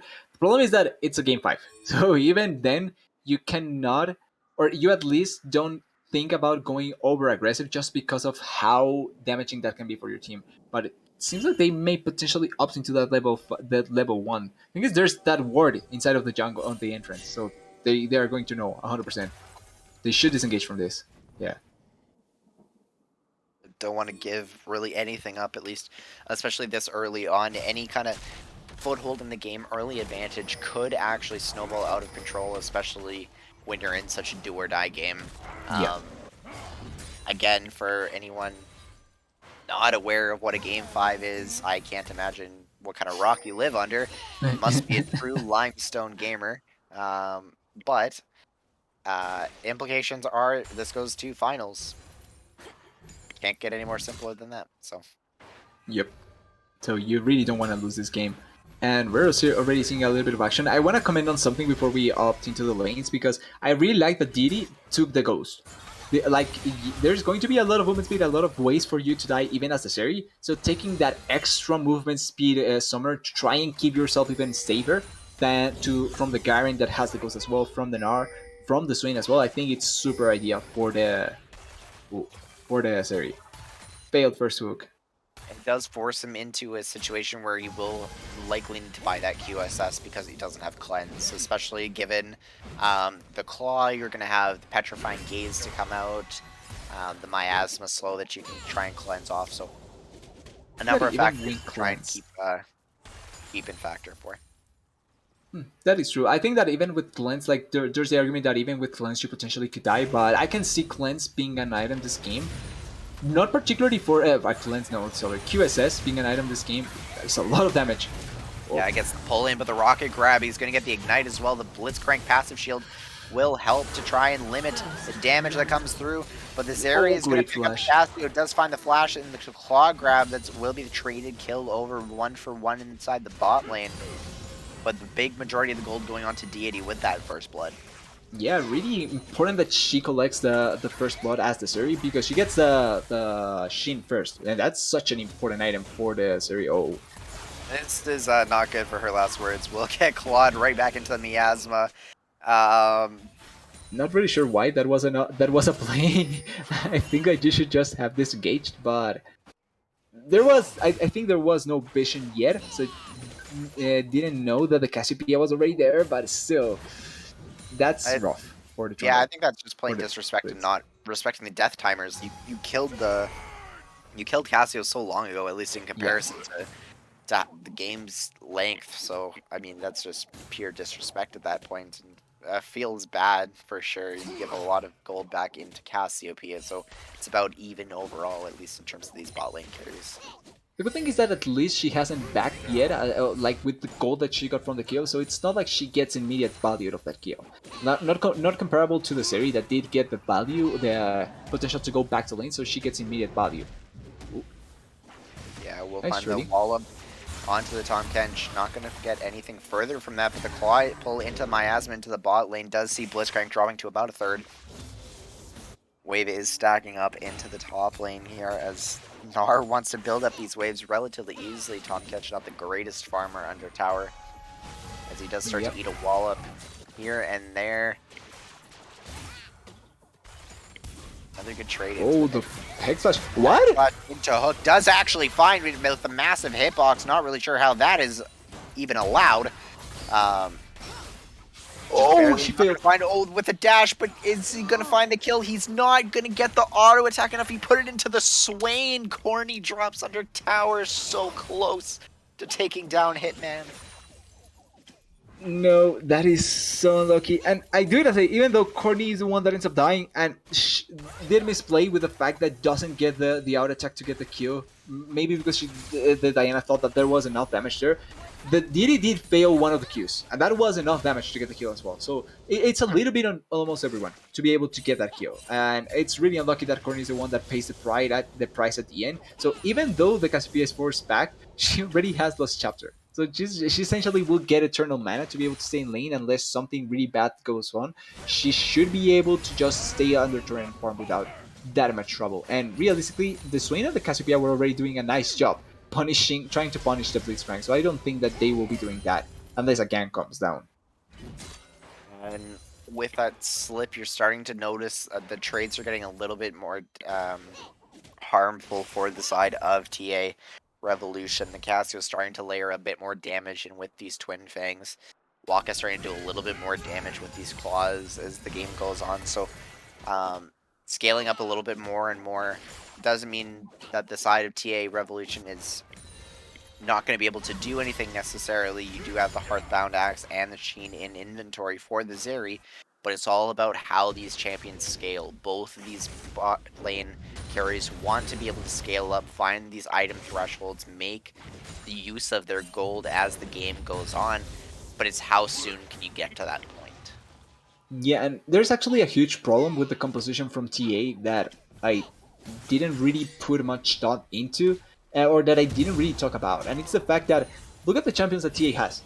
It's Oriana, it's Ari, Diana, Tamkench, and I would say Blitzcrank to a certain degree, but he doesn't really necessarily need to do this. But they're champions that go in. That's something that Cassiopeia wants you to do. Because then Miasma has higher value, Petrifying Gaze has higher value. So they are playing towards what Cassiopeia really wants to do with 3 champions that can play really effectively to that. So it becomes a scary with the thought that Cassiopeia will scale really nicely, and then you have champions that really want to play to what Cassiopeia really likes. Absolutely, totally agree with you, TDS. And as the game kind of drags on a little bit further, we do have both junglers towards the bot side of the map. Both Diana and Trundle have a fairly easy time taking dragons, at least solo, if not with the combination of their teams. So we will see potentially the Blast Cone here over for Singular Bread, pardon me. He backs away into the jungle a little bit. Dragon now started up by the side of Team Ambition. 3 onto it. We do see the collapse here. Potentially, the Dragon is actually stolen. Smite steal from Singular Bread to pick that one up. And a kill onto Corny as well. We'll get that one away, but Petrifying Gaze, really, really good to try and hold him in place, lock that down, Waka burning the Ignite as well. Yep, and once again, important misplays. Corny missing the smite, obviously, but it's not only the smite, the fact that she misses the smite and because of that dragon, you lose a lot of healing. Oh wait, yep. Oh, he misses stun. Just barely does not get the terrain stun. Otherwise, that would have likely been a kill. Yep. Onto B-Hap, so close from Kabita.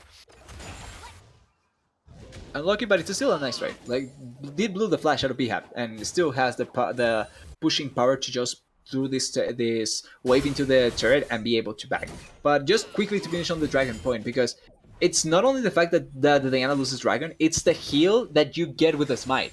So with that extra heal, you could potentially have made the play be much effective as the Diana, because she didn't have flash anyway, so she was bound to either commit for the fight and die, or get the extra health from the dragon, commit for the fight, and maybe get a trade, which it's the unlucky part the even more unlucky part in my opinion out of that play, and that's why I wasn't really convinced about the dragon attempt with how low they were, or with how low these champions typically get when they get so early on into the dragon.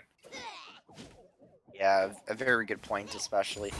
Could very easily have potentially turned the table on that play and given them a second life in that fight, maybe able to take a return kill or a return trade, or even just simply secure that first dragon, which does have some innate value early, but will obviously scale up as the game goes on, both in terms of health and how resistances play out. So kind of unfortunate that it gets stolen away, but you know, things to note for next time. Wallum does connect, and they will be able to try and lock him down, but the Abyssal Voyage does get him out to safety. Nothing else to come of that time. Relatively low. Everfrost will be flashed forward to try and use, or pardon me, not flashed forward, but this Swain Claw was actually the flash. I think actually, I'm not sure because of how some of the actions look and the colors, but I think the Blitzcrank actually ultimated the Waka when he flashed in as a Swain and delayed the claw, which means that the claw was not thrown out and there was a chance for Deity to survive. I'm not wrong. I think that was what happened, but I'm not sure. Like the colors actually confuse me sometimes, so I'm not sure. You know what? We're deep into a game 5. Oh no! That is what it is. But we get the rocket grab into the pull, petrifying gaze, and the miasma locks down Deity for so long. A CB Waka will pick up his counterpart as well in the Blitzcrank. 3 men into the bot side here. They will try and knock down some plates off this bot lane tower. But with Rift Herald still on the map and not really in anybody's forethought at the moment, that tower will likely hold on for a little while longer, and it's just the plate gold that they can really expect. I think as far as I can see, because it's not like I have the best eyes. I think there's still 2 plates up, or at least 3 plates up. So it's going to be hard for them to collect that. But they get the kills down there, and I feel like the main point to talk about in that small skirmish in the bot lane is the item diff. Cassiopeia had full Everfrost as well as a tier already stacking to just the components out of the Triforce from the series. So forcing that fight feels really, really weird. The series now has a Triforce, so I can see that fight actually happening. But at the moment, there was a chance that they can kill the Cassiopeia, and with the items, they probably could have pulled it off. But we see the lack of damage or the lack of that extra oomph from the series to be able to get that kill. Was somebody off? Nah, it's fine. Yeah, Ari does still have Spear Rush available, so the Pillar not too threatening, as she does actually dash forward, will miss the charm. But nothing else to come of it. We'll use the rest of the charges to back away, finish off that wave. As Tom Kench will eat a little bit of a trade as well, back losing actually a pretty good chunk of his health, a little over 60%, so not the and it's another plate. Yeah, it will be another plate into the pocket of Ibiza. Yeah. And hit him with the house as well. Yeah, they're getting so much gold just based off of plates, already having a 3,000 gold lead, a little bit more than 3,000 gold lead, so early on with 1 dragon in advantage, with a composition that scales quite well, and certain champions are simply not finding their stride yet. Like, the area has been contained by the Garen, we haven't talked about this, but there's a 20 CS lead in the mid lane, and this is the thing with Garen, like, it's really hard to find avenues to go for the solo kill unless the Garen misplays really heavily as Yari. Not because she cannot get it, but Garen innately just has so much healing. He has the shield in his W as well, and he clears quite nicely. So the fact that is that even though there's the straightforward fact that you just use the E here, oh wait, like that. Air Rush is available. The charm does come down, but he's gonna flash right back over. No ulti. Or not to slow, but the chomp does, and that is the Garen Art Execute Stone Made Soft right where he stands. The Judgment. Or Demacian Justice, pardon me. Yep. And that's the thing, like, yes, the straightforward thing that you obviously know is the fact that Garen walks forward, you charm him. That's it. But you still can just keep running. He has the E that will keep on stacking. You have the W, so you take barely any damage. And at the start, I was kind of not super sure if this was going to work out. The more I thought about it, actually it made sense because I remember Garen Mid being a thing previously. But now it's just way too obvious how effective it can be. And even in the start, even though it didn't find the kill at the start, it's still so good. So you can find so much value with this. Oh. Okay, Grab collects the minion, doesn't find any other threat. But Okay, here is where they try and find the Garen, the Moonfall to pull everybody in. Garen is charmed up, trying to spin his way out, but he's not going to find enough damage to collect any kill. Corny going to pick up that one and get on the board. So 3 members is what you need to be able to take down this Garen. It's nice to know because it was almost close that Diana almost could have failed, but nothing bad happens. They get the kill onto the Garen. Garen does collect the turret, which is a lot of gold going to the pockets of the side of CV Ibiza. But bounties are already in play, So if TA can find a turret or find a dragon by, and not some mistake, but in some way, then they can try and shorten up the difference. The series still doesn't, it's not that strong. Like the series just has the Triforce, and it's not like she has gotten a lot to do. But I feel like if the series can find a good team fight where she can shine, there's a good chance for TA to try and play out this game. As of now, it looks harsh though. It's a lot about TA finding a way to come back and close this gold deficit. You're sitting about 4,500 gold now. You don't really have the ability to match the Garen the easiest without committing 3 people, like you said before. They will have 2 here at least to hit the charm. That will draw the TP, double TPs from both top laners to come through. They are trying to find the damage as Moonfall comes in. That will be the Abyssal Voyage to knock up the Gnar. And he's eaten up. He's going to get spit out right into the middle of the team. Waka is trying to do his best to suck as much damage here as he can. But the demonic Charm once again. Charm hits another one onto the Trundle as Abyssal Voyage comes through. Won't find anything else. Rift Herald now spawned up. They want to try and get some damage onto this bot tower. I think they can. Well, no, they are. I don't think they are going to force it. Okay, they are actually. So I like it because they can take the turret. They get the bounty. So all in all, even more bonus that they get. And even though the Suri was forced to blow both summoners because of the Cassiopeia in the mid lane, she didn't die. So you get 4 for nothing in the bot lane and a turret. That's a great trade by TA. They were able to shorten up some of the lead. Now they are just 2k behind. So they are doing a really, really nice job to put themselves back into a great spot in this game. And it's important to know that they had objective bounties up on that too, so they got a lot of gold back for just from killing the tower. So what was a 4,500 gold deficit is now half that, just as quickly. Yeah. Need to see though like we can see the goal, yeah, like legitimately the goal, how huge it was, the lead for the side of CBI was already before that fight happened. It shortened up quite effectively. Like that is a huge turn that TA was able to take. It's still not in their favor, making it much more valuable, but it's still so nice to be able to shorten up such a lead. And oh, Bhap. Oh, the ulti to interrupt.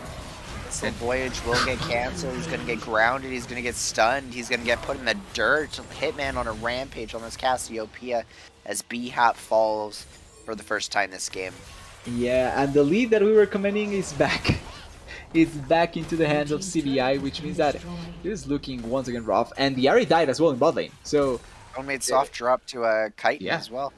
He was waiting on the push with a ping ward, so just wait a little bit for the Ahri to move forward. You one-shot her, because that's 100% something that you can do. And you get an easy kill. Now they have their sights set on the dragon, and I think this dragon is super ideal for CBI.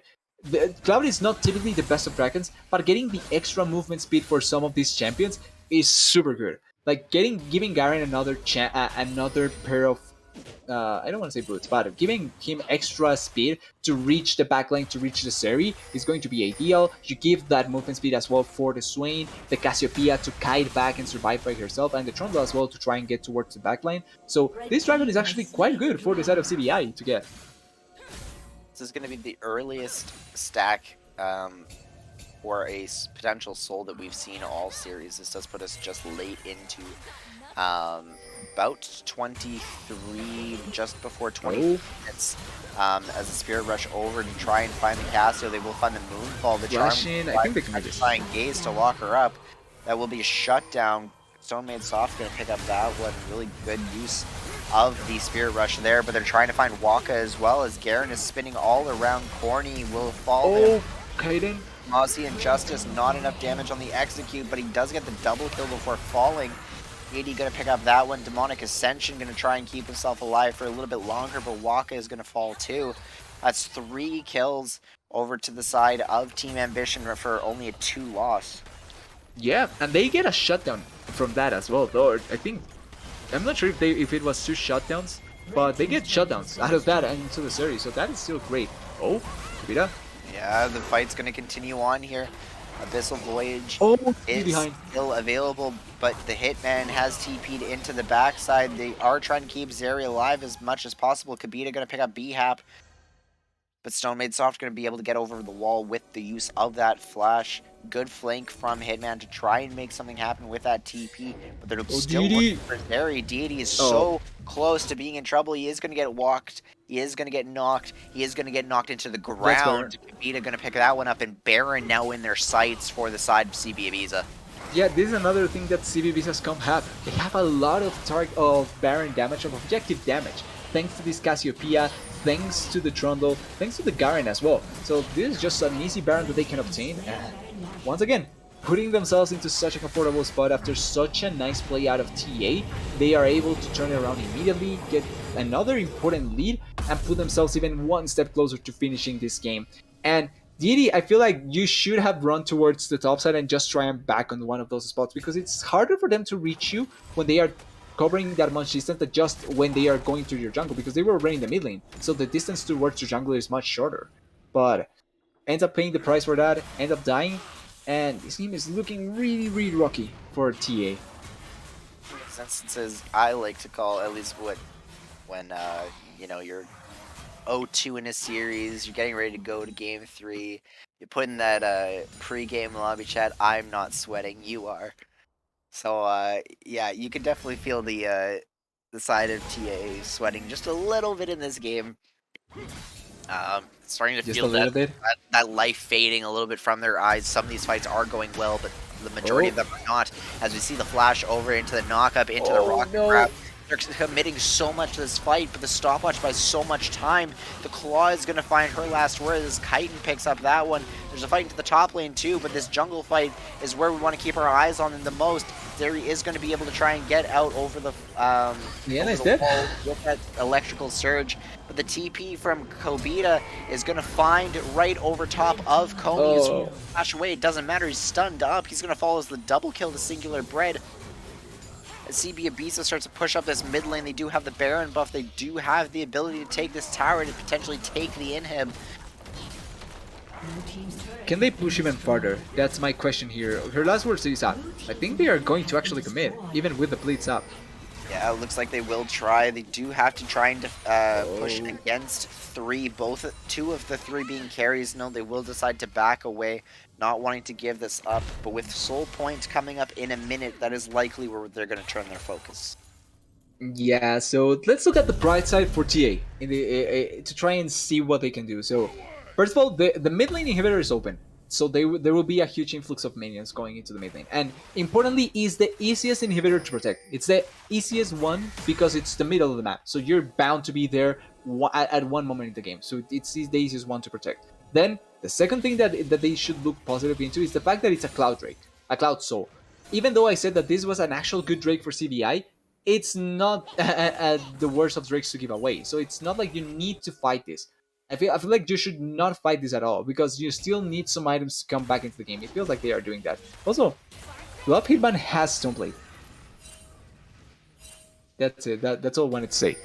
Not sure if that's good or bad. It's the I've actually seen this on the r/Casio mains subreddit. Oh, really?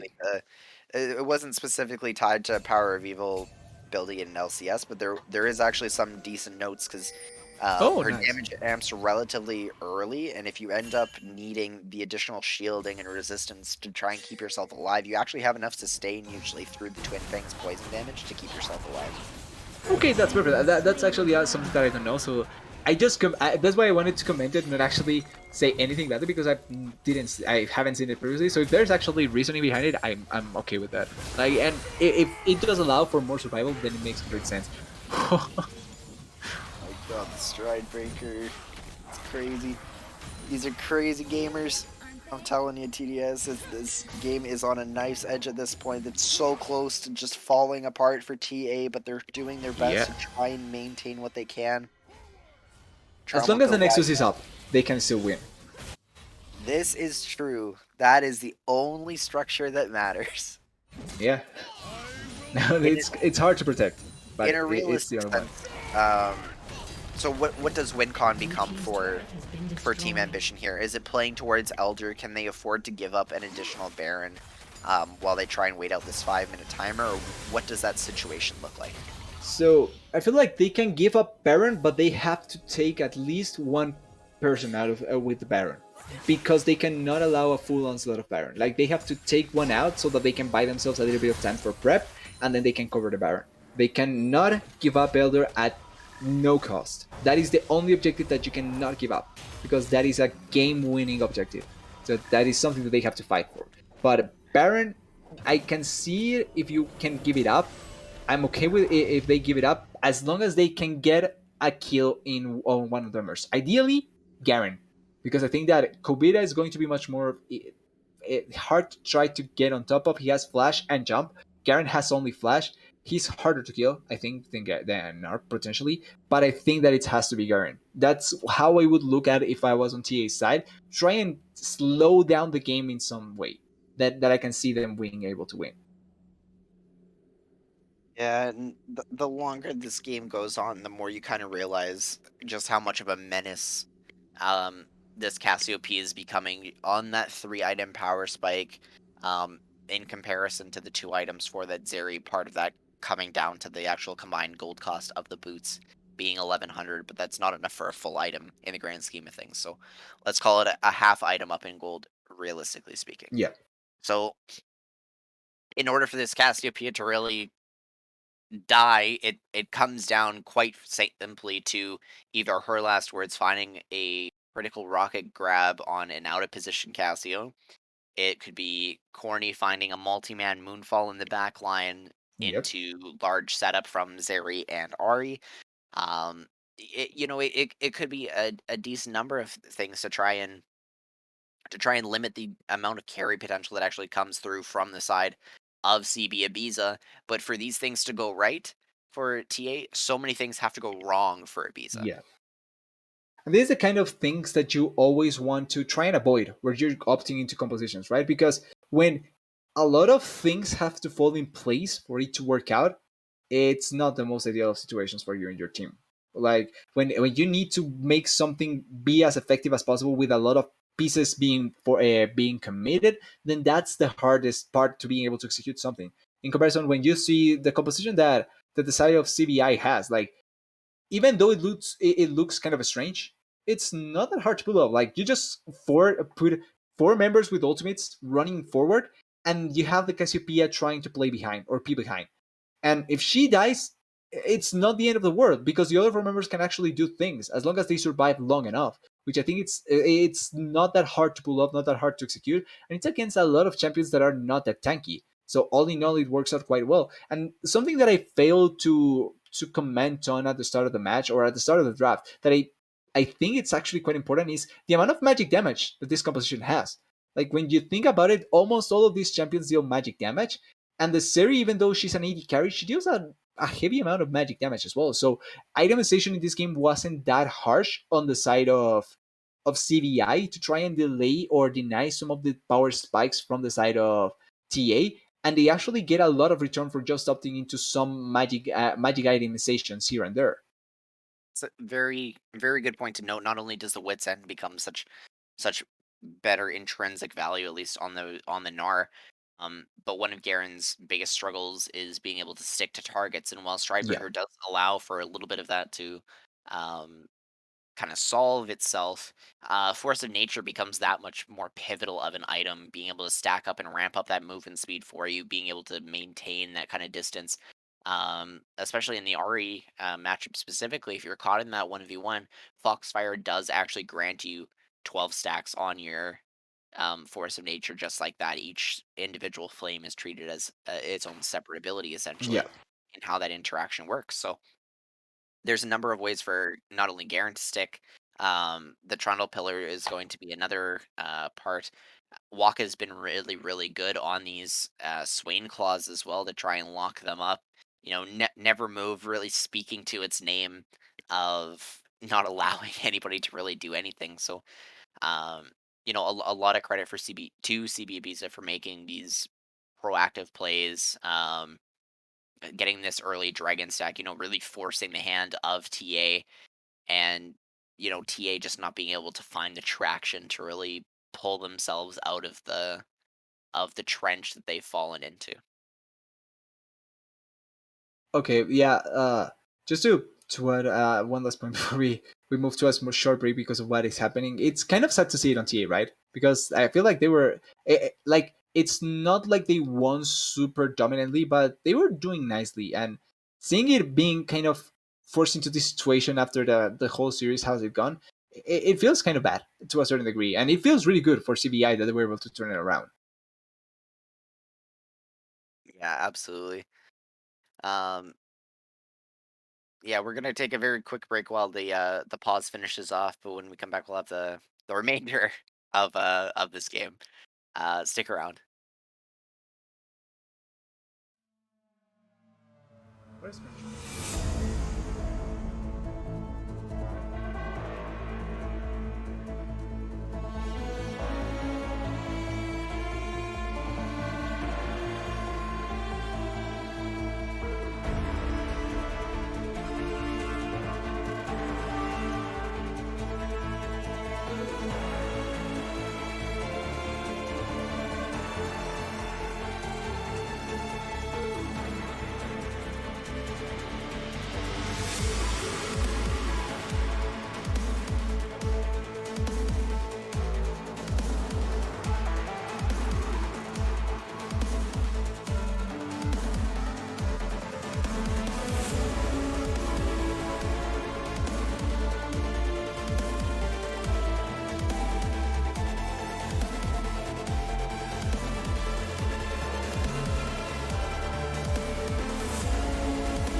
Alright, and we are back with the rest of Game 5 here.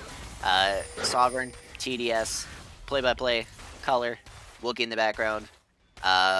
Still the same people who have been here all night. So, yeah, continue this on. It was a little bit of lag from the side of Deity, so that was why the game was paused briefly. But the points that we were talking about still remain. Yeah, feels like there's one last stand maybe for the side of TA. Not that much on the Baron. I hope that they don't opt into fighting the Baron, but it seems like they are posturing for that. And if they lose that with an open inhibitor, I can see them losing the game. So there are going to be really important moments for the side of TA. Oh, Kaiden. Flying here with the Garen. Oh, Jump Tidy. the Garen. That's all you need to see. The Ghost is popped and the Zeri ult is as well, but that's the silence. He's going to flash over the Charm. That's going to petrifying gaze to find everybody in the back who will force the Devour onto the top, or onto the Blitzcrank, but that's not who you want it on. You want that onto a carry. Deity is going to fall. Her last words is going to fall. It's so close here. This is likely going to be Yep Kabita going to go on a killing spree. He's going to pick up that one as well. The stopwatch from Waka is going to keep himself alive after the And she's flash. in the mid lane. That's 3 kills. Cassio trying to look to end the game. Maybe going to be able to find an additional kill as the charm hits. Maybe not. Moonfall is not available, but the Stone Plate is to keep himself alive as the Everfrost off as Kabita takes another one. Hitman is going to take another one. That's going to be the first Nexus Tower falling. That's the second Nexus Tower falling. That is Reverse Sweep Gaming. That is CB Ibiza punching their ticket into the finals. Yeah, and you gotta take your hat off for CBBs on this game, this series, because first two games looked rough. Well, first game was really good. Like they had it, and one pick really determined the end of the game. Then the second game it looked a little bit more rough. Then they turned around the script with really interesting picks for the third, the fourth, and the fifth game with backs against the wall, and they pull it off. That was such a nice performance by CB Visa. You cannot do anything much more than be happy for them because of how they played and what they did to be able to turn around. And on the other side, you have to feel a little bit sad for TA because they did have the 2 advantage, and that's kind of the thing that always feels bad. The other side of the reverse sweep, it's never pretty to be on the other side, but it's all about the winners. It's all about what they did and how they performed because they are now in the grand finals. Fully deserved for them. Absolutely, and it shows a lot of resolve, especially for Yeah, the side of CB Ibiza to go down 0-2 in the series so early on and then change up their drafting style, bring in all these additional factors that, really change up how you approach draft, how you approach the game, how you approach your prep going in from games 3, 4, and 5. So a lot of credit where credit is due. CB Ibiza punching their ticket into the finals, as we said, will play, I I think believe, the it's winner of the Clown other Gaming. semifinals I of. think it's already done. It's Clown Gaming, Okay, Gotham. Yeah, I so think it's Clown yeah, Gotham. Sorry, I'm trying to remember the name exactly, but I think it's Clown Gaming Gotham or Clown Gotham Gaming, one of the two. CGC, CBI finals on the script. It was written in the stars, a million miles away. No, in all honesty, though, a very good effort from Team Ambition Revolution. While your series does come, or pardon me, split does come to an end at this juncture, there's a lot to be said about not only just getting first place in Group 3, but also getting to this point. It's Yeah. it's nothing that, while it, I'm sure, feels rough to get reverse swept and not be able to make it to the final hurdle. It does say something about being able to go as a first seed and make it to this point. Yep, 100%. Like you still can say that you reached the top of the league. Like there were 4 teams left in this week. 2 semifinals, 4 teams. 2 are going to win, 2 are going to lose. So even though it's always sad, and I cannot say that you should feel proud because it like in reality just feels awful to lose in any way. Like I don't want to say that there's any positive lining because losing is awful. It's still something that you have to take and that can make you stronger. And I hope that it helps this team, if they stick together, to go farther because I think that they're a good team. So I hope that this in some way helps them to achieve more. Losing is not bad. Like it's awful, but it's not bad. It can be the start of something great, and I think it helps them in some way. Yeah, I don't think there's any like glaring weak point or any individual person who made the game specifically that much harder for you. So, uh, to if TA is indeed still listening and watching the stream, you guys have a lot of good qualities, and it only it'll only be exemplified the more time you stick together. So. Yep. But yeah, on that note, it is late. We unfortunately will not be conducting an interview this evening, just simply based on the time. But we do want to thank you for coming out to watch Runeterra Academy's sophomore class semifinal series between CB Ibiza and TA Revolution. A 3-2 victory over to the side of CB Ibiza in a very hard fought 5-game series. Um, I've been Sovereign, joined by TDS on color.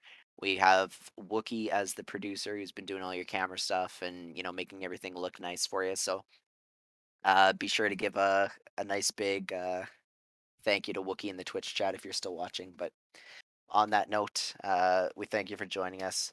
Have a good night. Stay safe and be good to each other.